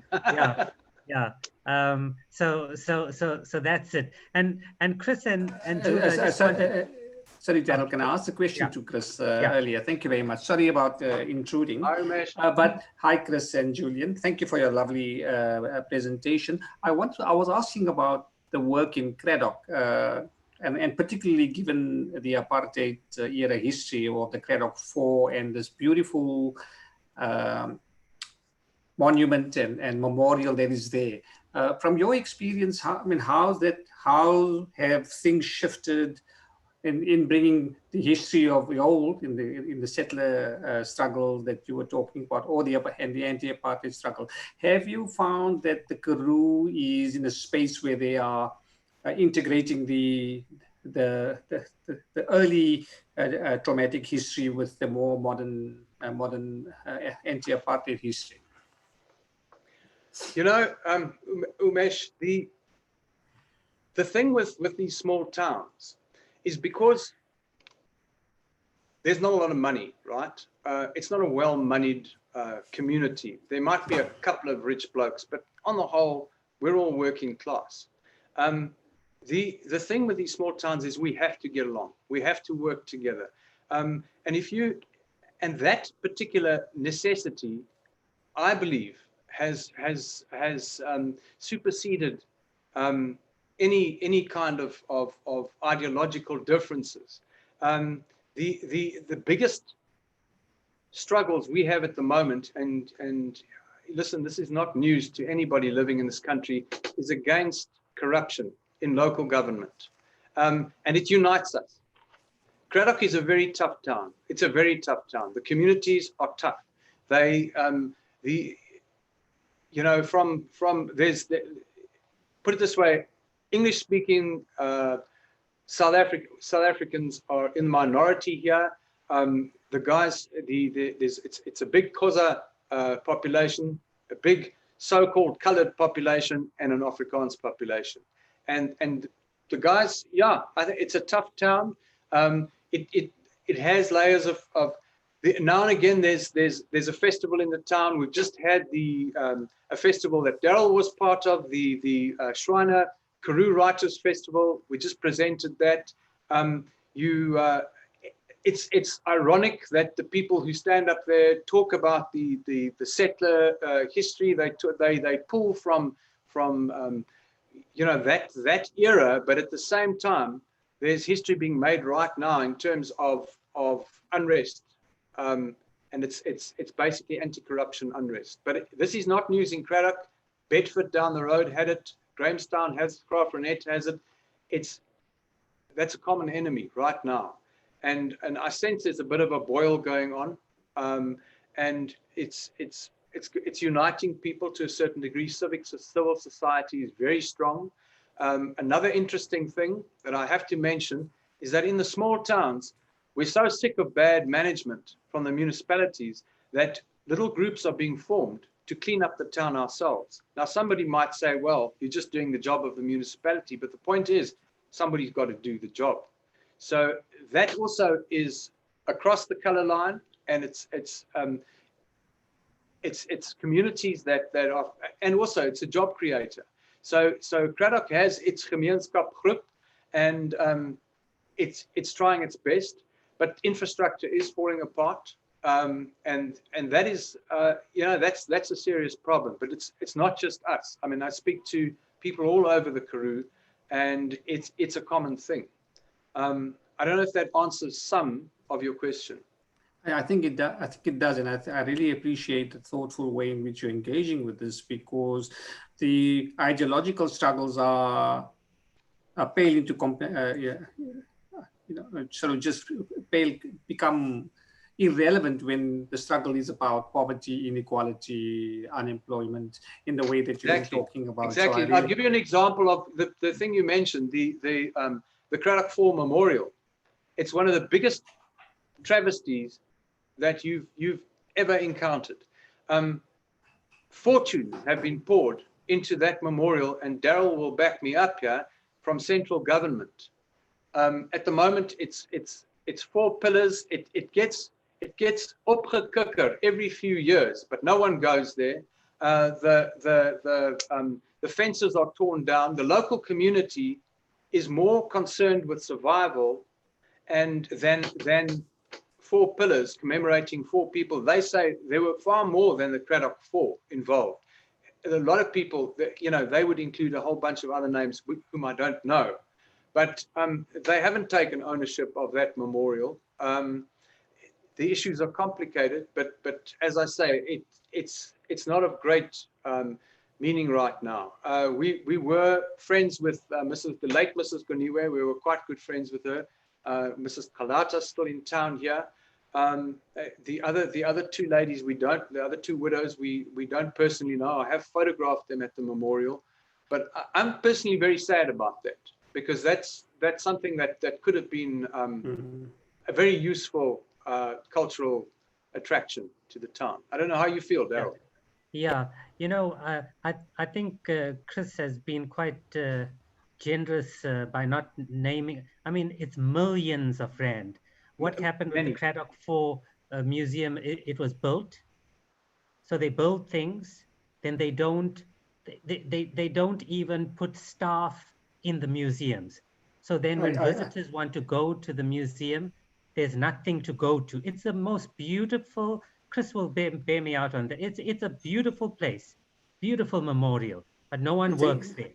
It's exactly that was my experience, Daryl, because I traveled through there last year to the memorial, went through to Sutherland and then to Fontaine, and there was no one there to open the space. We then we went to the gravesite of the Craddock 4. It was given our experiences and the connection UWC has with them and we during that period. But it was really sad, and I think Chris and Julian are really share very much the despair around how the wanton thievery for things that are that just shouldn't be happening 26 years down the line. But you see, the thing is, Umesh, you as a storyteller, you can't run around wringing your hands about the collapse of infrastructure. If your brief, like ours, self-appointed brief, is to find the best of a place that you're writing about, you've got to have your Karoo eyes on, and your Karoo eyes, okay, sees beyond the litter. It sees beyond the corruption. It finds the story. It's the moments of magic. It's the nama real. It's the conversation between the farmer and his stockman one morning, at the sheep in the shearing sheds. It's the atmosphere in the shearing sheds when these guys get to work. That sort of concentration and silence, and it's much more than that. It's sitting by the Great Fish River, and it just goes on and on and on. And if you put that lens on, the narrative lens of all right, I'm in a bit of a dystopian social scrapyard at the moment, but I'm going to keep looking for the shiny bits. That's what you do. That's your appointed task, And certainly, look, that'll my last thing. And certainly both of you do that beautifully. I was reading the Country Life not only for the wine review at the back, but for your guys' pieces. So thank you very much, Daryl. Thank you so much. Okay. To Chris and Julie, thank you so much. And you can see where these kind of conversations will go. If we have more time and things like that. there's conversations that need to be had. You know, it's a travel book, but you can see by the kind of questions Umesh is asking that there's need for fireside chat, if we can put it that way. But Chris, the next time, Umesh, I'll have you know that I am also, to my credit, I founded the first great Karoo band, of which Chris Murray is the lead singer. Chris, would you like to tell them the name of your band? Oh, okay. So this fellow, Daryl David, he invited me to come and sing, because one drunken night we with Patrick Maynard we'd been singing in the supper club in Richmond. So he invited me to come and sing, but I was too poop scared to sing on my own. So I invited the Buddhist along. Now the Buddhist is a great fellow, Anthony Osler. He's written some stunning books. I know that he's one of Daryl's favorites as well, and this man can talk. I mean, he's one of my heroes and Julie's hero. So the Buddhist is a singer as well, and he plays the double bass. So he tootles along, but now his brother's feeling a bit left out. His brother Maida farms across the Bilt from where Anthony farms, near Colesberg. And Maida says, but I also want to come because I can play the Montflaky. But here's the good luck. Maida's guest at the time is an old friend of his who started the Natal Folk Club. And his name is Ginger, what's his surname? Sipe. Ginger Sipe. It's very hard to pronounce surname. S-E-I-P-P. Ginger's a huge, wonderful person who plays a banjo so nicely. And the four of us got together and furiously practiced on somebody's stoep in Richmond for about 14 minutes. And then we had to go play in one of the bookstores. But Maida didn't want to play because he had false teeth in, and he was scared they would come out. They didn't fit well. Yeah, okay, I remember that now. And anyway, Maida was here last night. He sent his regards, and but Maida came right. And so ever since then, we've been playing once a year. We play at a gig, and generally we play in an old age home or something like that, and or a bar. Old age home or a bar, and we raise money for the local cats and dogs. So that's the story of that. It's called Ginger's Fault, because Ginger was the guy that actually got us to form this band, and so it's his fault. Anyway, so there's the story of Ginger's Fault. The old man's, but at 66, I'm the youngest in the band. The Montflaky guy is 80. What can you do? Okay, well, I must say that has been one of the most humorous sessions thus far. Chris, Jules, thank you so much. Umesh, thanks for your questions. And I hope everyone will go out and buy the books. Chris, just remember to send me the link to Karoo Space, and I will put it on our virtual bookshop site on the Richmond book site. Okay. Thank you, Daryl. Okay, Bye-bye, thank you so much. All the Thank best, you, eh? everyone. Bye-bye, Okay. guys. Cheers. Bye. Graham and team. Bye-bye. Thank you. Okay, if you can put on some music, and we'll be back for the 4 o'clock session in about 20 minutes time. Thank you so much.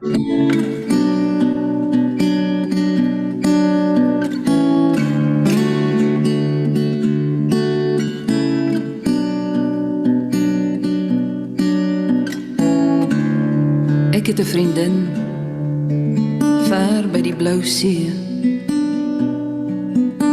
Teen die hang van Tafelberg as die son sak, speel sy die mooiste melodie.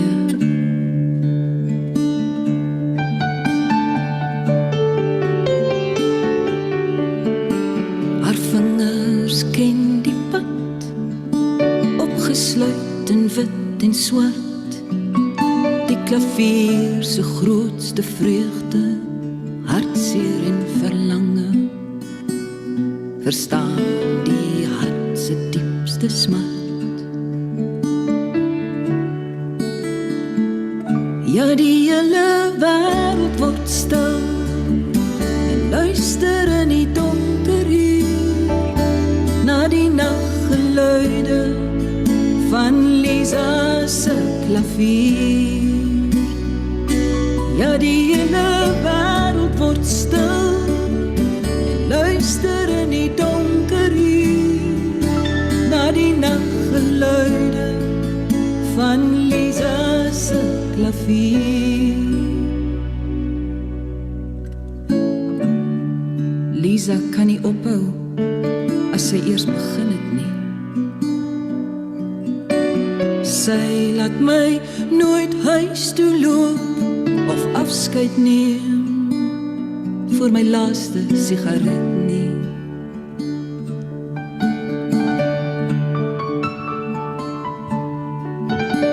Ek staan op haar balkon en drink haar appelkoos tee en kyk na Kaapstad in die nag. Die liggies en die swart see. Ja, die hele wêreld word stil.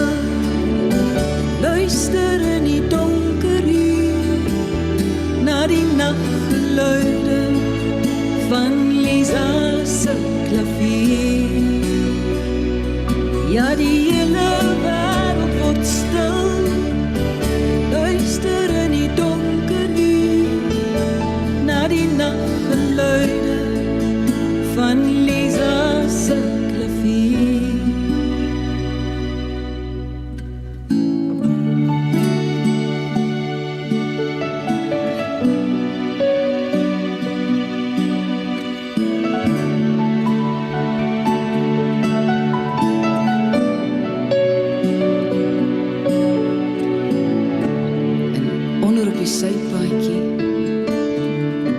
Die bergie en sy maat gaan staan en opkyk ver na bo vanuit die vullis van Oranje straat.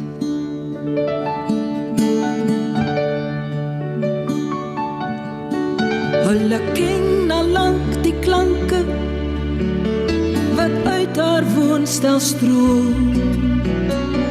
Lank na 12 met die deure oop, al moan die bure ook al hoe, word Lisa elke boemelaar se droom.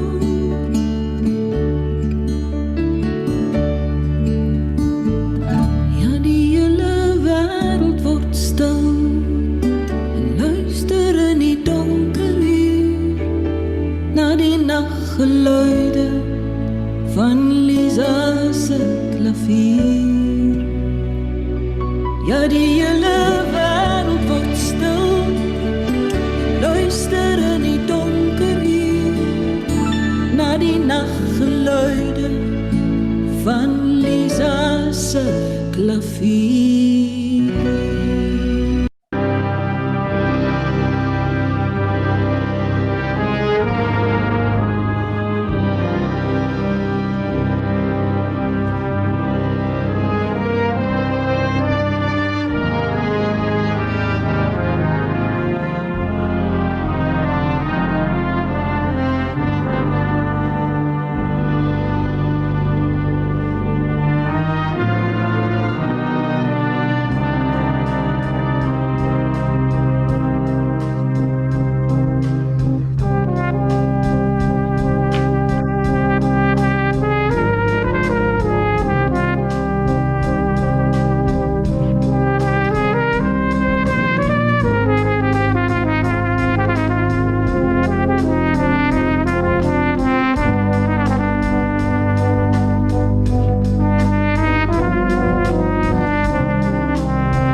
Thank you very much, and colleague, good afternoon to you from South Africa in Cape Town. It's a warm, sunny day, and also to our panelists here who are in India, just about to have breakfast, and as well as Dina, who's here from South Africa as well. Welcome to the session where we're having a lovely conversation on poetry with Dina Padiachi and in conversation with Pallavi Rastogi. Let me also just formally welcome you, but also thank you for your contribution to the book festival, which has been just absolutely wonderful up this time, and we're really excited to hear from you and about your work. So I'll hand over to you, Dina Padiachi, and then to Pallavi Rastogi. And perhaps, Dina, you could just describe yourself a little bit, tell us a little bit about yourself. There are participants here who do not know you as well as others do. And then the same with Pallavi Rastogi. Dina? Okay, Umesh, if I can just say, Professor Rastogi from the State University of Louisiana is actually going to introduce me. And she's written a book called Afri-Indian Fictions, and another one on post-colonial let's see, PC devastation or something like that. And I'll leave it to Pallavi to introduce me. I just want to quickly mention that she invited me to speak about my in 2008 at her university, and also interviewed me for her book. Thank you. Over to you, Pallavi. Thank you. Good afternoon and welcome. My name is Pallavi Rastogi, and I'm a professor of English at Louisiana State University in the US. I have the great honor and privilege of introducing Dina Padiachi today. In 1991, a young South African Indian doctor won the first Nadine Gordimer short story competition from the Congress of South African Writers for his story, The Finishing Touch. His short story collection, What's Love Got to Do With It, won the Olive Schreiner Prize, awarded by the English Academy of South Africa in 1994. That young man of medicine was, of course, Dina Padiachi. Dr. Padiachi is equally accomplished as a poet. His collection of poetry, A Voice from the Cauldron, was published in 1987. He has published his work in many other illustrious forums, including newspapers and literary magazines all over the world. Today, Dr. Padiachi will read his poems first and then excerpts from a short story, following which he and I will discuss his work. So please join me in a warm welcome of Dr. Padiachi. So we can, I don't know about the protocols of Zoom clapping, but I would like to give him a round of applause. Dina, the floor is all yours. So go ahead. Thank you so much, Pallavi. I really appreciate that introduction.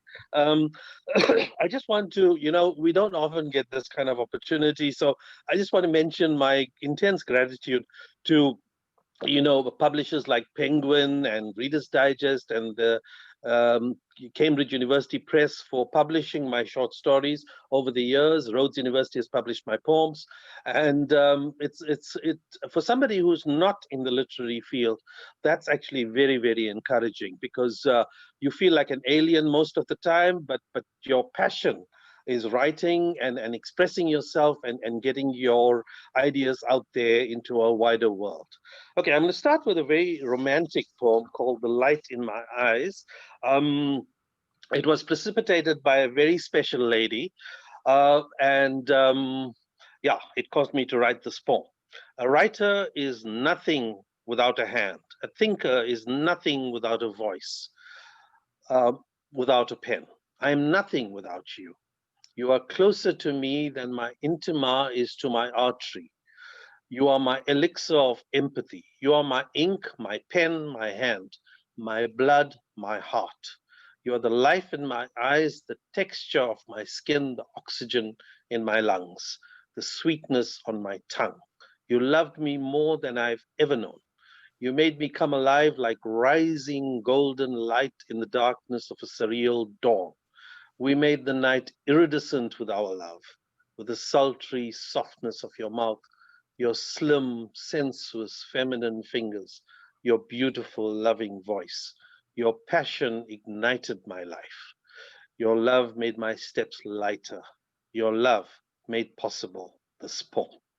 Okay, that's the first one. The next poem is called Liberation.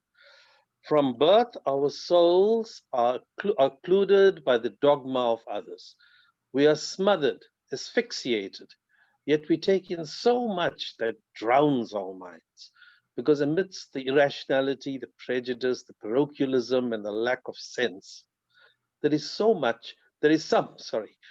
important knowledge, some wisdom, some light, but somehow we must come up for air in a world that suffocates us with its neurotic, racist, brainwashed demons, its pernicious beasts, all clawing, tearing each other for the ultimate prize, our minds. Okay, that's basically about growing up in South Africa and about the trauma of constantly coming up against mendacity and trying to be a more civilized human being. Now, the third piece, you should perhaps block your ears if you don't have a sense of humor.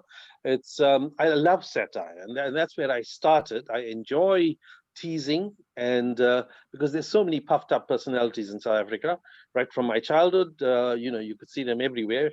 And so I've always enjoyed writing satire, and this came up recently because every year we have people getting upset about the fireworks at Deepavali, but they don't get angry about the fireworks at Guy Fawkes Day or at New Year's Day or for other celebrations, but they get very angry about Deepavali fireworks. I don't like fireworks at all. I've had to suture people whose tendons have been ruptured because of fireworks that have exploded. And, when you've seen all the damage that fireworks can do, you really don't like them, and I don't like them.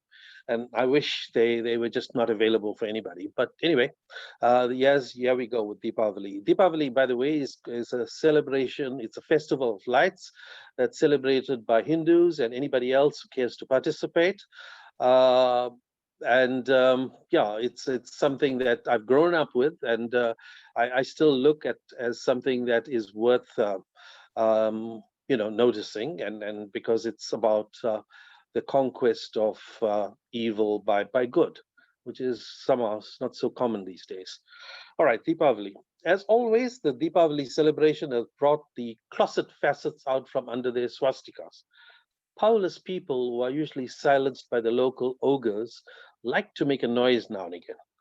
But how the cantankerous cacophony can be associated with a fox who was not beheaded, or a New Year, or rugby victories, or religious celebrations, we don't understand.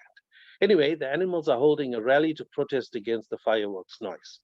The dogs are complaining that the human noise is interfering with their barking and playing havoc with their hearing. It is not true that Gary Govindsamy has been invited to be the keynote speaker. Gary Govindsamy is a great friend of mine, and I love teasing him. That illustrious invitation has been reserved for his aloof pomposity, the Grand Duke of Montichcombe, the illustrious Imperial Major General Acre Wiley Duna of Whitelaw Incorporated. Don't worry, all the seditious spy agencies have been alerted. Bessie Pullen will be there with his spy camera. Large Agent 007.8 is looking forward to the chow. And the wily chief CIA spy, Pooh Pater, is coordinating the snooping in his serpentine position as the chief sneak. Liaising with MI5 and other reality agencies is already in top gear. The grizzled Askari Association is grinning. This is like the apartheid times, they are saying with relish. Now for some scoring.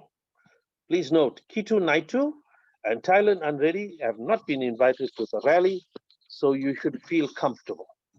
Stibel has promised not to publish this account, as she usually doesn't publish anything, so feel free to be as hypocritical as you wish to be. Our Big Ass Association has ensured that cartoons of the rally will not be published. Light at the rally has been banned as a mark of our disrespect for Deepavali.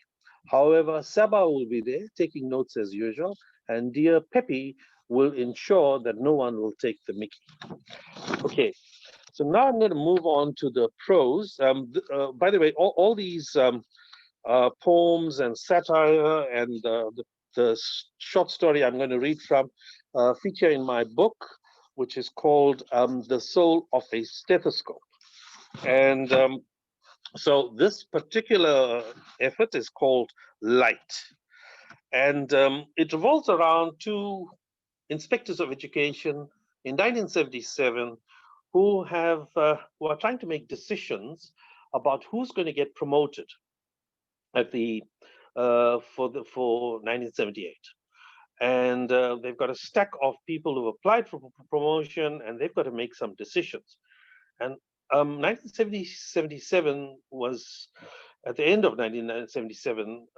I think we must contextualize this. In 1976, there had been the eruption of resistance in Soweto against apartheid, and on the 12th of September 1977, Steve Biko had been murdered. I knew Steve Biko personally, so the events of that time are obviously very close to me.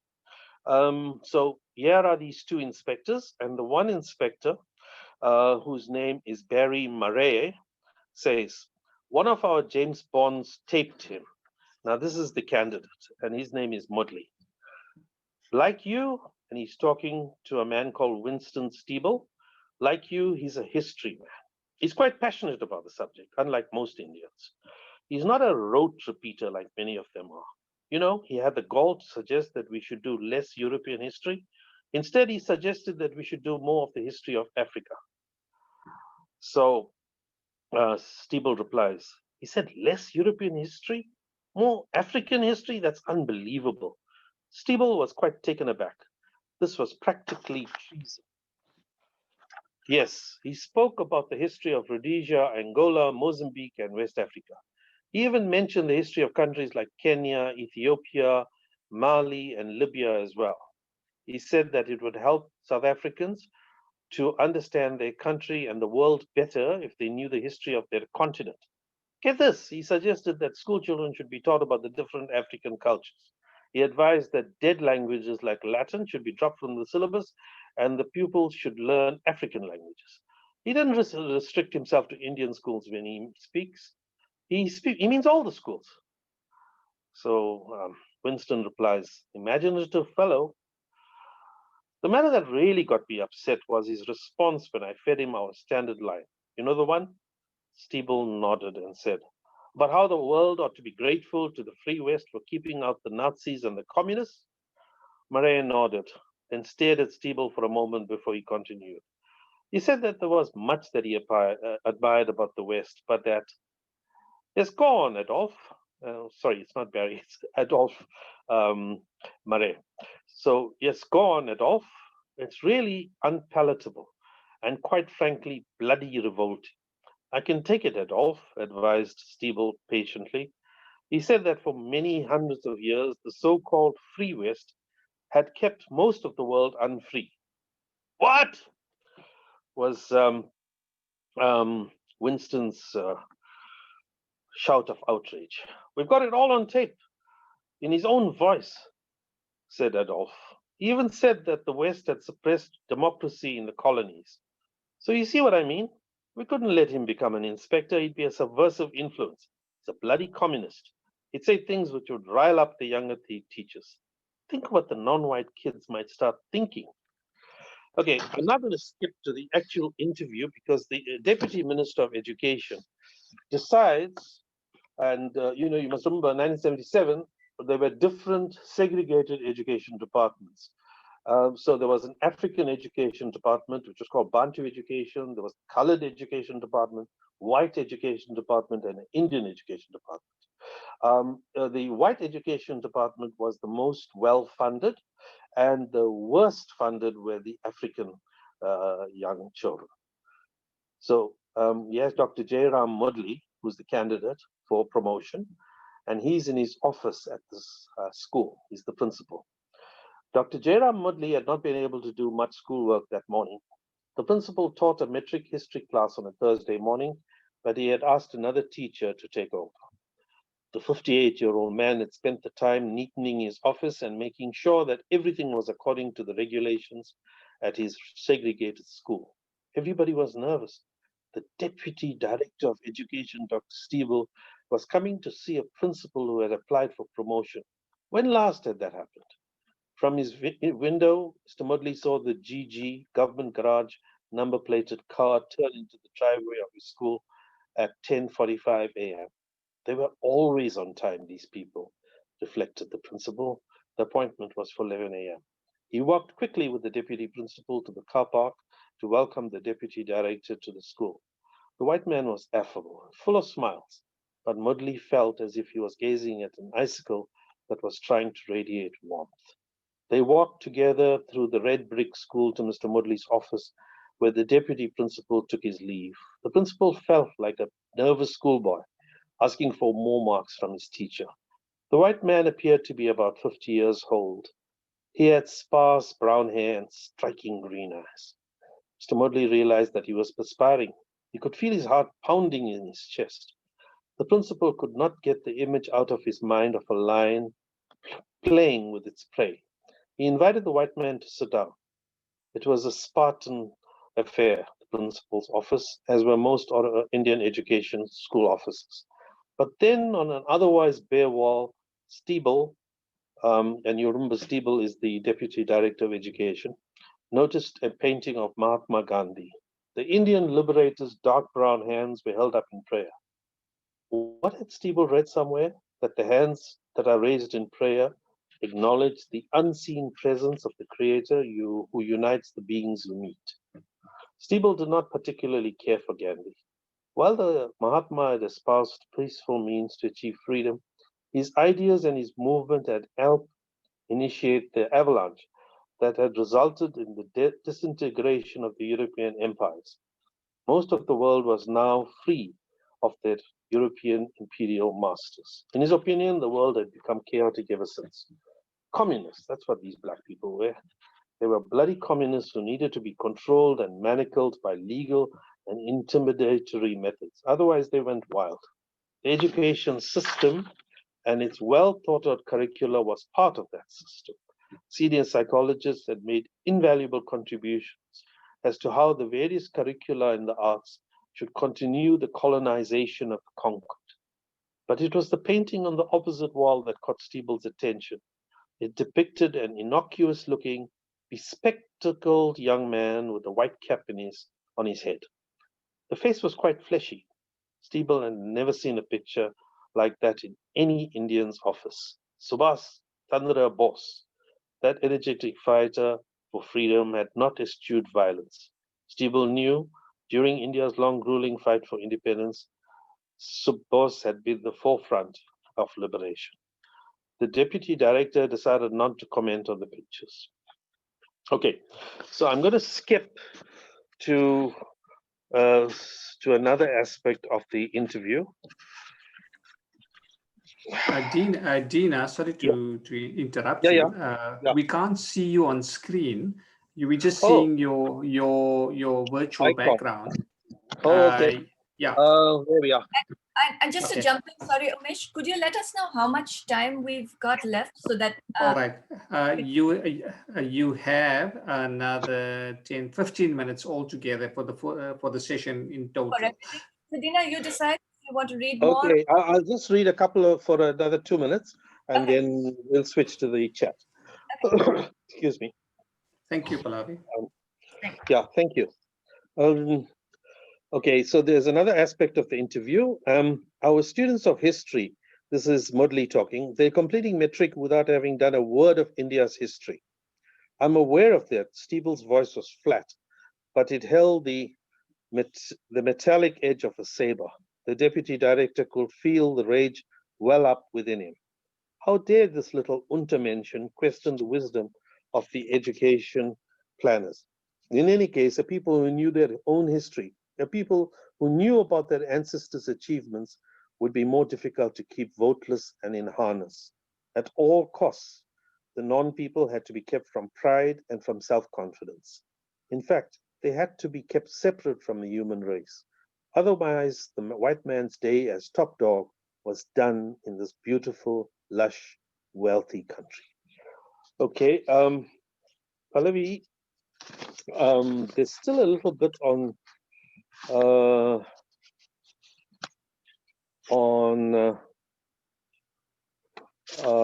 Jairam Mudli talking to his mother. And unfortunately, that particular section gives the game away for the short story. So I think if it's all right with you, I'm going to skip that and we can go on to the chat. Thank you very much, Pallavi. The floor is yours. Okay, thank you. So we'll start with the conversation as you know, I've been reading your work since 2005, if not earlier. And just, looking at these 3 different pieces that you read today, I'm very interested in how your writing has changed in the last 15 years since I interviewed you. And in that time, or even not in that time, even since the time you've been writing, do you gravitate to different ideas or themes now than you did in 2005 or even in the 80s and the 90s? So basically, what has been your growth as a writer, and what are the issues and ideas that have interested you? How have they changed? Okay, I started off writing poetry and putting down thoughts about all kinds of different things in the 1970s and 80s in a very irrational ambience. There was so much that was, really strange and bizarre in my childhood and growing up. And I don't have to repeat what, apartheid did to people. And so, humiliation, embarrassment, rejection, all those kinds of things were very much a part of my life and the life of most of the people around me. And just to illustrate that, I think I should mention that once I attended a talk by a professor of psychology, and he spoke about suicide. And his book was about suicide. So he had about 20 causes of why people commit suicide. But he never wrote, and this is a professor from the University of Natal, as it was then known, and he never said a word about how racism can contribute to people committing suicide. And I found that very strange. And I was one of about 2 or 3 people at the launch who were not white. And it was around in the early 1990s. So I asked him, I was the very last person to ask the question, and he fumbled and he really didn't know what to say. And then the publisher quickly stepped in and said, could you, Dr. Padiachi, please talk to the professor afterwards? And of course, there was no such conversation. But I'm giving you that story to illustrate the insanity that prevailed in South Africa during apartheid, after apartheid. A lot of our syllabi, a lot of our curricula was in that mode, that kind of fashion. And it's had a terrible psychological effect on most South Africans up to today and beyond, because history is not studied at our schools, and they're trying to change that. But from 1994, I did history at school. But, from 1994, history was not studied as a subject. And so people who don't know their heritage, who don't know their history, don't know the history of Africa and Asia and the so-called non-white countries, are actually rather strange people because they think with the Western lens. They look at the world in a way that's not part of their own identity and their own intellectual heritage. And so it causes a lot of problems. So my writing has revolved around that kind of thing. And when you say how my writing has changed, my writing has been very greatly influenced by what was happening around me in the 70s, 80s, 90s, and beyond. And I've had a number of very unusual experiences in the course of my life. And that, I'm afraid, influenced me more than anything else. So from going from poetry to short stories, I went back to poetry. you know, I just seem to get up in the morning and have these ideas, and I have to put them down, and I do. And I'll give you an example of a kind of idea that comes into my head, which has already been published. Let's see, it goes like this: the colonial curricula helps to create caricatures of the conquistadors. So, you know, you come up with ideas like that, but I haven't yet been able to write a novel, and that for me has been my greatest disappointment. Thanks. Well, we'll return to the theme of education if we have time, because I know it's very, very important to you as a writer. But can you talk just a little bit more about why you gravitate specifically to a poem as opposed to a short story, as opposed to this satirical piece that you did on Deepavali? Okay, I write a lot of satire, and a lot of it I think would be offensive to people. So I don't actually publish a lot of that kind of thing. With the short stories, I've had some rather devastating life experiences, and unfortunately, quite frankly, my ability to write short stories has not been what it was. So I'm hoping to write a lot more short stories now that I'm retired because of COVID-19. I find, well, I obviously have the time, I just need the discipline, and I want to write a lot more short stories because there's so much to write about. But unfortunately, I suppose in any country, the writer sometimes is feared by some people. And so one has to be careful what one writes. Mm-hmm. Absolutely. Okay, well, let's talk a little bit about the short story then, and we can go back to the poem and the satirical piece if we have time. Umesh, how are we doing with time? We have about 6 minutes left. Oh, good. Okay, so that's at least one or two questions. Thank you. So, Dina, having read all your work before, it's evident that education is a major theme in your earlier short stories, especially in the collection, What's Love Got to Do with It? And while the central tension and suspense in Light, and I'm not giving anything away here, it's not really about education, but still education, schools, and learning play a very important role in this story. So I wanted to ask you, what is the difference between the way, like, is there a metaphor for education in this short story too, so that it's not just about schools and who's going to be the superintendent, what is going to be taught? It's about human beings educating themselves too? Yes, that's one aspect, but I wanted to show the kind of power relationships that existed at that time. Because I think in today's world, perhaps they're a little bit bizarre, and you know, the almost feudal, top-down pecking order, the racism, which was accepted as normal back then. I just wanted to bring all that to life, and a short story really does that for you. It brings out the atmosphere of that time, and even though it's fiction, it's obviously based on reality. And for me, that is so important. The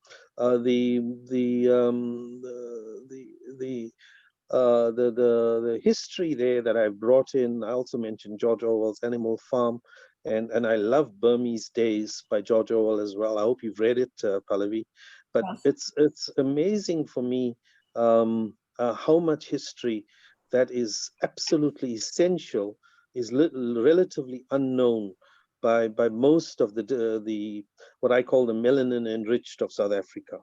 So I try to fuse all that into the work, but beyond that, I wanted to show that in a sense, all South Africans should perhaps understand that they're related.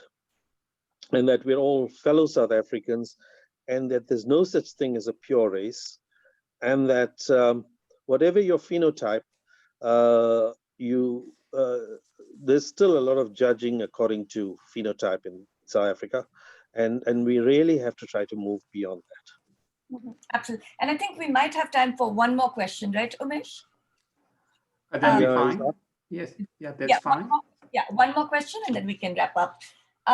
So what would you like the readers who read the short story? You've kind of addressed it, I think, indirectly, but maybe if you could summarize it again.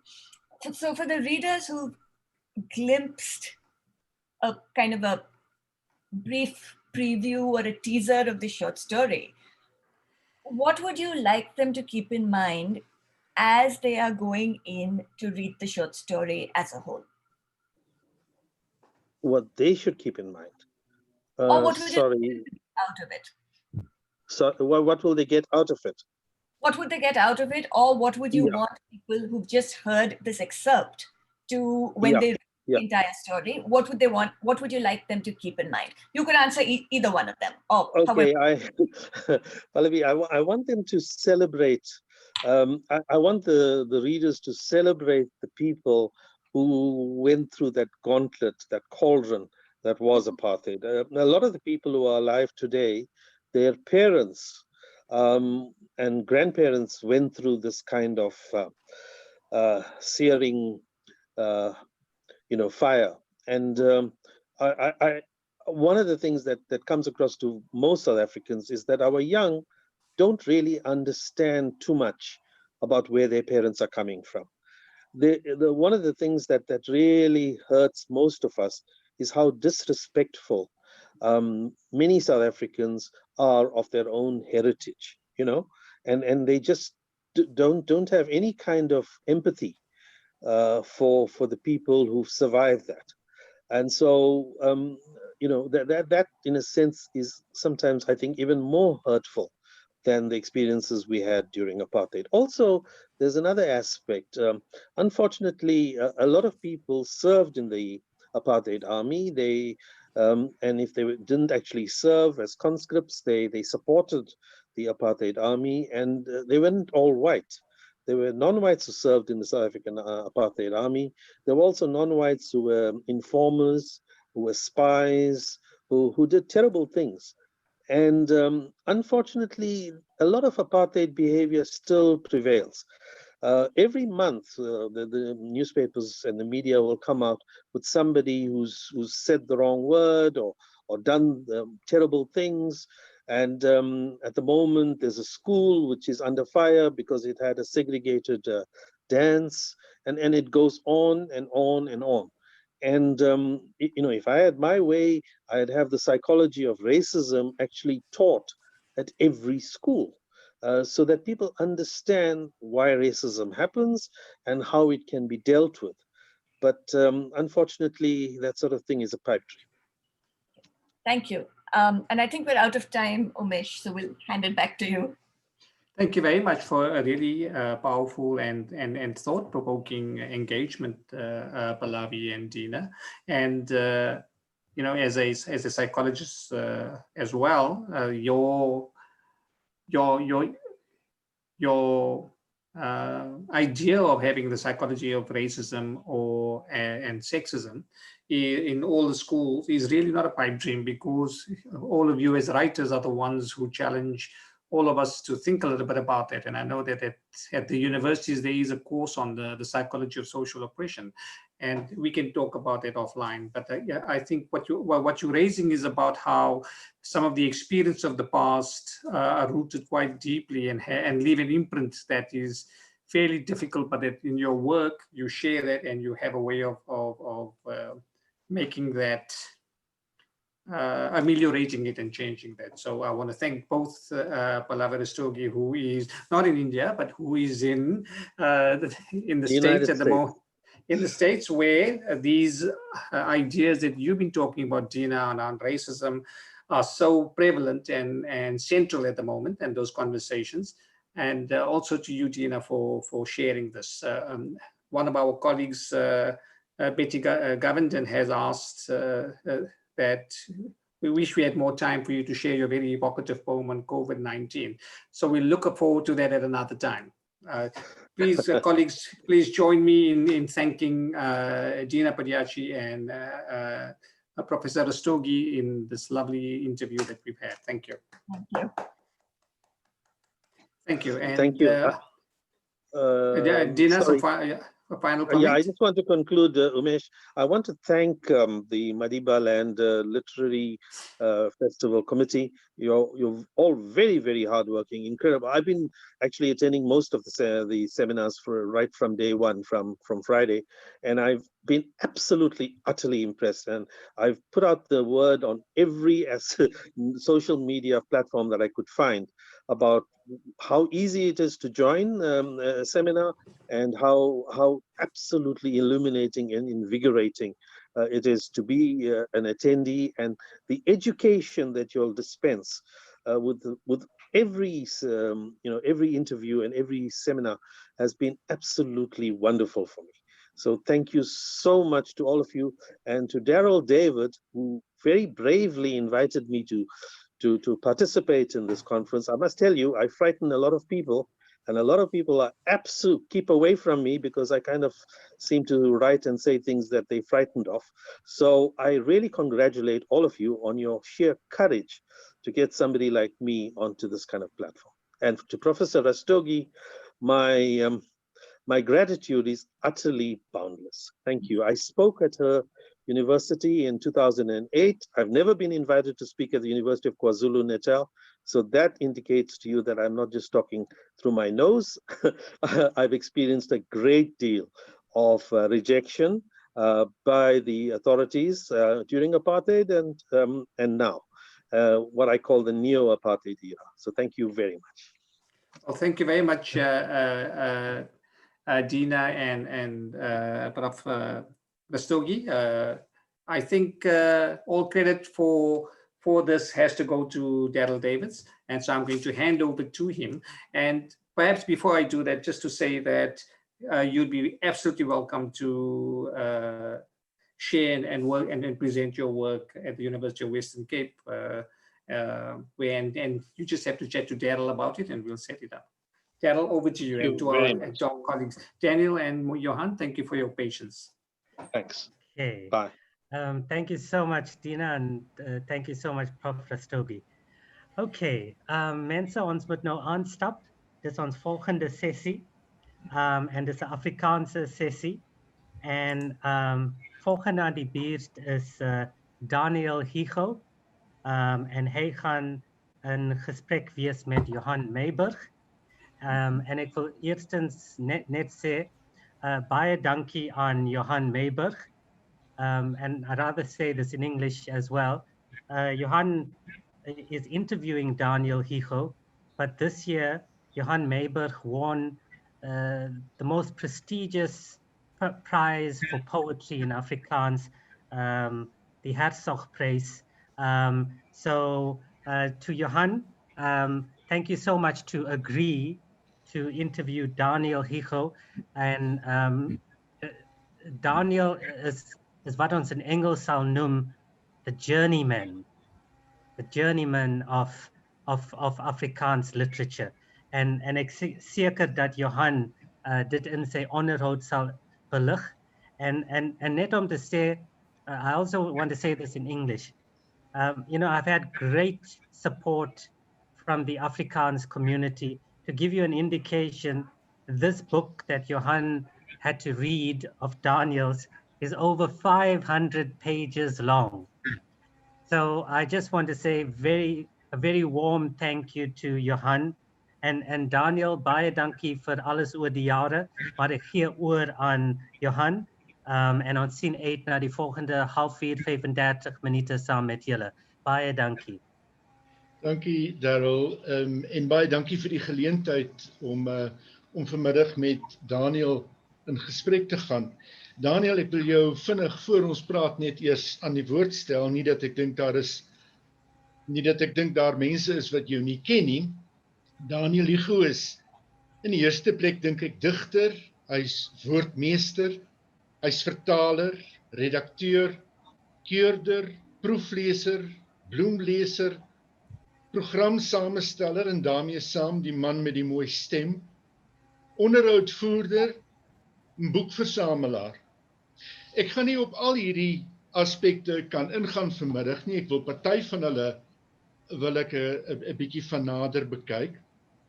Daniel het in Februarie 65 geraak en die tuin van digters in Wellington bied hierdie naweek 'n huldigingsprogram vir Daniel aan, wat ek dink 'n ongelooflike goeie geleentheid is.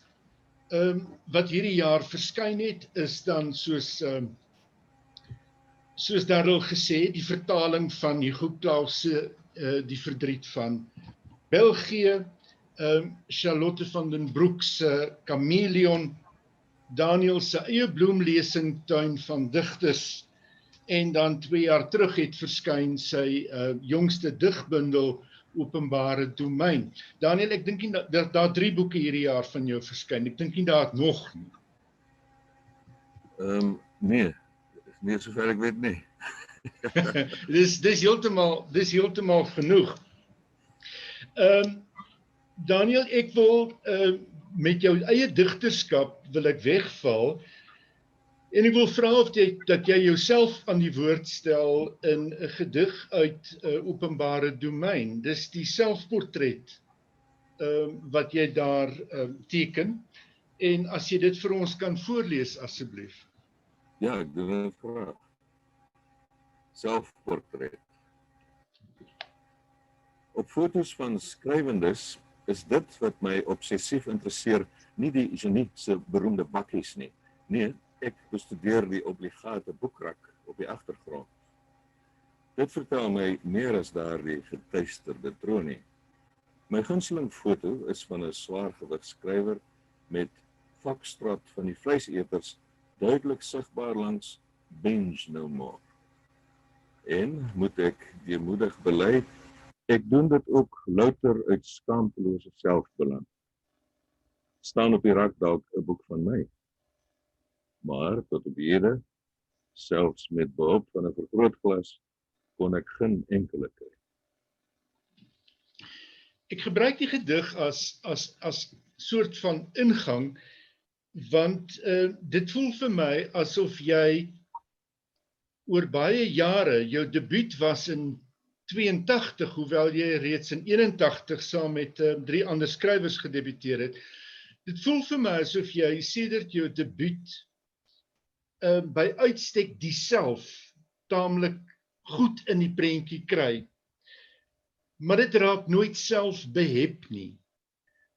Nou, ek wil nie die boer die kuns afvra nie, maar terwyl ek dan nou, om dit so te stel, in die towenaar se werkkamer is, kan ek maar net sowel vir hom 'n paar geheime vra. Wat is dit wat jy ontwerp het om jou te vrywaar van selfbeheptheid in jou poësie? Ek het Elisabeth Eybers gelees.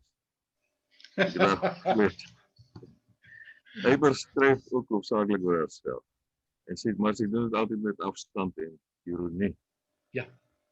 En sy kan die mees intieme dinge, die mees persoonlike dinge kwytraak in haar gedigte sonder dat dit verleentheid wek by die leser. As byvoorbeeld 'n gedig waarin sy vertel dat sy opstaan in die nag om toilet te gaan om te gaan piepie. En dit is 'n magnifieke gedig sonder dat die leser daaroor bloos. Ja. En om daardie soort afstand te kan kry, dink ek het ek by haar geleer en bewonder ek by haar. Jy praat van ironisering. Is dit 'n doelbewustheid? Is dit 'n manier van hoe jy dink? Is dit 'n manier hoe jy skryf? Is dit al deel van jou dat jy so half self-ironiserend na alles rondom, of trouwens na die self kyk? Waarskynlik, iemand mense rondom my, naby aan my, moet miskien liewer daardie vraag beantwoord, maar ek kan onthou dat in die, wat ek op Stellenbosch was, by die universiteit in die vroeë 70er jare, was daar 'n uitruilstudent van Duitsland gewees, Karl Heinz Bauer. dat binne 2-3 maande leer vlot Afrikaans praat het en ook 'n goeie vriende geword. En by hom het ek vir die eerste keer die Europese sin vir ironie ervaar. En dit het onmiddellik tot my gespreek, want in die omgewing waar ek groot geword het, in die Calvinistiese Afrikaner omgewing, was ironie eintlik 'n baie vreemde ding geweest. En dit is ook nie iets wat so geweldig sterk in die Afrikaanse letterkunde destyds gefunksioneer het nie. Ek dink Etienne Leroux het gekom met die deurbraak van die ironie in die Afrikaanse letterkunde eintlik. Maar dit was nou eers in die 60er, 70er jare. So, dit was my iets vreemds, maar ook iets geweldig aanlokliks, daardie manier van kyk na die wêreld en van kyk na jouself. Daar's iets bevrydends in, want dit haal 'n hele lot bagasie weg, sodat jy op iets anders kan fokus, dat jy diself as dit ware binne 'n groter geheel kan stel. Ja, daar's niks so erg vir selfbejammering nie. En dis nog erger as dit in 'n gedig gestalte kry. Ja. Of dat 'n mens half die self of die eie ervaring in watte wil toedraai, dat dit presieus, om 'n so mooi woord te gebruik, dat dit iets word wat jy half wil troetel. Ja, kyk, die 30ers is nogal daarvan beskuldig dat hulle self vertroetelend is. My bleek hande waai, wie ek lou en so. En ek dink gelukkig het daar 'n korrektief gekom, 'n regstelling in die 60er jare met die sin vir ironie. Saam met die kyk op 'n groter wêreld en veral die invloed van die Europese wêreld en die Europese filosofie. Jy het dan, om terug te kom by openbare domein, jy skryf oor die self, oor die liefde, oor die huis, oor die huis wat dan as dit ware ook die domus is of die domein is, maar jy maak dit openbaar. Dit hang saam met hierdie klein bietjie afstand en die ironisering. Ek wil graag hê dat jy vir ons ook die gedig lees, Woorde vir die binnekamer, ook uit openbare domein. Ja, woorde vir die binnekamer. Liefdesverklarings hoort in die binnekamer, word gesê, en ek stem saam. Openbare reklame is 'n verleentheid. Daarom uiter ek dit graag, liefsteling, in die hermetiese ruimte van 'n gedig. Hier, waar ek agter my lesenaar sit, kan ek dit waag om te fluister wat ek van die dakke wil verkondig. Mag ek op die ironie wys? Asseblief tog, doen dit. Dit is eintlik 'n stukkie selfbedrog wat hier gepleeg word. Die digter sit nou in sy binnekamer, in sy studeerkamer agter sy lesenaar en skryf 'n liefdesgedig. Maar die oomblik as dit gepubliseer word dit wel deeglik van die dakke verkondig, soos wat hy sê hy nie wil doen nie. Ja, natuurlik. Maar dis daai spel. En trouwens, jy het jou doktorsgraad het jy behaal met die onderwerp, en ek het die ding nog nooit onder oog gehad nie, wat ek bitter graag wil, is vernufpoesie in Afrikaans. Ja. Wil jy vinnig nie daaroor iets sê, terwyl ons hier by vernuf is? Ja, my belangstelling het eintlik begin by die lees van Kingsley Amis' Oxford Book of Light Verse en sy magnifieke inleiding daarby, waarin hy verduidelik wat is light verse. En daar het uiteindelik toe die proefskrif gegroei, want light verse is eintlik 'n onderdeel van die vernufpoesie. Vernufpoesie is omvattender, want dit gaan nie net oor ligte gedigte of komiese gedigte nie. Dit kan ook ernstige verse wees, maar wat vernuftig aan mekaar gesit is, soos die gedigte van Wyk Lou en Tristia byvoorbeeld. En die proefskrif het spesifiek gehandel oor die gedigte van J.C. Stein, Jaap Stein, die grammatika van Grammatika.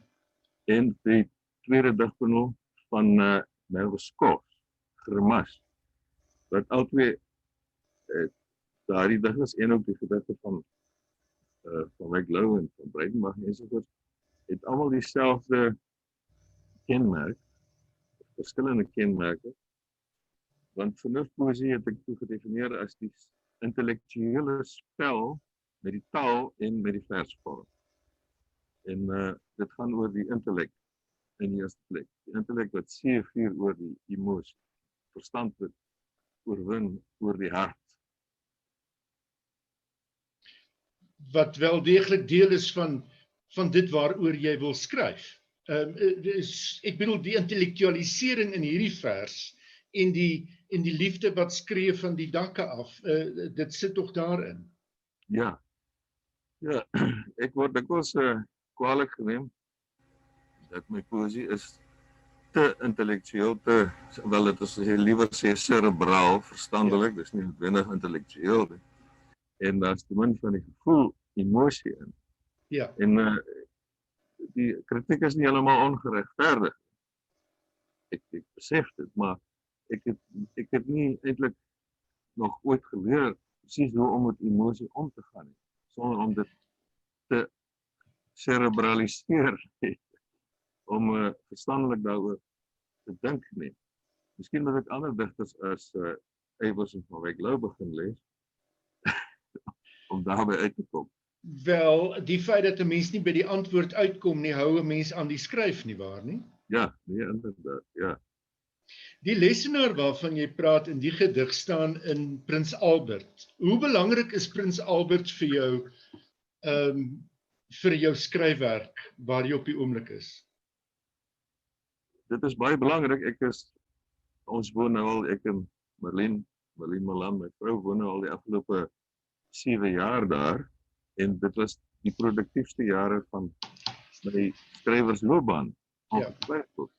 Want die mense is daar weg uit die stadsgewoel, jy sit daar in 'n baie rustige, stil omgewing, dis 'n klein dorpie en jy hoef nie met enige iemand vriendelik te wees nie, behalwe as jy uitry, moet jy vir almal waai, maar anders hoef jy nie regtig met hulle te gesels nie.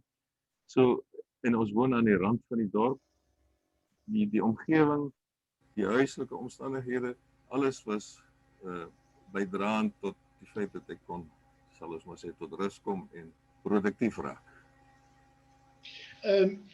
Daar is 'n tydprobleem met ons vanmiddag, en ek wil hê jy moet ek wil graag hê jy moet vir my ons gedig voorlees. Jy het nou verwys na vernufpoesie, jy het gesê dat geestigheid is 'n onderafdeling daarvan, maar ek dink 'n groot deel van jou poesie, hoewel cerebraal, ek hoor wat jy sê, maar jy kry dit reg om die geestigheid, dit is nooit swaar cerebraal nie, jy kry dit reg, so briljant reg om dit lig cerebraal te hou.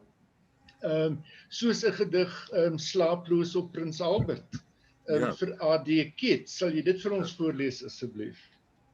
Ek sal dit graag doen. Ek wil net sê dat hierdie soort ligte, vernuftige gedig het ek natuurlik weer ken in die eerste plek by A.G. Visser.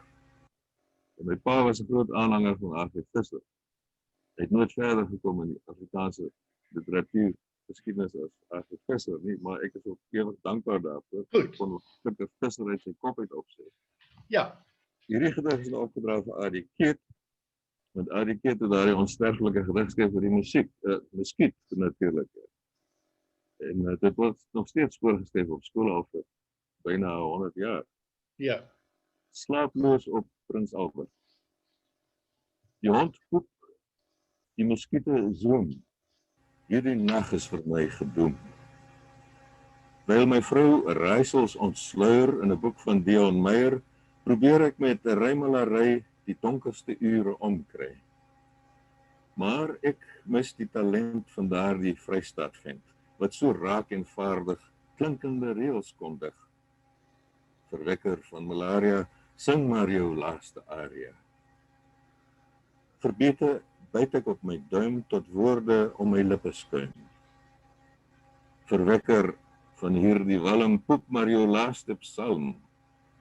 Zoemer uit die diepste donker, geniet jou finale flonker in die leslamp se lig, want hier gaan dit eindig.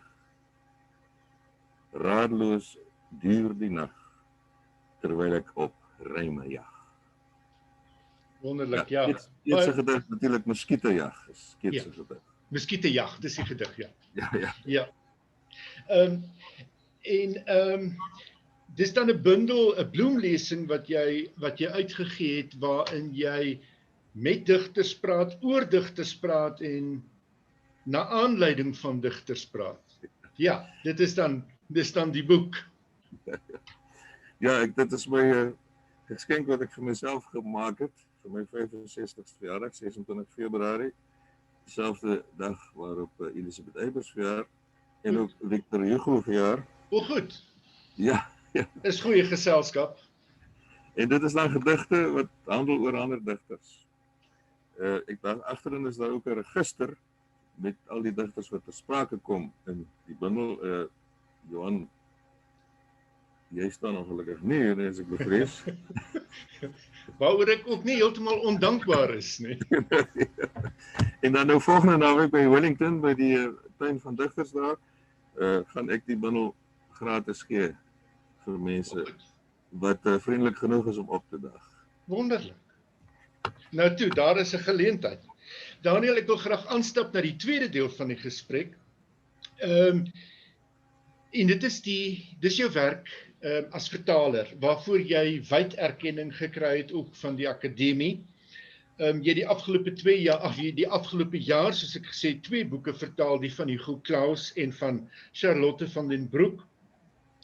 Nou, wat my opval by die lees van albei die boeke, die ene bundel, die ene lywige roman, is dat 'n mens nie net die taalwêreld moet ken nie, maar die leefwêreld moet ken van die oorspronklike outeur. Hoe het jy dit reg gekry om Nederlands en dan ook Vlaams binne die Nederlandse taal so van binne af te leer ken? Ek het natuurlik Afrikaans en Nederlands studeer by die Universiteit van die Vrystaat in die 70er jare. Ons het ook natuurlik op skool Nederlandse boeke voorgeskryf gehad destyds. En ek het toe jaar lank Wat het julle gelees op skool? Ons het gelees Ina Bodier Bakker, 'n drama van haar. Ons het gelees die kleine Rudolf. O, goed. Ons het gelees van Stein Streuvels. Die Vlashaard. Ja, so iets wat ons nog in 'n wysere woord van verstaan het, want ons het toe nie begryp dat dit is nie standaard Nederlands nie. Dit is in Vlaams eintlik geskrywe. Ja. En toe het ek 'n lektor geword by die Universiteit van die Vrystaat en hulle het 'n ooreenkoms gehad met die Universiteit van Leuven dat nagraadse studente wat ek toe ook was benewens 'n lektor kon uitruil. En ek kon vir jaar lank gaan studeer in Leuven. En daar het ek eintlik België en Vlaanderen en die Vlaamse variant van Nederlands leer ken. En daar sonder so ek waarskynlik nie het verdriet van België kon vertaal nie. Want ek het dinge daar onbewustelik gesien en gehoor wat ek weer in die boek teruggevind het. Is dit? Wat ek dus kon herken. Andersins sou ek dit glad nie kon herken. Ja.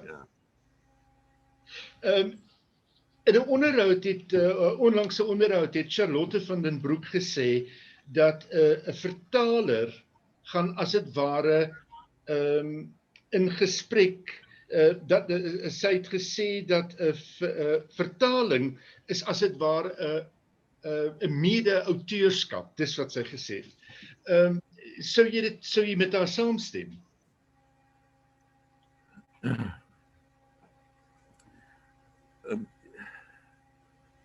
Nee, heeltemal nie. Nee, nie heeltemal nie. Kyk, ek glo nie daarin dat 'n vertaler werklik moet probeer kreatief vertaal nie. 'n Vertaler moet net vertaal wat daar staan.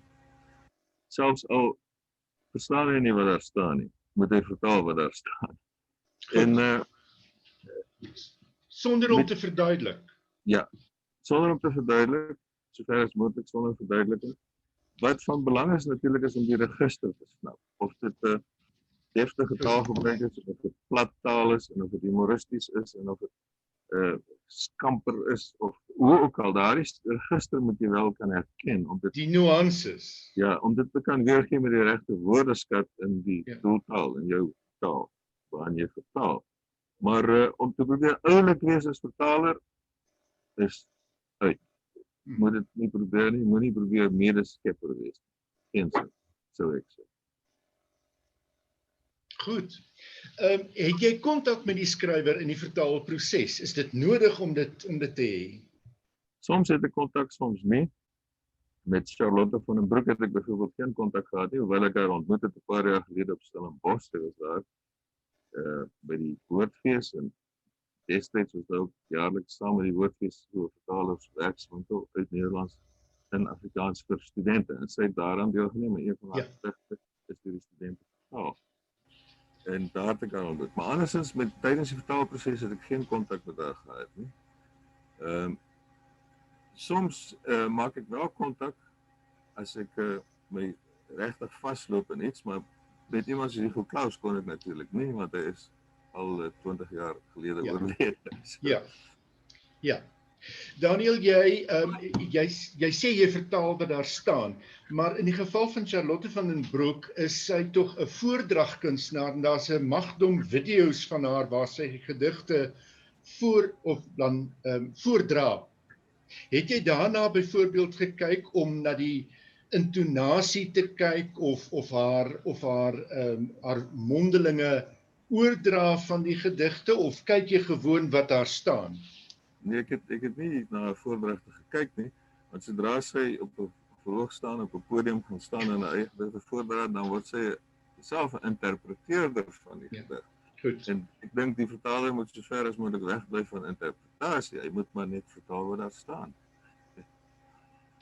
In albei gevalle, die van Claus is daar die vertaling van Pomerans, en ten opsigte van Charlotte van den Broek is daar dan die gedig, die onlangse vertaling van David Colmer. Het jy jou daaraan enigstens gesteun? Nee, ek het nie David Colmer se vertaling al in oog gehad nie. Is dit?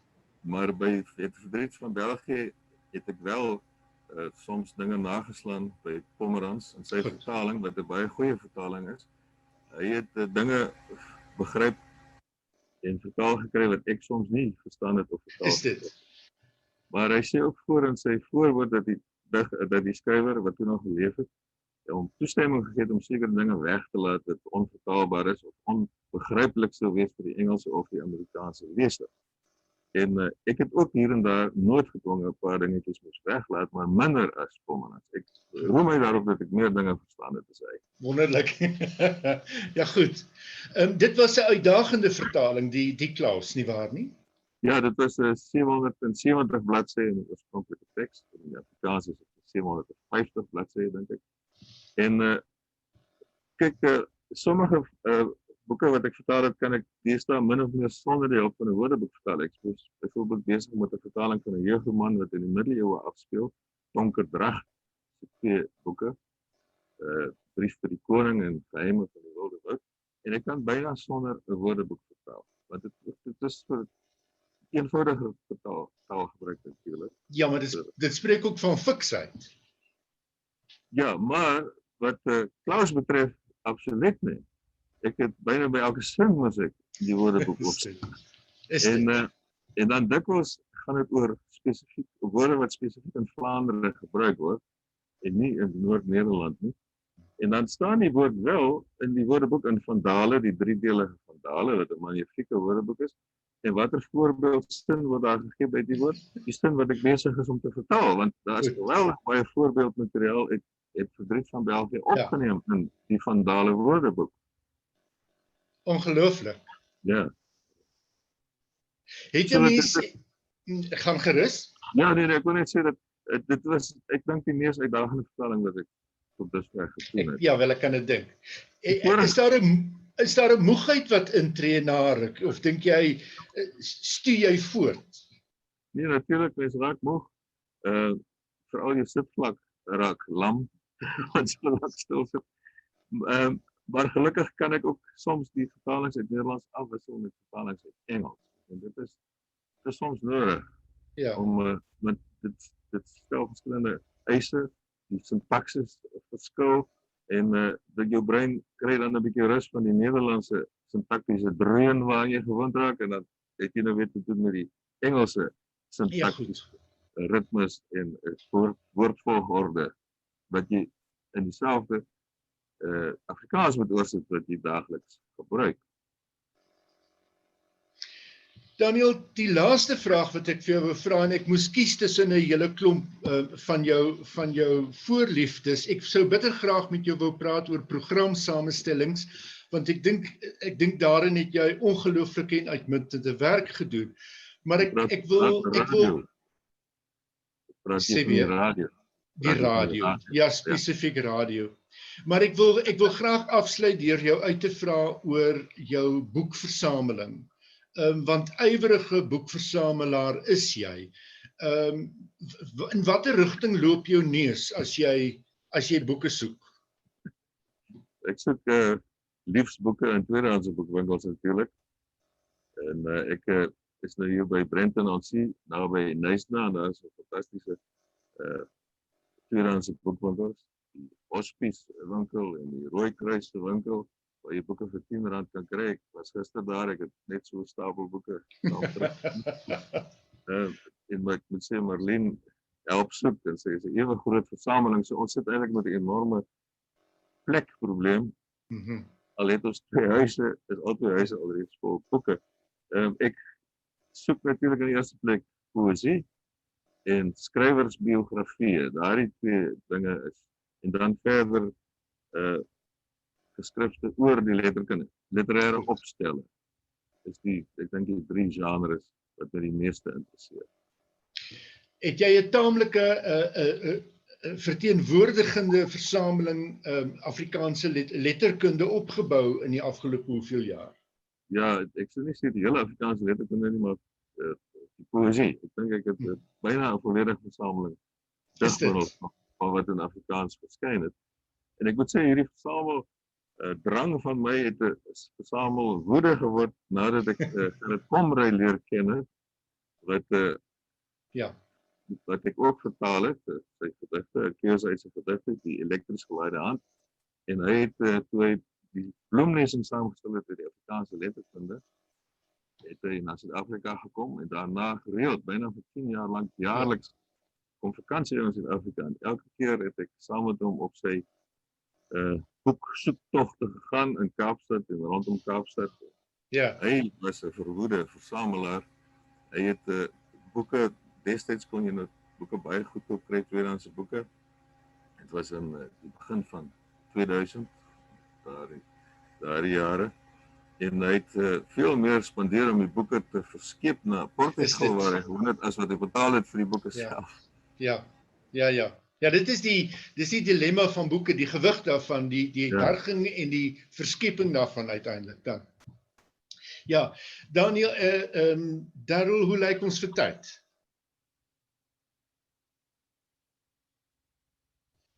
Darryl, jou klank is nie aan nie. Darryl, you're muted.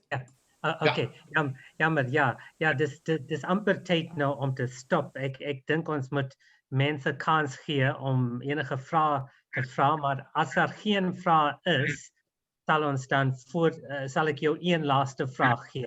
Laat ek net kyk. Mense, is daar enige vrae vir Daniel? Kan ek net een vinnige vraag vra en dan kan jy een laaste vraag, Johan? Daniel, ek het ergens gelees, jy het jou hele versameling vanaf Stellenbosch na ergens anders vir iemand anders gegee. Wie het dit nou? Dit is nou nie boeke nie, dit is dokumente. Manuskripte en briewe en resensies en artikels, en dis papiere, nie gebonde papiere nie, los papiere. 'n Dokumentenversameling wat by die Universiteit van Stellenbosch was, wat ek toe daar weggeneem het en geskenk het aan Akademia, die Afrikaanse Universiteit. Hulle het self nog nie 'n biblioteek of 'n argief nie, en op die oomblik word dit bewaar by die Erfenis Stichting in Pretoria. Okay, want ek was erg bekommerd, want ek het gedink, jy het een versameling by Stellenbosch gehad, een in Prins Albert en een by jou ander huis in Knysna. Ek het gedink, jy weet, daar's nou net te veel boeke, maar baie dankie. Johan, ek gee vir jou die laaste woord. Goed, baie dankie. En Daniel, dan is daar die vraag die radio, dan wil ek definitief radio toe gaan. Jy is in watter jaar 89 is jy weg by Vrystaat en jy is toe SAIK toe. Ja. Wat is dit aan die SAIK wat jou getrek het, aan die gesproke woord? Ek het nooit gedink ek sal daar beland nie. Om die waarheid sê, ek nooit gedink ek sal 'n lektor word by die universiteit en ek wil 'n predikant word. Dink vir jou seker bekend, maar en nou goed, die gesproke woord was natuurlik 'n essensiële deel van predikant wees en van 'n lektor wees. En ek wou wegkom by die Universiteit van die Vrystaat. Ek dink vir al die nasien waar ek het by doodgemaak en ondergegeven. En destyds was daar nog honderde studente wat Afrikaans en Nederlands gestudeer het. Destyds nie meer. En ek wou in elk geval 'n verandering maak. En toe hoor ek op die radio advertensie vir 'n omroep in Kaapstad. En ek het aansoek gedoen en wonder het gekry. So dit was eintlik 'n geweldige sprong wat ek daar gemaak het in die eerste paar maande in Kaapstad. By die SAIK, by die Afrikaanse radiodiens, het ek gewonder of ek ooit hierdie werk onder die knie sou kry. Maar toe het ek byna 20 jaar lank daar gebly. Jawel. Het jy onderhoude leer doen? Het dit vir jou spontaan begin kom? Want van jou, as ek na die argiefmateriaal luister, van jou onderhoude is van die kosbaarste goed wat genadiglik opgeneem is. Het jy in 'n onderhoud ingegroei? Hoe het jy daarbey uitgekom? Dit het baie lank geneem voordat ek gewoond geraak het aan die mikrofoon mak geword. Eintlik is ek maar nog steeds gespanne, maar destyds was dit erger. En ek dink aan die begin het ek vooraf vrae uitgewerk wat ek op 'n papier voor my gehad het. Maar 'n mens leer baie gou dat sodra jy jou hou by vrae, beteken dit dat jy nie luister na die antwoorde wat jy kry nie. 'n Goeie onderhoudvoerder vra 'n vraag, kry 'n antwoord en reageer op die antwoord. Hy gaan nie maar net die lysie af na sy volgende vraag. Dit is iets wat tyd neem om te leer. Dit gaan saam met selfvertroue en dat jy moet ontspan. Jy moet ontspan en luister.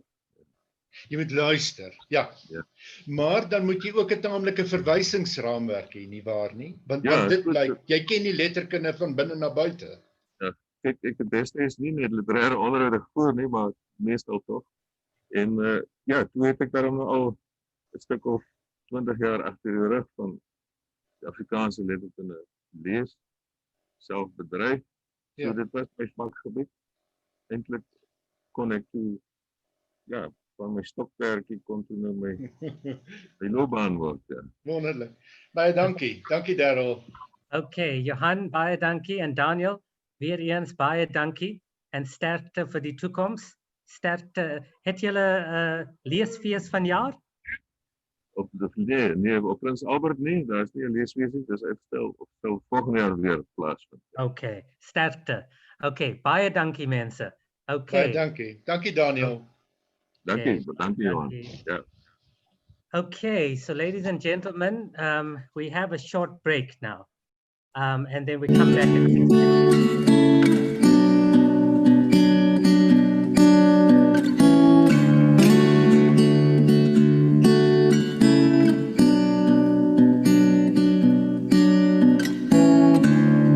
Ek het 'n vriendin ver by die blou see. Teen die hang van Tafelberg as die son sak, speel sy die mooiste melodie.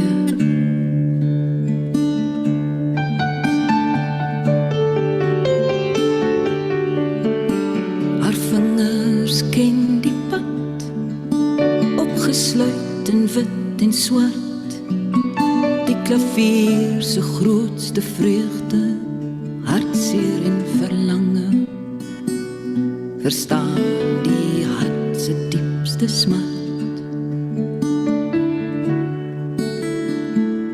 Ja, die hele wêreld word stil en luister in die donker uur na die naggeluide van Lisa se klank. klavier.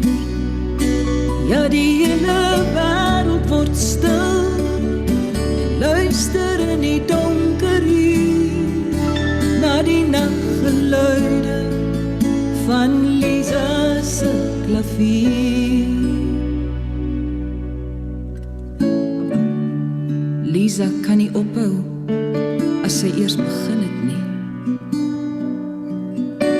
Sy laat my nooit huis toe loop of afskeid neem vir my laaste sigaret nie.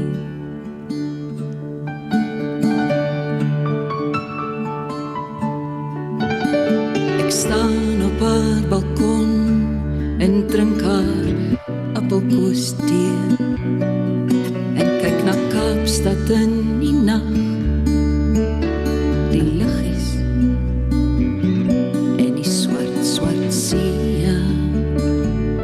Ja, die hele wêreld word stil, luister in die donker uur na die naggeluide van Lisa se klavier.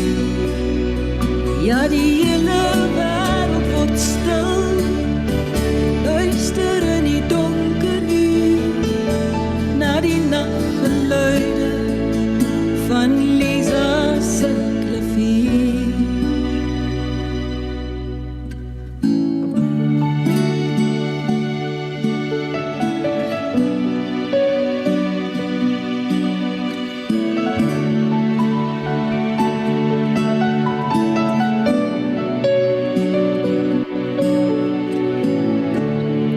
Onder op die sypaadjie sien ek die bergie en sy maat gaan staan en opkyk ver na bo vanuit die vullis van Oranje straat.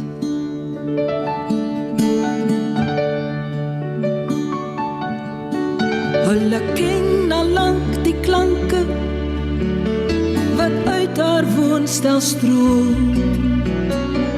Lank na 12 met die deure oop, al moan die bure ook al hoe, word Lisa elke boemelaar se droom.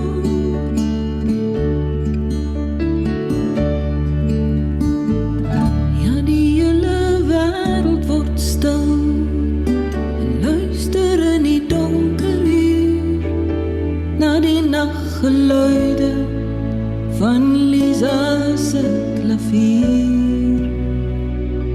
Ja, die hele wêreld word stil, luister in die donker uur na die naggeluide van Lisa se klavier.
Good evening, ladies and gentlemen.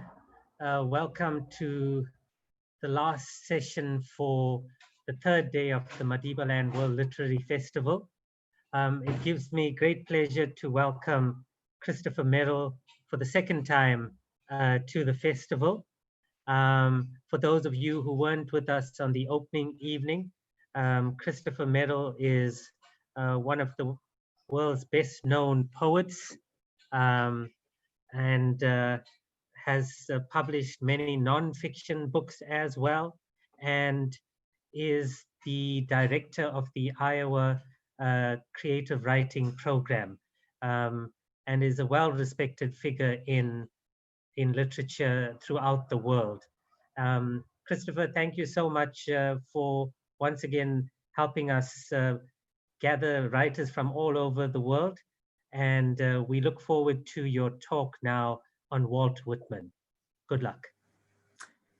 Thank you so much, Daryl, and welcome to all of you. Thank you for joining me for this talk about Walt Whitman. I'm doing so in the context of a book that I published a couple of years ago, and a book that I will publish, another book I will publish on the subject in May. But first, just a word about Walt Whitman. The two different books my colleague Ed Folsom and I were thinking about, first Whitman's Song of Myself, and then his Civil War writings. So just a quick overview here. This quote I'm sharing with you: "The proof of a poet is that his country absorbs him as affectionately as he has absorbed it." This is the concluding line of his preface to the 1855 edition of Leaves of Grass.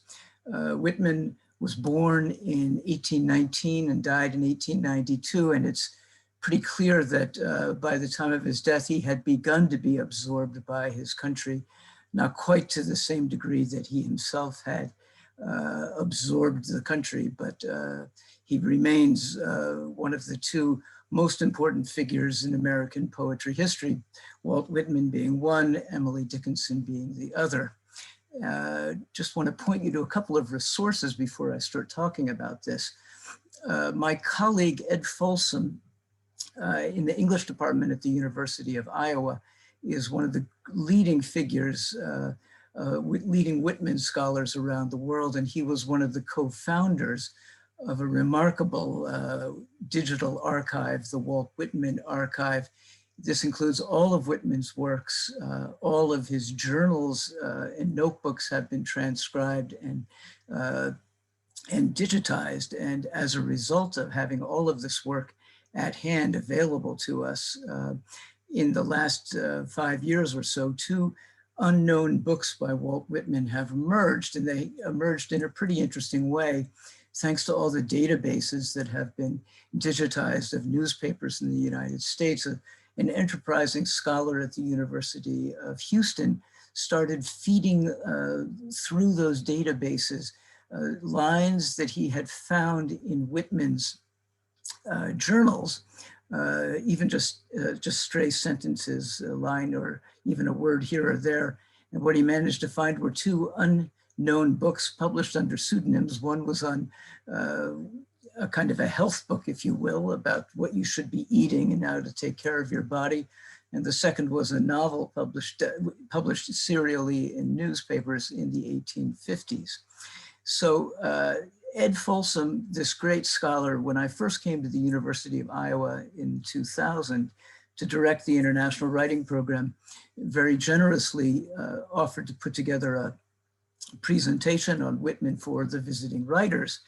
And that's where the seed was planted for what eventually became Whitman Web. And that's what I'm mostly going to be talking about today. My program, the International Writing Program, is funded to a considerable degree by the State Department and the US government. And many years ago, actually about 11 years ago, 12 years ago, some really enterprising civil servants suggested that I try to find a way to visit Iran to see what kinds of connections we might be able to forge between the International Writing Program and Iranian writers and readers. As you may know, the US has had no diplomatic relations with the Iranians since the 1979 revolution, and that continues to be the case, especially over the last 4 years. The vitriol between the two governments has grown ever stronger. But so as a result of having no diplomatic relations, the US government put together what they call a virtual embassy. And after I had made a trip to Iran and begun to understand something about the society, about the writers and the different audiences we might reach out to, I was asked to put together something, some way of introducing American literature to Iranian readers. And what I came up with, I thought immediately of my colleague, Ed Folsom. And I thought that what we might do is put together something that became known as Whitman Web. Here we have the first iteration of it. It's online, and you'll see that there are two sets of writings. What we did for the very first incarnation of Whitman Web was to create a year-long exploration of Whitman's most important work, Song of Myself, and that eventually became this book, Song of Myself, with the complete commentary that Ed Folsom and I put together. Now let me see if I can switch to another page to share with you. I hope I can share this. Aha, there it is now. So this is what it came out to look like. So our thought was, when we began to put this together, was that I would create, we would, in this year-long exploration, we would look at each of the 52 sections of Song of Myself. This was Whitman's first great poem, and he wrote it in the early 1850s, as near as we can tell. And it came about in an interesting way. Whitman, born in New York, largely, he left school at the age of 11, so he's largely self-educated. He was really a complete autodidact. He loved reading everything, not just literature, but he was a great devourer of scientific journals and one of the great observers of 19th century American life. He published a kind of a novel, a moralistic novel in the 1840s. He was a journalist, he had been a teacher, he was a printer, he did all these sorts of things. He was a great wanderer of the streets of New York City. And into his notebooks, he poured everything that he observed. Stray comments made by different people, comments marginalia on his readings, bits and pieces of writing. He was, let's say in the early 1840s, he would have been regarded as a kind of journeyman poet, had written nothing of any particular interest. But sometime in the 1850s, he hit on a way of writing that would become completely unique in American literature. And there comes a moment in his journals where he's writing about, he's imagining that he's got a great work in himself. It could be a long poem, it might be a play, it might be a novel. He's not really sure what it might be. And he writes in one journal, "I am the poet of the body and of the soul. I am the poet of the slaves and of the slave masters." And then there's a line down the rest of that page. He breaks off at that moment, and I'm convinced that that was the moment that he began to see how to become the poet who would come to embody so much of what the American experiment in liberty is all about.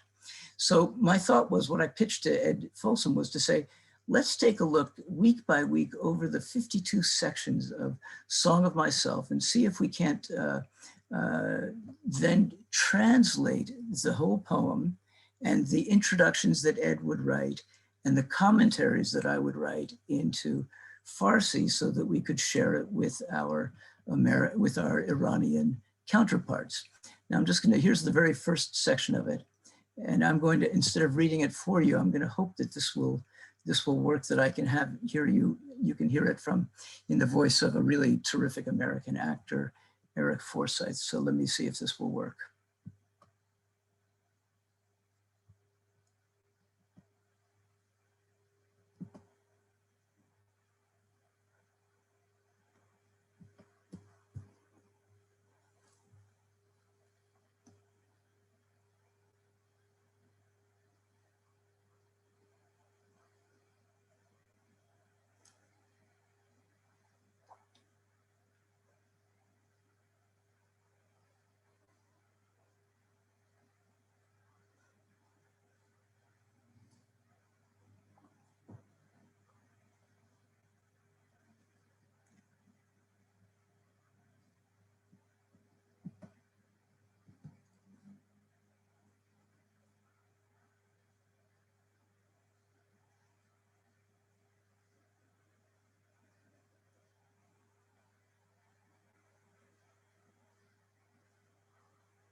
So I'm going to take just a moment to take a look at this opening section of this poem that sounds completely unlike anything that had come about before in American poetry. I celebrate myself and sing myself.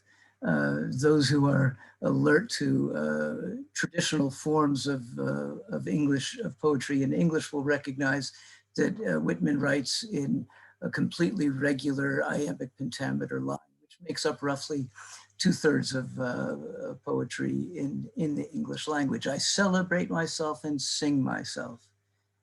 And that's the last regular note we will have in this extravaganza of the self, of these democratic selves that make up the United States.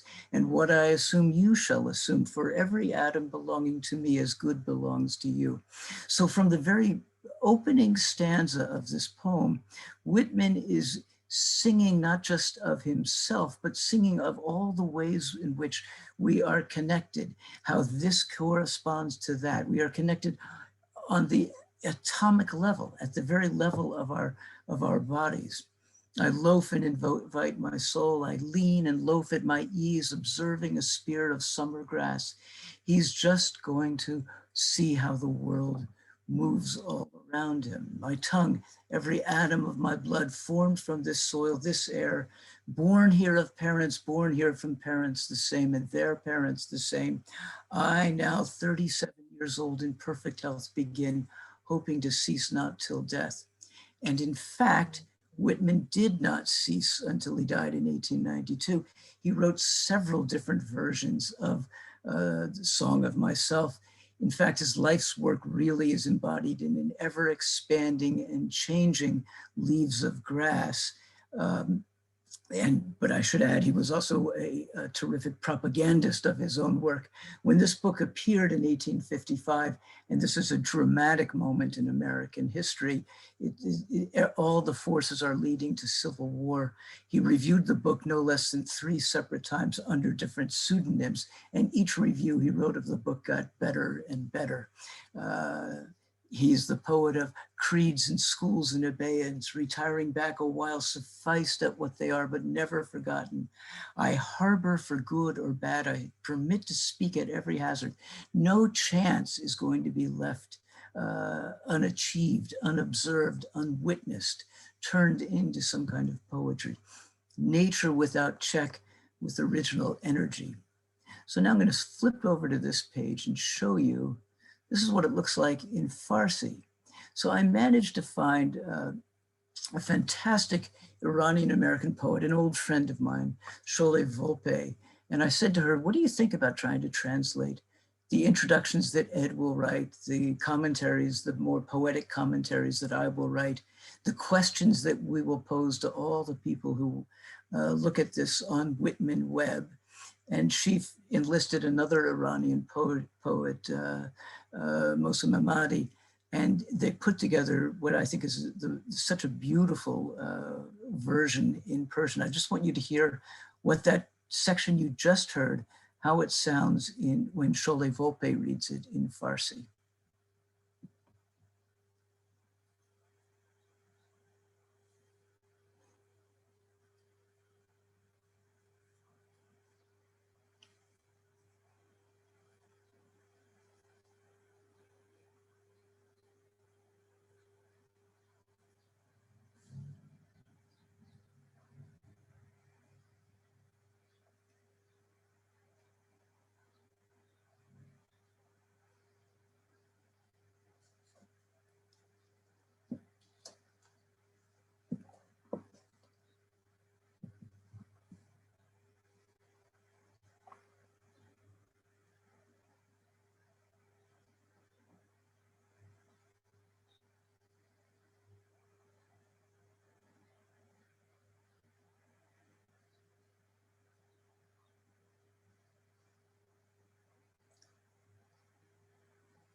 So that's what it sounds like in Persian. We translated that into Russian, into German, into Ukrainian, into Arabic, into Spanish. On the Whitman website, you'll find 15 different languages. I noted that that Whitman wrote Song of Myself at a dramatic moment in American history. It was in fact in the run-up to the Civil War, which would prove to be incredibly tragic for my country. Something like somewhere between 700 and 800,000 people were killed in the Civil War. And I often think about the fact that as a journalist, I covered the war in the former Yugoslavia, which had in the early 1990s, roughly the same population, about 22 million people, that was the population of the United States during the Civil War. Both countries had about 22 million people. We will remember from the siege of Sarajevo and the Srebrenica massacre and all the horrific events of the wars of succession in the former Yugoslavia, front page news for 3.5 years. About 150,000 people died during that war.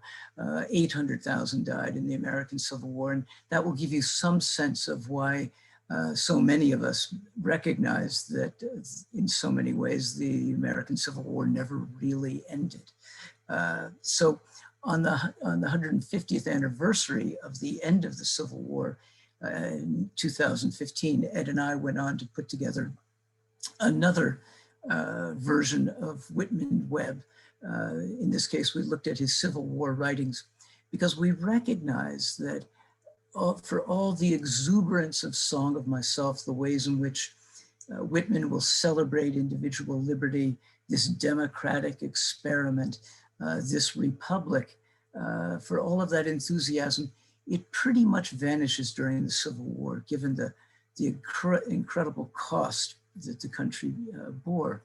So he becomes a darker poet, a more realistic poet, if you will, a poet who sees the world in a completely different light. And that's what governs the thinking in so much of his writing over the next almost 30 years before he passed away. So what Ed and I looked at would be the poems he wrote, most famously, When Lilacs Last in the Dooryard Bloomed, his elegy for Abraham Lincoln upon his assassination in 1865, but also letters home that he wrote for the soldiers, the wounded soldiers he visited in the hospitals in Washington, D.C. He made a point of visiting with soldiers on both sides, Union and Confederate soldiers, bringing them little gifts, stroking their hair, sometimes kissing them, caressing them, helping to heal in whatever way he could, or if, as was so often the case, the soldiers would die, to comfort them in their last moments. And it was in those voluntary acts that Whitman began to understand the full dimensions of this tragedy. And so we look at the letters he writes home, not just to his mother, for example, but for soldiers who did not survive the war. We look at some of his essays. He wrote an extraordinary memoranda during the war, some of the earliest war reportage in our tradition. And we looked at poems. We translated these commentaries, these introductions into Arabic and into French. So that led us to, I wanted to show you the second book that will be coming out, and that is The Million Dead 2, summed up Walt Whitman's Civil War writings. That's the book that will come out in May, and put the two together, the Song of Myself and the Civil War writings. We like to think that we've put together a picture of what this great American poet had to offer. And with that, I'll stop sharing the screen, I think. And now I can see everybody here. And if there are questions, I'll be happy to take them on. Okay. So Chris, thank you so much for sharing that. Are there any questions from the audience?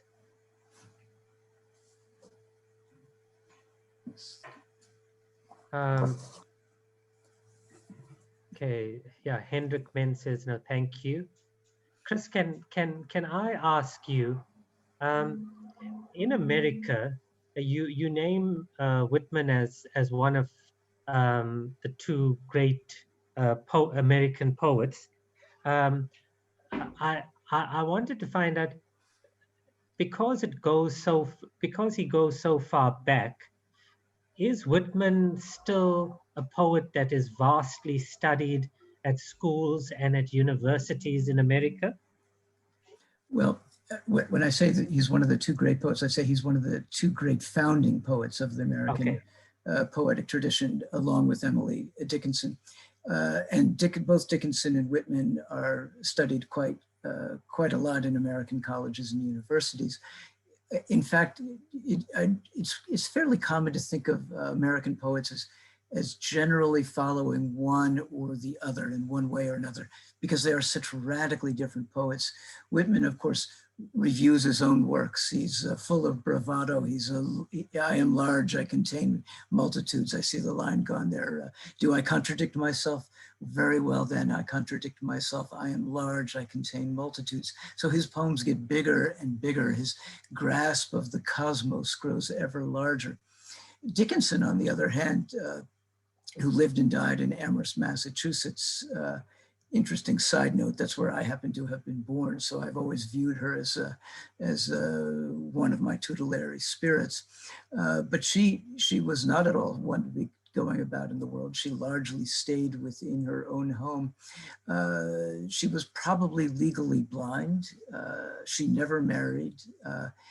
She lived in her father's house till the age of 56, and in that time composed some of the most riveting poems in our language, 1,755, all quite short poems, but they're radically different than Whitman. So when Whitman is visiting the wounded soldiers in the hospitals in Washington, D.C., and writing letters for them, Dickinson is staying home, but writing also at a very prolific rate.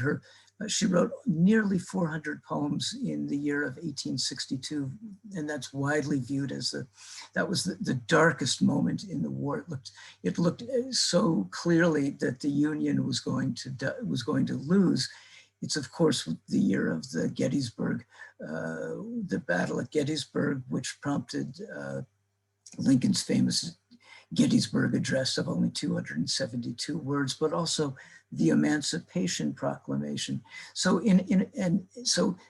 Dickinson is writing at a furious rate during the Civil War, though she's never really alluding to any of it directly. Now is the hour of lead, or after great pain of formal feeling comes. It's drenched in the tragedy of the Civil War, but it's nowhere alluded to directly, while Whitman, on the other hand, would be much more direct. So following from those two, American poets are always, as my colleague Ed Folsom likes to say, talking back particularly to Whitman. And I see here in the note wondering about the Harlem Renaissance. Langston Hughes, of course, is one of the first poets to be talking back to Whitman. And in one way or another, Whitman provides a kind of grid within which American poets find themselves. That's what he provides, one grid against which other poets will either rebel or try to carry on in some fashion. Think of the poet Allen Ginsberg, who is perhaps the most direct heir of Whitman's work. But I also think a poet like John Ashbery seems to come directly out of Whitman. By way of contrast, radically different kinds of poets seem to come out of Emily Dickinson. It's interesting to note that in the period when Whitman is writing That's the first great flowering of American literature. You have Whitman, you have Dickinson, you have Henry David Thoreau writing Walden, you have Ralph Waldo Emerson, you have Nathaniel Hawthorne, you have Melville writing Moby Dick about the great white whale and Captain Ahab's murderous obsession with him. Ahab more and more has been invoked repeatedly over the last 4 years as Americans have lived through the nightmare of Donald Trump. We often feel as if that orange man out on the golf course is a kind of contemporary version of Captain Ahab, obsessed with his own view of how the world should be. So one way or another, poets are finding in Whitman, finding in Dickinson ways to address contemporary issues. I have a question from Isabel. So nice to hear from you. I'd love to know which particular poets in the generation after Whitman you feel owe particular debt to him. Well, in the generation right after him, you would have to say that the argument was more aslant. Ezra Pound famously, he loathed Walt Whitman. And he writes in about 1912, I make my peace with you, Whitman. But in fact, the rebellion against Whitman, which perhaps Pound would embody to a lesser extent, you see T.S. Eliot trying to come to terms with Whitman. But in the most pronounced way, they are taking advantage of the discoveries that Whitman made in free verse to inaugurate that vital tradition in American poetry. It's hard to imagine Eliot writing 4 quartets, the great sustaining poem of World War II, without in some way having internalized what Whitman was doing in all of his poems. So it's a really particularly interesting question. Maybe the most direct heir in the generation right after Pound and Eliot, I would look at somebody like Theodore Retke, who begins as a very formal poet, probably a poet who took as much from Yeats as anybody else, but by the end of his life is writing these large, exquisitely wrought catalogs that owe a complete debt to what Whitman was doing. Yeah, let's see other questions from that. And Betty notes that we had the Harlem writers, and Dickinson was introspective. In the Harlem Renaissance, I think you see very much in Langston Hughes a poet in dialogue with Whitman, because what Whitman is doing is he's trying to say if the measure of the poet is how is how much his country absorbs him. What Whitman is trying to absorb is the totality of the American experiment. So he's going to, all these voices will be going through him. They might well be the voices of thieves, of orphans, of slaves, of slave masters. He understood that if this experiment in liberty was going to succeed, it had to be able to find a way to accommodate all the people of this country. And so for those of you who have been watching some of the shenanigans in my country over the last 4 years, but particularly in the few weeks since Joe Biden was elected, Trump's determination to overturn the results of the election, to suppress the votes of those people who don't vote for Trump, particularly, let's say, all the voters in Detroit, the majority of whom are African American, and an extraordinary number of whom voted for Biden.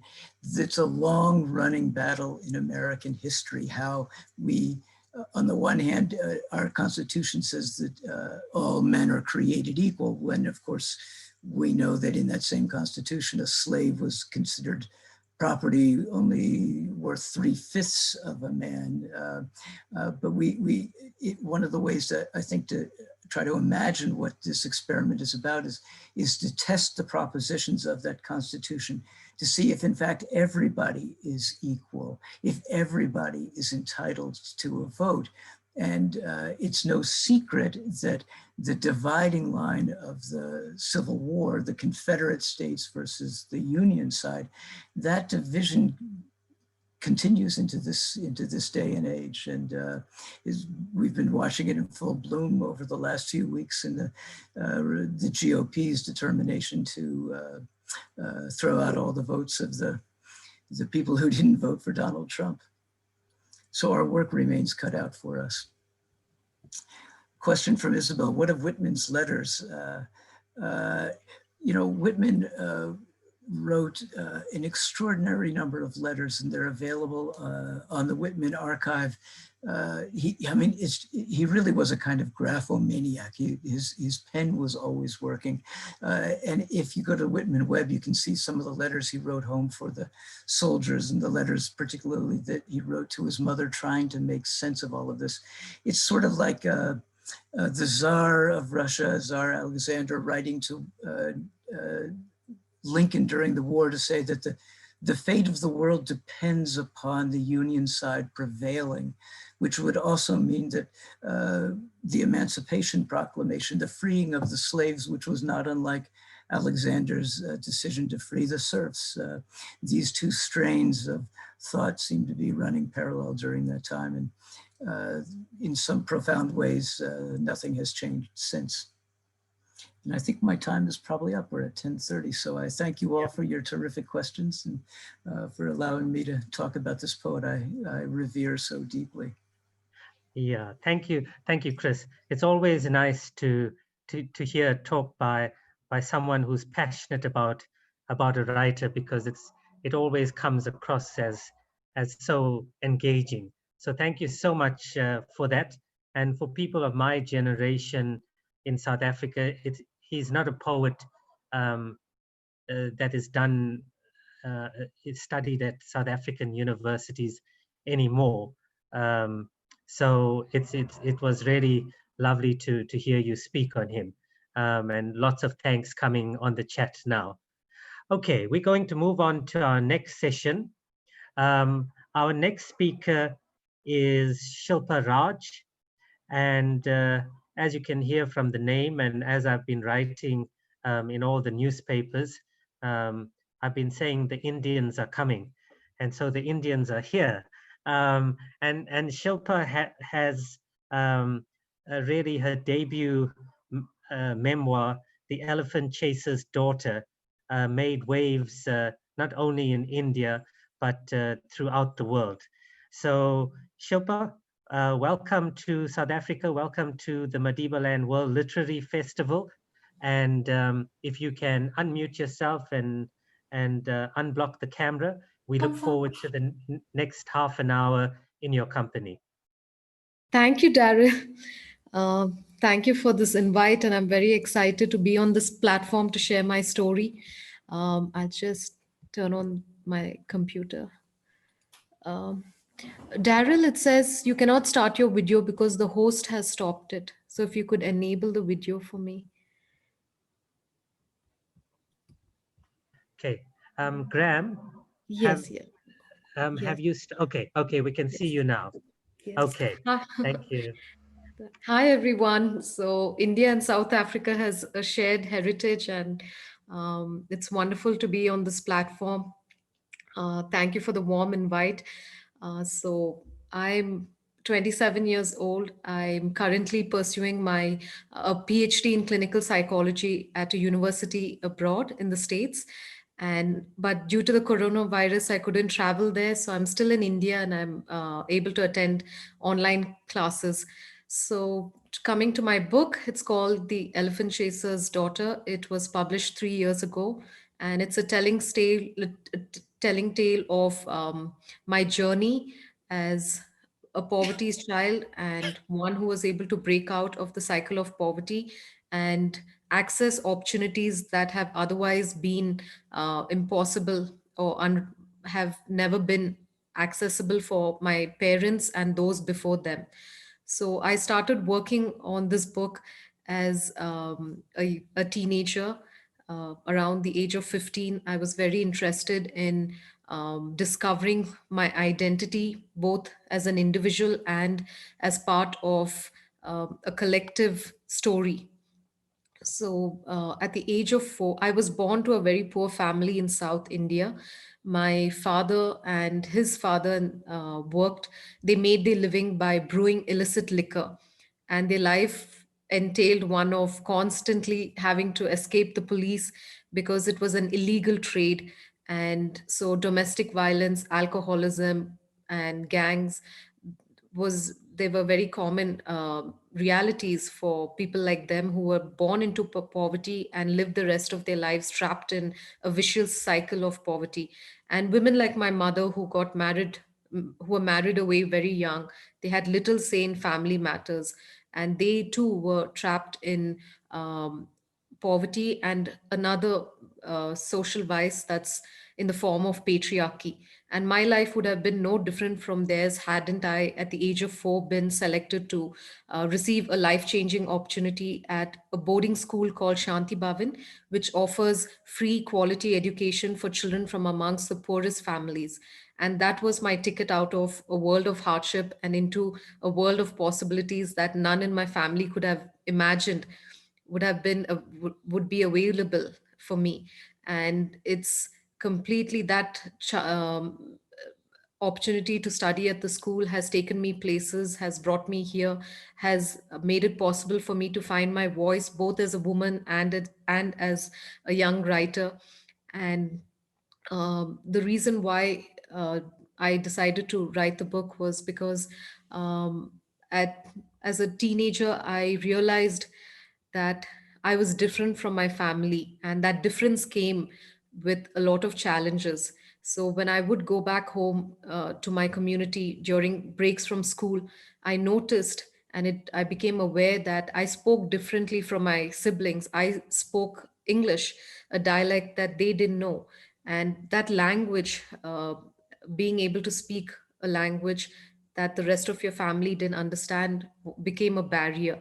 And it wasn't just the language, it trickled into many other aspects of who I was, the way I thought, the way I saw the world, the way I tried to stand up against the men in my family telling me that I was less than them. So in my mind, a change had already occurred. And as a teenager, it was very hard to um, grapple with that change and understand how that change had made me different from my family and my siblings too. Especially with my sister, there was a lot of sibling rivalry because understandably, very understandably so, she felt resentful of the fact that I had been given a life changing opportunity that she was not able to enjoy.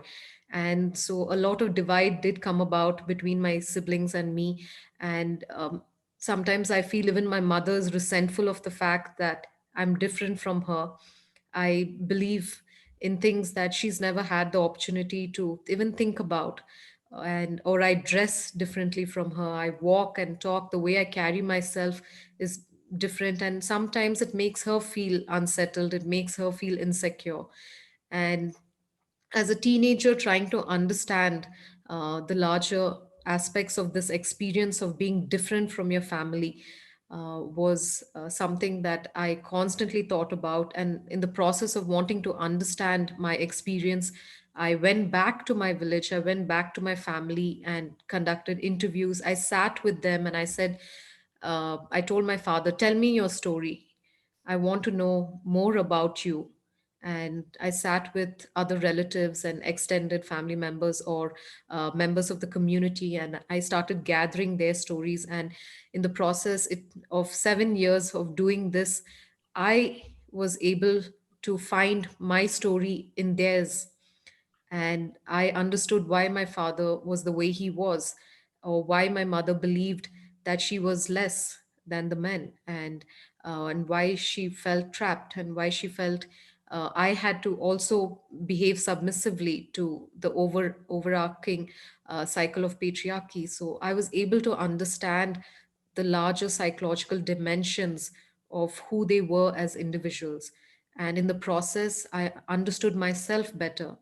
And I began to treat myself with a lot more empathy, because I realized that um, being different was okay, and being different gave me, being different from my family had actually given me power, had given me the power to rise above the circumstances of my birth, and to use the opportunities that I had been given to make something good out of my life, and be able to access financial success, and by doing so help my family break out of an intergenerational cycle of poverty and oppression. So it's uh, a telling tale of what it was like for a young girl to traverse these two extremely contrasting worlds, and how daunting at times life felt. And in the process of heartbreaks and pain and sadness, there was also hope. There was also great joy in discovering my shared history with my family. And that has resulted in this book called The Elephant Chaser's Daughter. My father chases the wild elephants that encroach upon my village. So he and other men go out at night using fireworks to scare away the elephants who are scared of loud sounds. So, as a young child, I saw him as a protector, a savior, as someone who went out at night, put himself at risk to look after the rest of us. So, I saw him as a soldier. And very often, that perspective has shifted. Very often, I've seen him as the oppressor, as the one who puts me down, as the one who tries to control me with his demands. So the shifting outlooks towards family members has been an interesting perspective and a challenging experience, because you're often trying to figure out what is my relationship with this person beyond just blood. So asking these larger questions, and I, by the process of writing this book, I found my voice. I found my many answers to questions that I was constantly asking, like, who am I? Where do I belong? Do I belong in the old world with my family, or is my life intended to be lived outside of the village? Will I make myself happier by chasing my dreams, or trying to fulfill the dreams of my grandmother? My grandmother wanted she had a very simple dream for me, which was to have me marry her son and settle as her daughter-in-law in the village.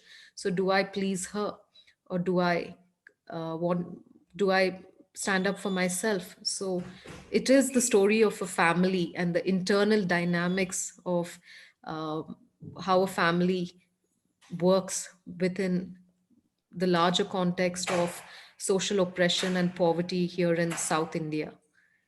So that's a detailed summarization of my book. Okay, Shilpa, thank you so much for sharing that with us. And you know, the comments are coming through. So far, all praise. I'll try and be critical, so I'll give people the chance to ask questions on the chat. If there's anyone who wants to ask any questions to Shilpa. Shilpa, while they're gathering the courage, can I ask, in India, Yeah. I always thought that elephants were revered animals. Now, what is it about elephants that they also need to be chased? So I'm trying to understand that dynamic, and just so that if you anywhere close, people are asking, can you read an extract from the book? I hope you've got your book with you. Yes, So I do. okay, so that's fine, but let's take the elephant issue Yes. first. Yes. So religiously, in the religious context, definitely Lord Ganesha and elephants are a holy symbol. And but my family lives in a village which is in a forested area and which is prone to attacks from wild elephants.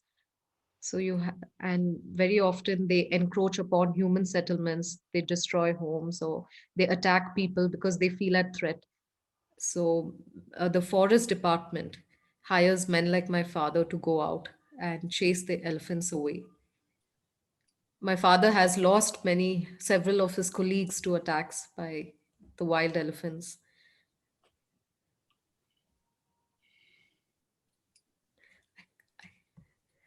Daryl, your Yeah. So sorry, before you read, there's a question. When did you start writing your book? I started working on it, started gathering the information for it when I was 15 years old. Okay. So it became like a personal project for me. And I wanted to become a journalist. So I started thinking of myself as a journalist going out there and asking lots of questions to discover information. Okay. There's another question from Stanley. It says, incredibly moving. A question: how have people of your age reacted to your book? Oh, it's a great question. I've been very fortunate to speak at events, especially at schools, because my story has been most relatable to people of my age groups who are in that stage of life where they're asking larger questions like, who am I? What is my identity? How does my identity match with that of my families? Or sometimes can my education be the price that one has to pay for feeling disconnected with your family? So the reactions have been very positive, and I've had young people come up to me and say, thank you for having the courage to share your story. I felt like that at certain points of my life too.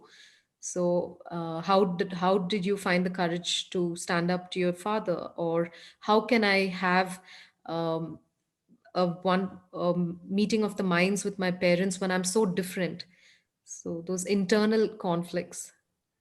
Okay. I can't see the full name here, but someone's written a comment and they say there are interesting parallels to some in South Africa who are educated in private schools and go home to a domestic worker in the house, meaning they come from poor backgrounds, Yes. maybe so the parallels are there. Yes. Another person, sorry, there's so much over here, it's hard to keep track. Betty says, I watched Daughters of Destiny and was deeply moved. Okay. Thank And you. and I can't see the full name over here, but anyway, this person again says, brilliant Shilpa Raj, I am ordering for my non-fiction book club. Okay. And then I'm just looking, sorry.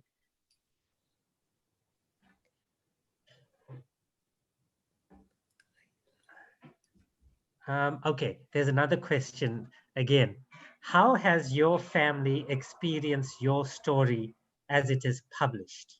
Yes. So I wrote in a language that's not familiar with most of my family members. So the language barriers there, it's not been translated into the local dialect of Kannada. So, and even if it was, my father wouldn't be able to read it because he's illiterate. And so my parents have seen the book, they've held it, they flipped through the pages, and they know that their stories out there in the world, and they are proud of me. And yes, they are. Okay. They're happy to see that somebody in their family has been able to write a book. Okay. Okay, there's just other comments.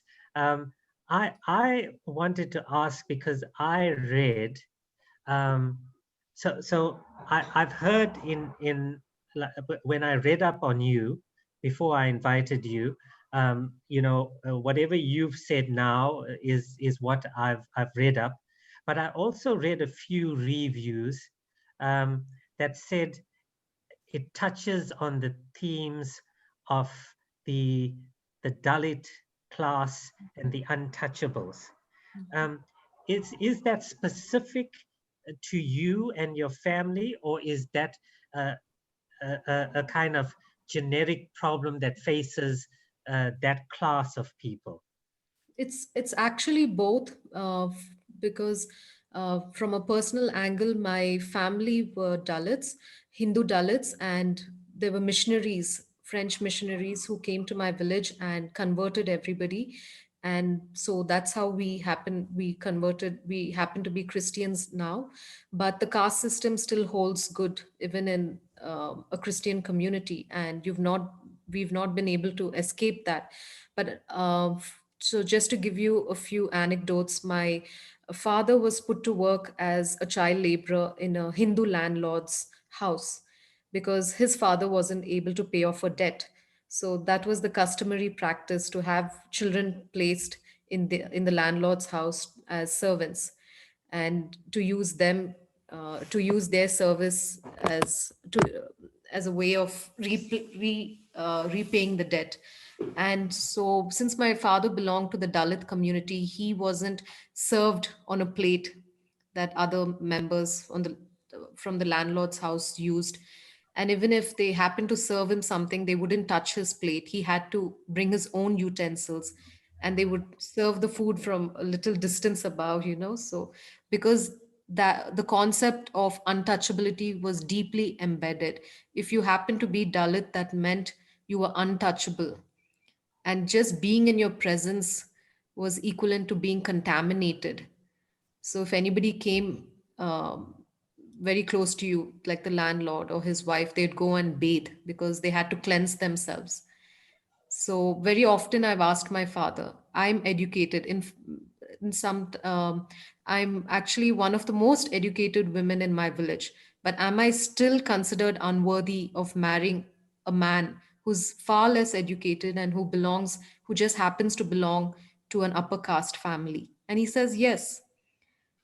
So the caste system is still existent very deeply in your mindset, and I think it will take generations to change that. Like, I don't believe in the caste system. I do not allow it to control my mind. So my children and their children will also not be victims to it because my mindset has changed. Mhm. Okay, okay, sure.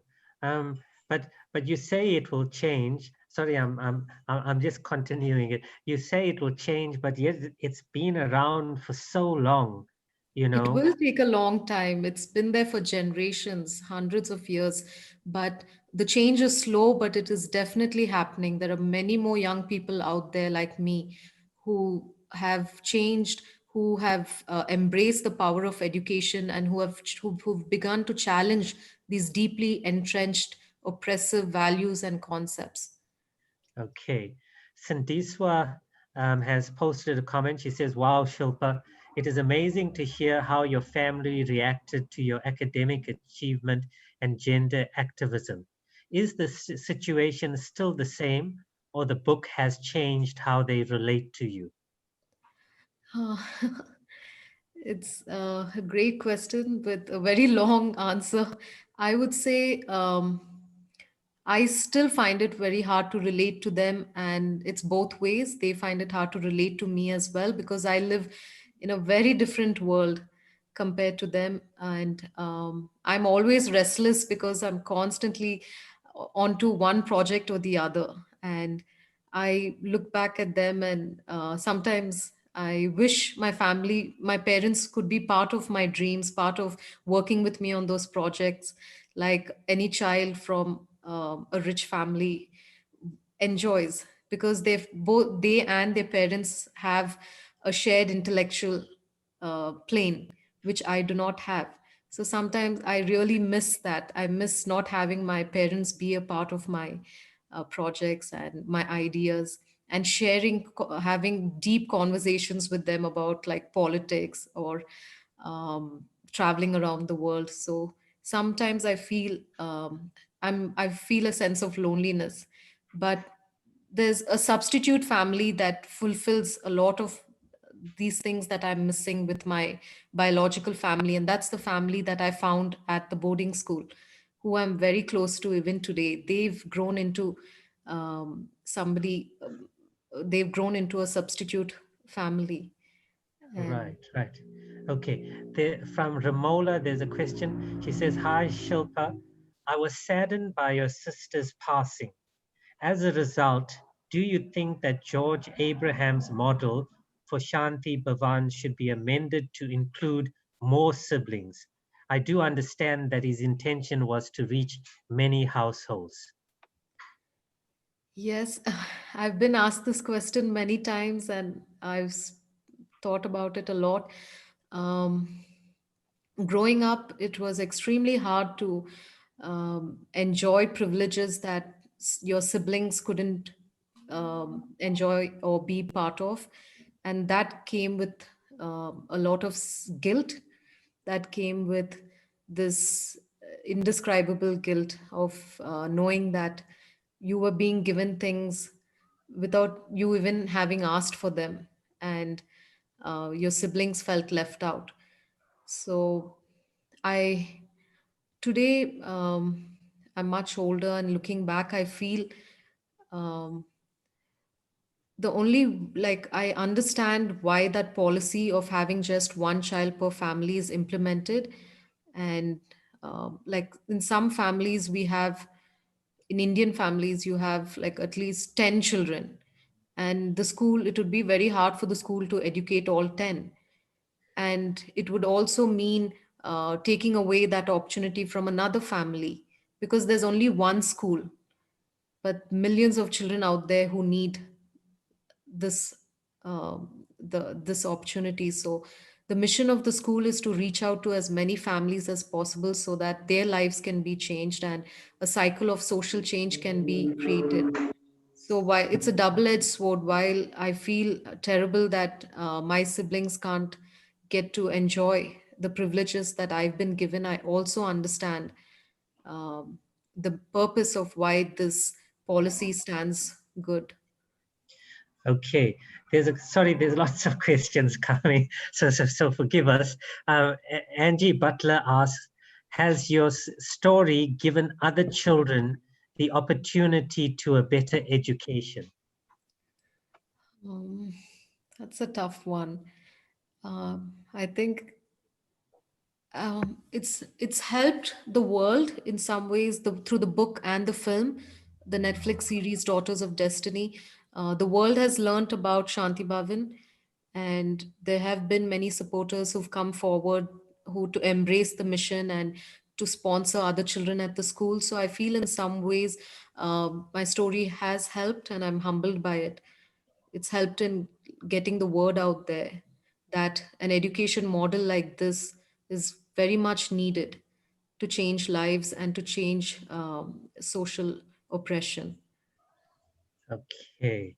Shilpa, I'm going to ask you one last question and then we'll go into your reading, because that was the first question to get you to read. But I'm just curious, what illicit alcohol did your father brew? So it's local liquor that's brewed by the men who who learn the trade from their parents and who carry it on. So it becomes a family trade. So people in my village would use easily available substances, chemical substances, and they would use the bark of a tree and ferment it and leave the liquid to ferment for 8 days by burying it underground. So it was a very rural, very local, Right. a local mechanism of brewing the liquor. Okay, okay. No, thank you so much. And then if we can go into your reading, and then we won't worry you anymore. Okay, thanks. Not a worry at all. It's wonderful to be on this platform. Thanks.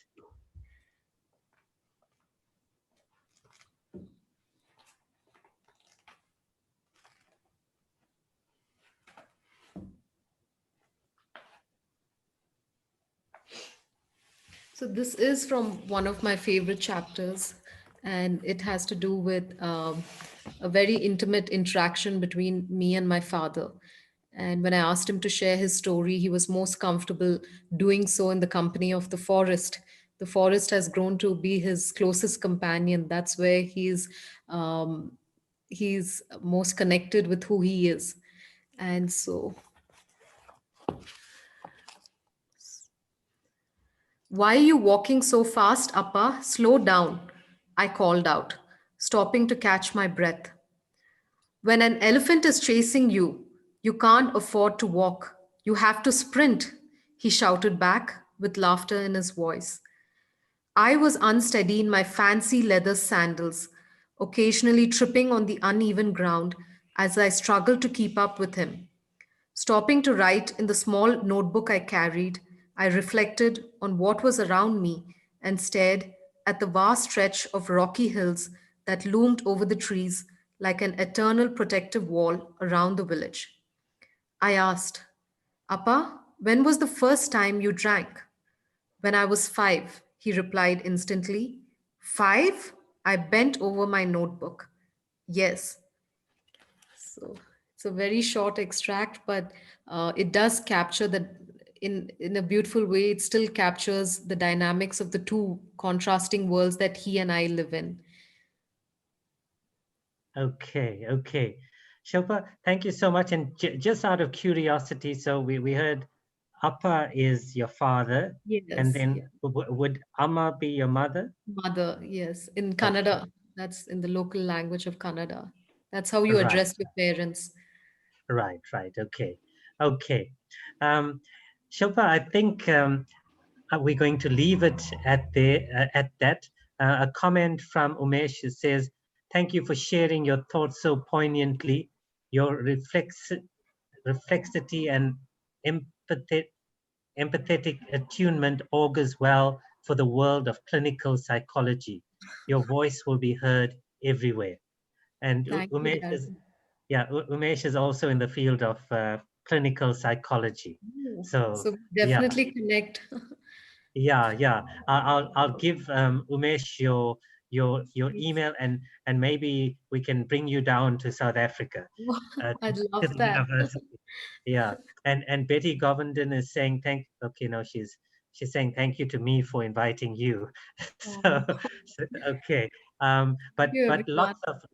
lots of positive comments, and for people wanting the book, Shilpa, I take it it's available Yes, on Amazon. Amazon. Yes, yes, Darren. Right. Yes. Okay. Shilpa, thank you so much. It's a talk that many people have been looking forward to, and I was worried when you spoke for a short time, but as you can see, maybe you are experienced enough, and you know that there's always going to be lots of questions. So thank you. We wish you well. We hope that this was just the first of many books, and that there will be more books to come. Yes. Okay. Thank Thank you you. so Thank much, you once then. again. Thank you, Okay, thank everyone. you. Bye-bye. Okay, Graham and Melody, I'm just wondering, Harris, I can see Harris on the chat, but people are coming in. Maybe we should stick to the program and stick to the 19:30 in half an hour's time, that we should start with Harris, just in case people come in just for that, and we start early. So I think let's break into music, have a short break, and then we'll come back to Harris as planned on the program at 7:30 South African time. Thank you so much.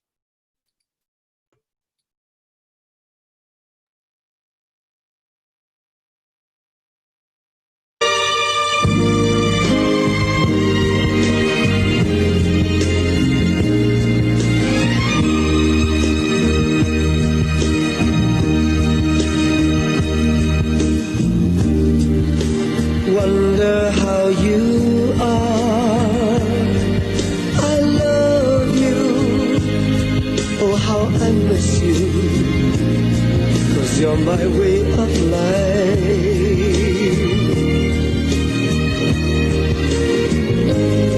Can't forget how you looked when we fell in love the first time. Won't you give a little love this time? Hold me in your love.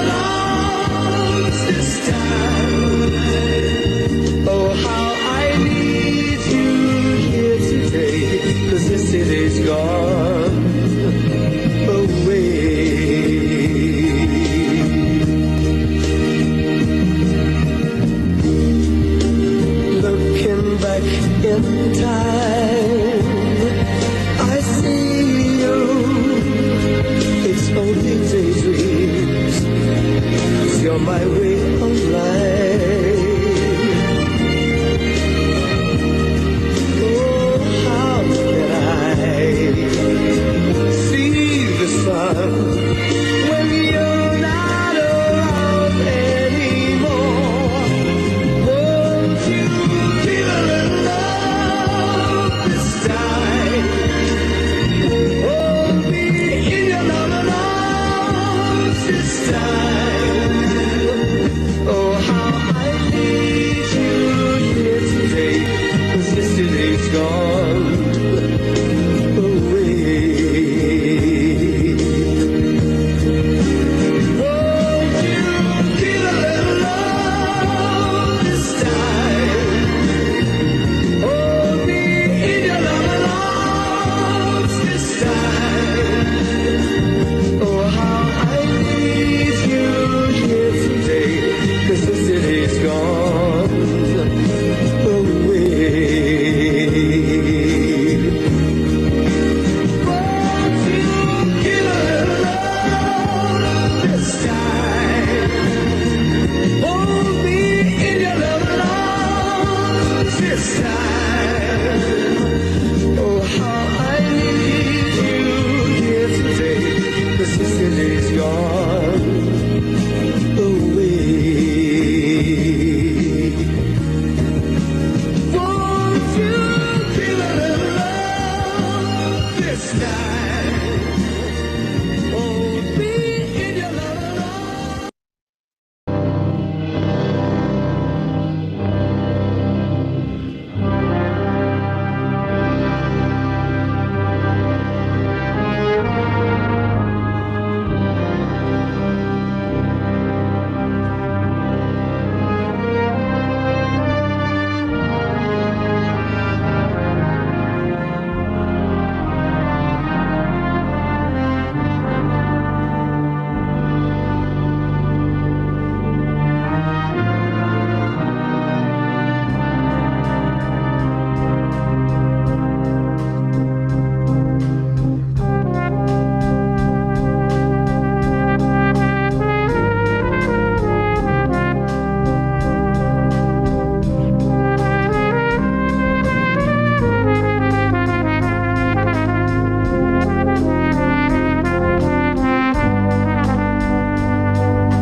Good evening, ladies and gentlemen. Welcome back.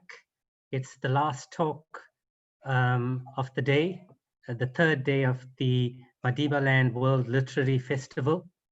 It gives me great pleasure to welcome the following speaker. Unfortunately, I'm going to cop out on the surname on this one, but we welcome Harris with his book, Dimitris Safendas, The Man Who Killed Apartheid. So a warm welcome to Harris, but I'm sorry, but that surname is just too difficult for me. You're going to have to tell us before you even talk about the book, how do we pronounce your name and your Greek Christian name, if you call it that, as well.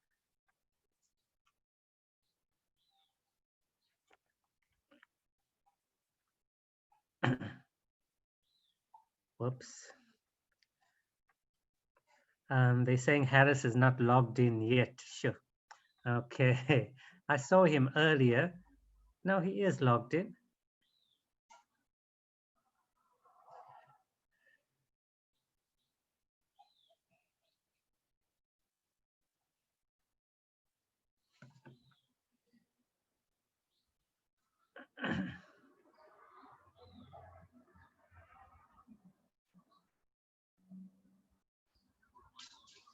Harris, are you here? You hear me? Sorry. Okay, okay. I have been here. Okay, Yes, okay. throughout the whole time. Harris, Good evening, okay, Mr. okay. David. Welcome to South Africa virtually, and we're looking forward to your talk on a book that has, I think, surprised many people after almost, nearly 60 years, 55 years since the incident took place, that you have written a book on Safendas, Dimitri Safendas. But I said before you even start the book, yes, we got to know. You heard me. Yes. Okay. I have been here throughout the, yes. It's Dusemedis, but you can pronounce it anywhere you want. Okay. Yes, it's perfectly fine. And your first name, your normal first name, is it Charalampos or Karalampos? No, it is Harris, okay? But I was baptized, okay? When I was 1 year old, I was baptized by a Greek Orthodox priest, and the name I was given was Haralambos, okay? Haralambos. Yes, because in order to get baptized, you need to choose a Christian name. But in Greece, the name gets shortened to Haris. So Haris is the same as Haralambos, okay? Nobody has, apart from the priest who baptized me, no one else has ever called me Saralampos. But this is something that happens in Greece often. For example, my father is called Anastasios. This is how he was baptized, but he's called Tassos. And the most common name is Konstantinos, but Konstantinos becomes Kostas. So, yeah. Okay, okay. I haven't changed the name. It's still, yes, this is what I have been called since I was very little, since I was born, actually. Okay. Okay, no, thank you so much, Harris. The floor is all yours. No, thank you very, very much, Mr. David, for inviting me, for giving me the opportunity to be here. And I hope everyone is well and safe and happy during these difficult times. Thank you very much for coming into my talk. In case you're wondering about my eye, I have a black eye, and actually now it is about to go away. And I got a black eye from my Maya. This is Maya here, who accidentally hit me. We had a collision with our heads. Maya. Yes, she bumped on my head, and I got a black eye. And Maya is also isolating for 2 weeks because last week a child in her class got tested positive for coronavirus. So we have to, Maya, wait. So Maya, yes, spends all day with me in the house. So we are together. We are anyway every day together, but now because of the isolation thing, she doesn't have to go to school, so we are together. So good evening again, everyone, and thank you very, very much for coming to my talk. Tsafendas is somebody extremely important to me, and I have been very, very passionate about his case. I will just tell you a few things about who Tsafendas was and what he did, and then I'll tell you what my book is. Well, my book is about Tsafendas, but more about his case. In 1966, on September 6, 1966, Tsafendas, who worked at the time as a messenger in the South African Parliament in Cape Town, stabbed to death Dr. Hendrik Verwoerd, South Africa's prime minister at the time and so-called architect of apartheid. The following hours, Tsafendas was obviously arrested, and he was taken to custody in Caledon Square police station in Cape Town, where he was beaten up, tortured, and he received all the usual treatment that people received at the time from the apartheid police. And he had the pleasure to be interrogated personally during the first 2 days by the infamous General Hendrik van den Berg. Tsafendas told the general that he killed Vervoet because he considered him to be a tyrant and a dictator who was oppressing his people, and that he hoped that by killing him, sooner or later, apartheid will collapse and a change of policy will take place.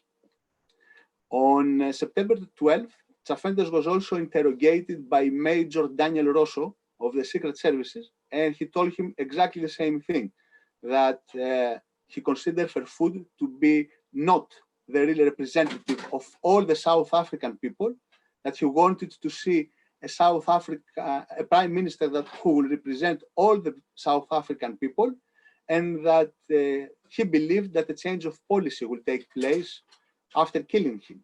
7 days later, on the 19th of September, he was interrogated again by Major Rosso, and he repeated the same statements. At the same time, Tsafendas also told General van den Berg the story of his life. He told him that, among other things, that he had been a former member of the South African Communist Party, that he still considered himself to be a communist, that he had fought with the communists during the Greek Civil War, and that he had been arrested on several occasions, and he was even imprisoned by the Portuguese police because of his communist and anti-colonialist activities. Although I was not present, and I'm not in position to know exactly what General van den Berg thought at the time, I presume that he must have been terrified to find out that a communist had managed to penetrate what was considered to be something unbreachable, the South African state, and not only the South African state, but also the South African parliament. General van den Berg started a massive investigation and sent South African agents to Rhodesia and to Mozambique, where Tsafendas had lived, in order to find out about his past. While at the same time, South African policemen interrogated over 150 people who lived in South Africa and had some contact with Tsafendas over the previous years. All the witnesses and all the information that van den Berg gathered, confirmed everything that Tsafendas had said. And in addition to this, van den Berg discovered that while Tsafendas was in London in the early 60s, he had closely associated with the British anti-apartheid movement, and that he was a close associate of the ANC's representative there, Tennyson Makiwane. And another witness told the police, called Edward Furness, a South African who lived in London, also told the police that Tsafendas had told him in 1961 that he was willing to do anything that would take the South African regime out of the power. While the evidence were submitted, although I'm not sure exactly about what type of evidence it was because I haven't been able to find them, but this is what the report of the Commission of Inquiry states, that there were evidence submitted to the Commission that Tsafendas had attempted to recruit people to take part in an uprising in South Africa. Tsafendas admitted that he had attempted to recruit people for an uprising, but he claimed that it was only for Mozambique, not for South Africa. Knowing that that Tsafendas had been arrested by the Portuguese authorities, General van den Berg sent a telegram, asked the Portuguese.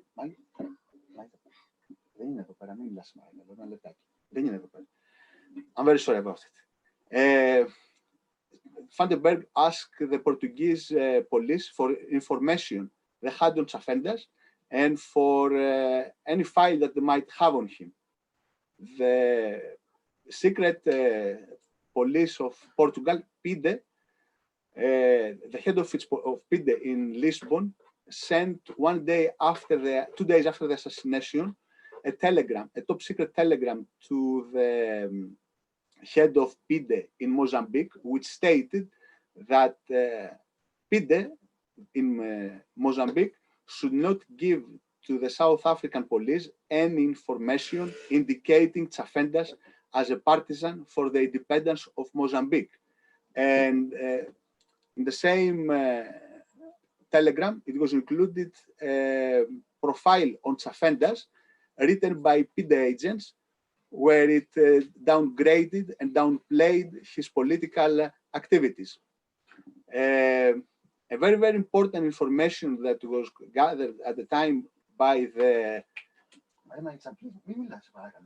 a very important information that was gathered by the South African police at the time was that 3 days before the assassination, Ferfoud's death was discussed on board the Greek ship that was docked in Cape Town, while Tsafendas also told the police that he was intending, after he had killed Ferfoud, to try to escape to this and hide in this ship that was going to sail away from South Africa the day of the assassination. I forgot actually to mention that initially Tsafendas was intending to shoot Ferfoud and to escape with a to shoot himself out of the parliament and then to find shelter in the tanker and make his getaway from South Africa.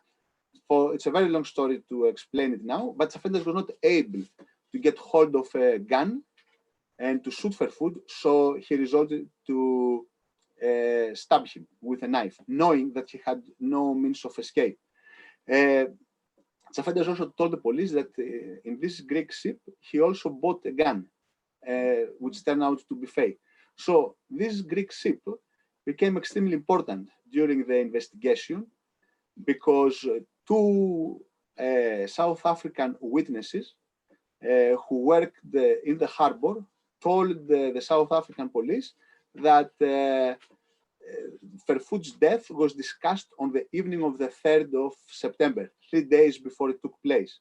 And this was also confirmed by 2 Greek South African witnesses who lived in South Africa at the time. So on late September, the South African police sent some agents to Venice in Italy to interview members of the crew of this ship. And the police found out what, I'm very, very sorry. I'm very sorry about it and I'm sorry for the noise. The police interrogated the crew. There were 36 members of the crew, and some of them who had participated in the conversation told the police that Ferfoud's death was indeed discussed on board the ship, and in the context that Tsafendas was asked from a member of the crew whether he knew a man called John Kayorgis, whether he had met this man during his time in Africa. This man, John Kayorgis, was a Greek person who assassinated Prince Rwagasore, the first democratically elected president of Burundi. And Tsafendas condemned the assassination and said that he condemned it because he said that Karagiorgis was paid by the Belgian colonizers to carry out the assassination, and that Rwagasore was a democratically elected president and a hero, somebody he admired. And he said, on the other hand, that if somebody had killed Ferfoud, it would have been justifiable because Ferfoud was a tyrant and a dictator who was oppressing his people. Anyway, so this is how the Ferfoud's death was discussed. During the police investigation, the police discovered more information about Tsafendas' past and about his political activities. However, during a summary trial that took place between the 18th and 21st of October, 1966, in Cape Town, none of this information became known, and the word communist was not even heard. And Tsafendas did not speak at all, and the statements that he made to the police did not become known, and Tsafendas was declared to be, by his defense team, including the psychiatrist who examined him, a man who had no political interests in his life, a man who had absolutely no interest in politics, a man who was basically an idiot, who was mentally ill, who was schizophrenic, and the man who was basically a Trump. A subsequent commission of inquiry that took place under Judge Van Veek confirmed everything that the court's verdict and everything that was heard in the court, despite the fact that the commission had in its possession several information about Tsafendas, and most of the information that the police had discovered about Tsafendas' past, especially about his political activities. However, this information were concealed, were suppressed, and didn't make it to the light. And Tsafendas spent the rest of his life in prison because he was found to be not guilty because of his insanity. And he spent the next 28 years in prison, where he was constantly tortured, beaten up, etc., etc. Again, the usual treatment. And until 1994, when Tsafendas was released from prison and he was taken to a hospital after apartheid had collapsed. At the time, there was a big effort by Judge Jody Kolapen, who is now a judge in the High Court in Pretoria, and at the time he was a lawyer with the Human Rights, I forgot now the name, sorry, the Coalition for the Lawyers for Human Rights. He went to extreme lengths to have Tsafendas released from prison, and the South African government was very happy to release Tsafendas from prison altogether. But Tsafendas was almost like an invalid at the time and in extremely bad health. So he was unable to care for himself. And the government wanted to release Tsafendas to somebody's care. But the Greek community in South Africa, as well as Tsafendas' family, still considered Tsafendas at the time to be an embarrassment for them, and they declined to look after him. So the government had no choice, since no one was looking to look after Tsafendas, so he was taken to the hospital. Now, who was Tsafendas? Tsafendas was born in 1918 in Mozambique, in Maputo. At the time, it was called Lorenzo Marx. And his father was a Greek white man from Crete, and his mother was a black woman from Mozambique. His father, not a lot of information are not about his mother, unfortunately, his biological mother, but his father was a passionate anarchist and someone extremely generally passionate with politics, with freedom of movements, and he was extremely closely associated with the anarchist movement in Italy. I'm very sorry. Tsafendas' father spoke to young Tsafendas constantly about politics, about revolutions, about anarchism, because he wanted his son to become what he said, a useful member of the society. He didn't want his son to just live his life. He wanted his son to do something that he considered to be worthwhile, to help people and to contribute something to the society. And his father and Tsafendas himself, when he was young, contributed to several areas in Mozambique. For example, Tsafendas was going every weekend in rural areas around Maputo to teach children English, small children English. Anyway, in late 30s, Tsafendas was fired from his job for the first time because he had given to his fellow workers the Communist Manifesto and he had spoken against the Portuguese colonialists. During the Second World War, Tsafendas served with American Navy, with the Allies, and he admitted that he was a coward at the time, and because on his way to the United States from South Africa, his boat was torpedoed by a Nazi U-boat, and Tsafendas was terrified that he would die. So afterwards, while he was in the United States, he pretended to be crazy, mentally ill, in order to not serve again in the Navy. Tsafendas felt terribly embarrassed and very ashamed about this in later years. And he said that one of the worst feelings he ever had in his life was that after the Second World War, he was in a cinema and he watched a newsreel with some scenes about the liberation of the Nazi camps. So this is when he discovered the Holocaust and what the Nazis had done. So he felt a terrible guilt at the time that he had been a coward during the Second World War, and then he was looking for a way to redeem himself. And this is one of the reasons he joined the Greek communists during the Greek Civil War. Now, going back to the United States, the first time that he pretended to be mad in order to not serve in the army, the psychiatrist who examined him discovered that he was pretending and that he was not insane. And the South African authorities found out about this. Why? After the assassination, because they got Tsafendas' medical record, which stated clearly that Tsafendas had pretended to be insane.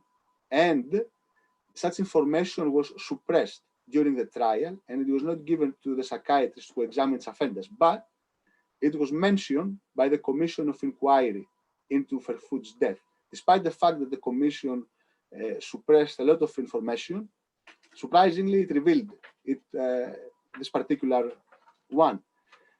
Over the following years, and after the Greek Civil War, after Tsafendas fought in the Greek Civil War, Tsafendas moved back to Portugal, where he was constantly persecuted by the Portuguese authorities because of his activities in Mozambique during the 30s. He was arrested, he was in prison, because also the police, I forgot to mention, that found out that Tsafendas was still a communist and that he had fought, they suspected that he had fought with a communist in the Greek Civil War, because he had left Greece with a Red Cross passport and not with an actual passport. And this was something that had happened to many communists who were attempting to flee Greece in order to escape persecution after they lost the war. Tsafendas was constantly persecuted during his time in Portugal, and on several occasions, while he was in prison and he was tortured, he pretended to be mad in order to secure his release. And Tsafendas succeeded in being released. And a very important incident that happened took place from mid-1960 until December 1960, where Tsafendas got a job as a teacher of English in the best private college in Istanbul, in Turkey. It was called Limassolu Nazi, and it was at the time the most prestigious, the most expensive, and the most sought after private college in the whole Turkey. All the children of the politicians, of wealthy people, were going to this, sending their children to this college. And in order to get a job to such college, you had to pass through a series of tests and screening. Tsafendas passed all the tests, and he worked there for 6 months. And he became extremely good friend with the owner of the college, whose name was Limassol Lunazi. The college was named after him. And this man, after Tsafendas resigned and decided to leave Istanbul, he decided, thank you, Mr. David, yes, she is allowed to draw in the wall. You can see what she has done. Thank you very much. Mr. Limassol Lunazi gave Tsafendas an exceptionally good reference, and this was the reference that Tsafendas later used in order to obtain the job in the parliament. Over the next years, and actually after Tsafendas, after the end of the Second World War, Tsafendas wanted to return to South Africa and to Mozambique. He made multiple applications and they were all turned down by the South African authorities because he was listed as a half-caste and a communist. So he was not allowed to enter the country. While he also discovered that he had been permanently exiled by Mozambique because of his communism and his anti-colonialist activities in the 30s. In 1961 or 62, I can't remember now for sure, his father died, and Tsafendas found out about it a few months later. And at the same time, after Tsafendas found out about the Sharpeville massacre, he became determined in order to take violent action against the apartheid regime. While he was in London, in England, and when he joined the British anti-apartheid movement and associated with Tension Makiwane, he attempted to find people, to convince people to travel with him to South Africa and participate in violent actions against apartheid. And one of the ideas that he had was to blow up the pipes that were transferring petrol from Mozambique from South Africa to Rhodesia. To cut a long story short, nobody was willing to do anything dangerous, so Tsafendas was not able to find anyone to help him in his plans. But eventually, he managed to convince the Portuguese authorities that he was now a reformed man, not a communist any longer, and not and crazy, of course. So the the Portuguese authorities finally were convinced to allow him to return to Mozambique. A few months after he returned to Mozambique, his family convinced a South African officer in Maputo to allow Tsafendas, despite the fact he was in a stop list of the government, to reside to South Africa. So somebody could call it bribe. I'm not sure if what the family did was a bribe. It depends on your definition on bribe. But eventually, at the bottom of the story, the family convinced this official to allow this official to turn a blind eye to the fact that Tsafendas was in the stop list of the South African authorities and to allow him to return to the country. Tsafendas lived for several months in South Africa. He caused several problems to his family who had helped him to return to the country because of his outspokenness against apartheid. Tsafendas then went back to Mozambique, where Frelimo had started its campaign against the Portuguese authorities. Tsafendas was overweight at the time, extremely slow to walk, and not in a very good health. So he believed that he would not make a good guerrilla fighter. So he was touring rural areas in Beira, and he was preaching communism and against the Portuguese colonialists, and he was urging the people to support Frelimo. Cut again a long story short, Tsafendas was eventually arrested after the Portuguese authorities found out about this, and he was accused of pretending to be a missionary, preaching the word of God, while in reality he was preaching for the independence of Mozambique. This accusation derived from the fact that when Tsafendas was arrested, he had a suitcase full of communist and oppressive books. But along with them, he also had some Bibles. And this was Tsafenda's plan because he wanted to claim, in case he was arrested, that he was a missionary of God. And Tsafendas was interrogated, he was tortured, and he stayed in a prison in Beira for almost 3 months, where he was interrogated by PIDE agents. Tsafendas gave very clear and coherent answers about his activities, and he admitted that he supported the independence of Mozambique, but he also insisted that he was a missionary. The Portuguese authorities didn't believe him, and because they believed that he was associated with Mozambican revolutionaries, they kept him in prison. Tsafendas couldn't take it, couldn't take the torture, so after 3 months, he started pretending to be indeed a missionary, so he started claiming that he was Saint Peter, one of Jesus Christ's 12 apostles, and he started citing the Bible and other religious books, trying to convince his captors that he was crazy. So eventually he was taken to a hospital in Beira, where they confirmed that he was insane. So they released him.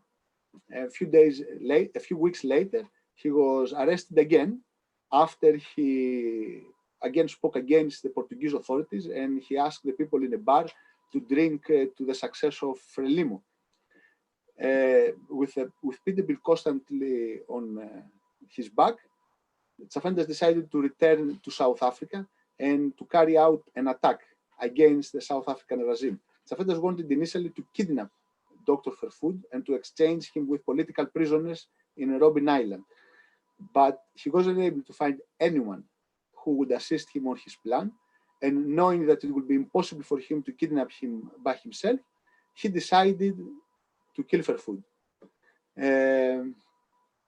So basically, this is Tsafendas' life. Tsafendas, well, background. Tsafendas died in 1999, and he was buried in an unmarked grave where he still lies. How did I get now so passionate about Tsafendas' case?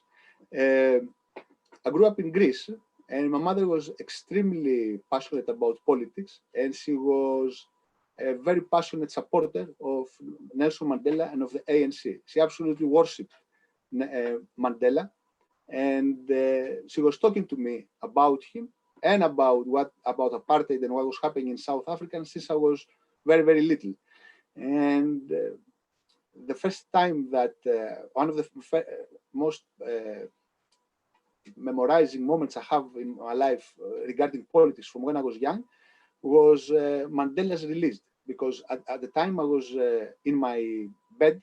This is where I was studying when I was little, and my mother came. I was only 13 at the time, so my mother came. She was crying, and she dragged me out of the bed and said, Harris, come to see. Nelson Mandela has been released. And she was like, she was over the moon. And so this made a very big impression on me. And since then, I got an interest in apartheid. And I read, a few years later, I've read The Long Walk to Freedom and other books about apartheid. But I never came across Tsafendas' name. And the first time I found out about him, was in 1999, a few days after he died, when I read his obituary in The Guardian. Immediately after I read his obituary, I called my mother to ask her whether she knew of him, because I found it extremely surprising that a man with Greek origins, I had never heard of him, and that he was completely unknown in Greece. My mother also didn't know about him. I told her to check. There was no internet. There was internet at the time, but I was not very keen on it. So I asked my mother to check on encyclopedia to see whether anything was written about Tsafendas, and she wasn't able to find out anything about him. So then gradually I began researching his case and wanted to find out more about him. Just out of personal interest, I just wanted to find out more about this man. And I've read the book that was written about him, The Mouthful of Glass, and I absolutely loved it, but I still wanted to find out more about Tsafendas. And in 2003 or 2004, through a Greek South African girl who was a friend of mine, I spoke on a couple of occasions with a Greek Orthodox priest who was visiting Tsafendas in prison. And although he was not very willing to talk about the case, he just told me that Tsafendas was not insane, that he was perfectly sane, that he was a revolutionary, and that everything that has been said about him and everything I had read was nonsense. And this priest was talking very passionately about Tsafendas. And I found it very surprising because generally, you know, you would expect a Greek Orthodox priest to be conservative and to condemn someone who had killed a person. So I found it surprising, but the priest died a few months later, or a year later, and then my interest in Tsafendas did not stop, but there was nothing else to find at the time.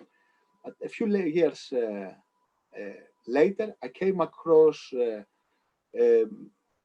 gentleman named Alexander Mumbaris, who had met Tsafendas in prison in Pretoria, and who had written about Tsafendas, and he had spoke about Tsafendas in a Greek documentary about him. So I contacted this man because this gentleman also tell exactly the same things in the documentary that this priest had told me.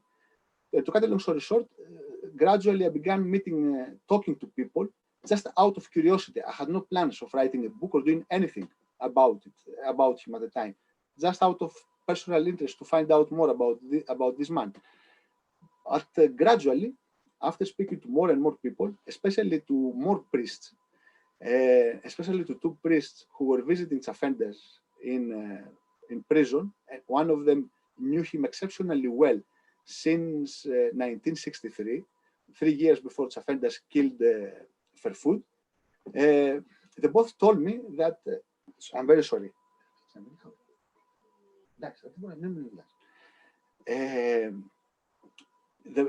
Both priests told me they praised Tsafendas, and they were both crying while they were talking about him, telling me what a great man he was and what a kind person, and good things that Tsafendas did in his life, etc., etc. And then I met another priest in Istanbul who had lived with Tsafendas in the same house for 3-4 months, and this priest was living right next to Tsafendas for another 3-4 months. And this man told me some extraordinary stories about Tsafendas and what Tsafendas did while he was in Istanbul. So then I had already gathered a lot of information that were not known to the public, and they were not written they were not mentioned in the book, In the Mouthful of Glass. So I decided to write a book about Tsafendas, and I started researching the case even more. But then I came across documents in the Portuguese National Archives, where I discovered that PIDE, the Portuguese Security Police, had a file on Tsafendas that at the time of the assassination was 140 pages, and that PIDE had lied to the South African police about Tsafendas, and that they had also attempted to downplay Tsafendas' political convictions and political activities. At the same time, I found out also, I accessed several archival collections in South Africa, and I found the documents, the evidence that the Commission of Inquiry into Ferfood's death had collected. And I discovered that the documents that the Commission had in its possession were completely contradicting what the Commission had written in its report. For example, Tsafendas was presented in the report and also during the trial as a loner, an antisociable person, somebody who did not have friends, who was not talking to anyone, etc., etc., etc. However, the Commission of Inquiry interviewed over 100 people, and the police interviewed over 150. So we're talking about 250 people in total, plus several statements that the Commission of Inquiry had collected from people who had been interviewed by the press. And the picture of Tsafendas, that emerged from all these interviews was completely different. It was completely different from the one that was portrayed by the Commission in its report. And regarding what I just told you about Tsafendas being a loner, for example, there were several statements by people who were saying that Tsafendas was an extremely friendly person, that he was over talkative, etc., etc., etc. So I had gathered an unbelievable amount of information, and there were I had over 12,000 pages of documents from the South African archives, the Portuguese archives, and the British archives, and plus newspaper articles. And also, I conducted about 150 interviews, 130 or 40, I can't remember now, of interviews with people who were involved in the case, and about 70 of them who personally knew offenders. And I was thinking that the book is not going to be enough to tell offenders' story, because I believe that it would have been extremely difficult to just write a book and convince the people that offenders was not the person he has been portrayed for over 50 years. And I wanted the South African authorities to officially look at the evidence and to re-examine the case. But I was not sure how to do it. My intention was to collect all the evidence and to give them to a judge and ask them to compare this evidence with a report of the Commission of Inquiry or something like this. But at the time, I was doing my PhD, which was on Jimmy Carter, the former American president, and I interviewed Michael Dukakis, who was the former governor of Massachusetts, and who had, in 1988, he was the Democratic nominee for the American presidency, who lost to George Bush. And while he was governor of Massachusetts, he had exonerated Sacco and Vanzetti, the two anarchists who were wrongfully accused, convicted, and executed for murder in the United States. So while Dukakis was a governor, he was suspicious. He believed that Sacco and Vanzetti were innocent. So he instructed his legal team, the legal team of the county of Massachusetts, of the state of Massachusetts, to re-examine the case and to find evidence. So the lawyers examined the case, and they found out that Sacco and Vanzetti were indeed innocent. So Dukakis exonerated Sacco and Vanzetti. So I told him about the Tsafendas' case and what I was doing, and I asked him what he believed that I should do, and I told him that I was thinking of doing something like what he did. So he suggested that the best thing to do was to collect all the evidence and to give them to the Minister of Justice of South Africa. So I agreed with this, and I contacted 8 South African jurists and asked them to collaborate with me in the production of a report that will contain all the evidence I had gathered regarding the assassination. I contacted 8, and the 5 who accepted to do this were Professor John Dugard, Advocate George Bezos, Mr. Chris Gavinder, Judge Zach Yakub, and Advocate Dumisa Ntsebeza. I also asked Judge Gerald Friedman, Judge Albie Sachs, and Judge Robin Mare. But these 3 gentlemen, although they contributed with various ways in the project, were not willing to look at all this evidence and to participate in this research. And it was completely understandable, because it was a really massive project. So I submitted the report, the jurists submitted the report to Minister Michael Masutha and asked him to look at all the evidence and to make a public announcement regarding the assassination. During the book launch of my book at the Apartheid Museum in Johannesburg, Minister Masutha very kindly volunteered to come and talk, and he told me afterwards that his legal team had finished going through all the evidence, and they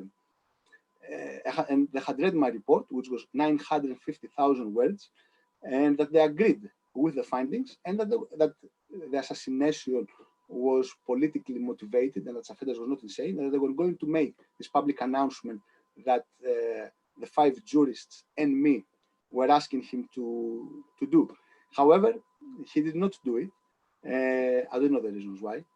And so a few months ago, actually, Advocate Dumisa Ntsebeza very kindly submitted the report again to the current minister, Minister Lamola,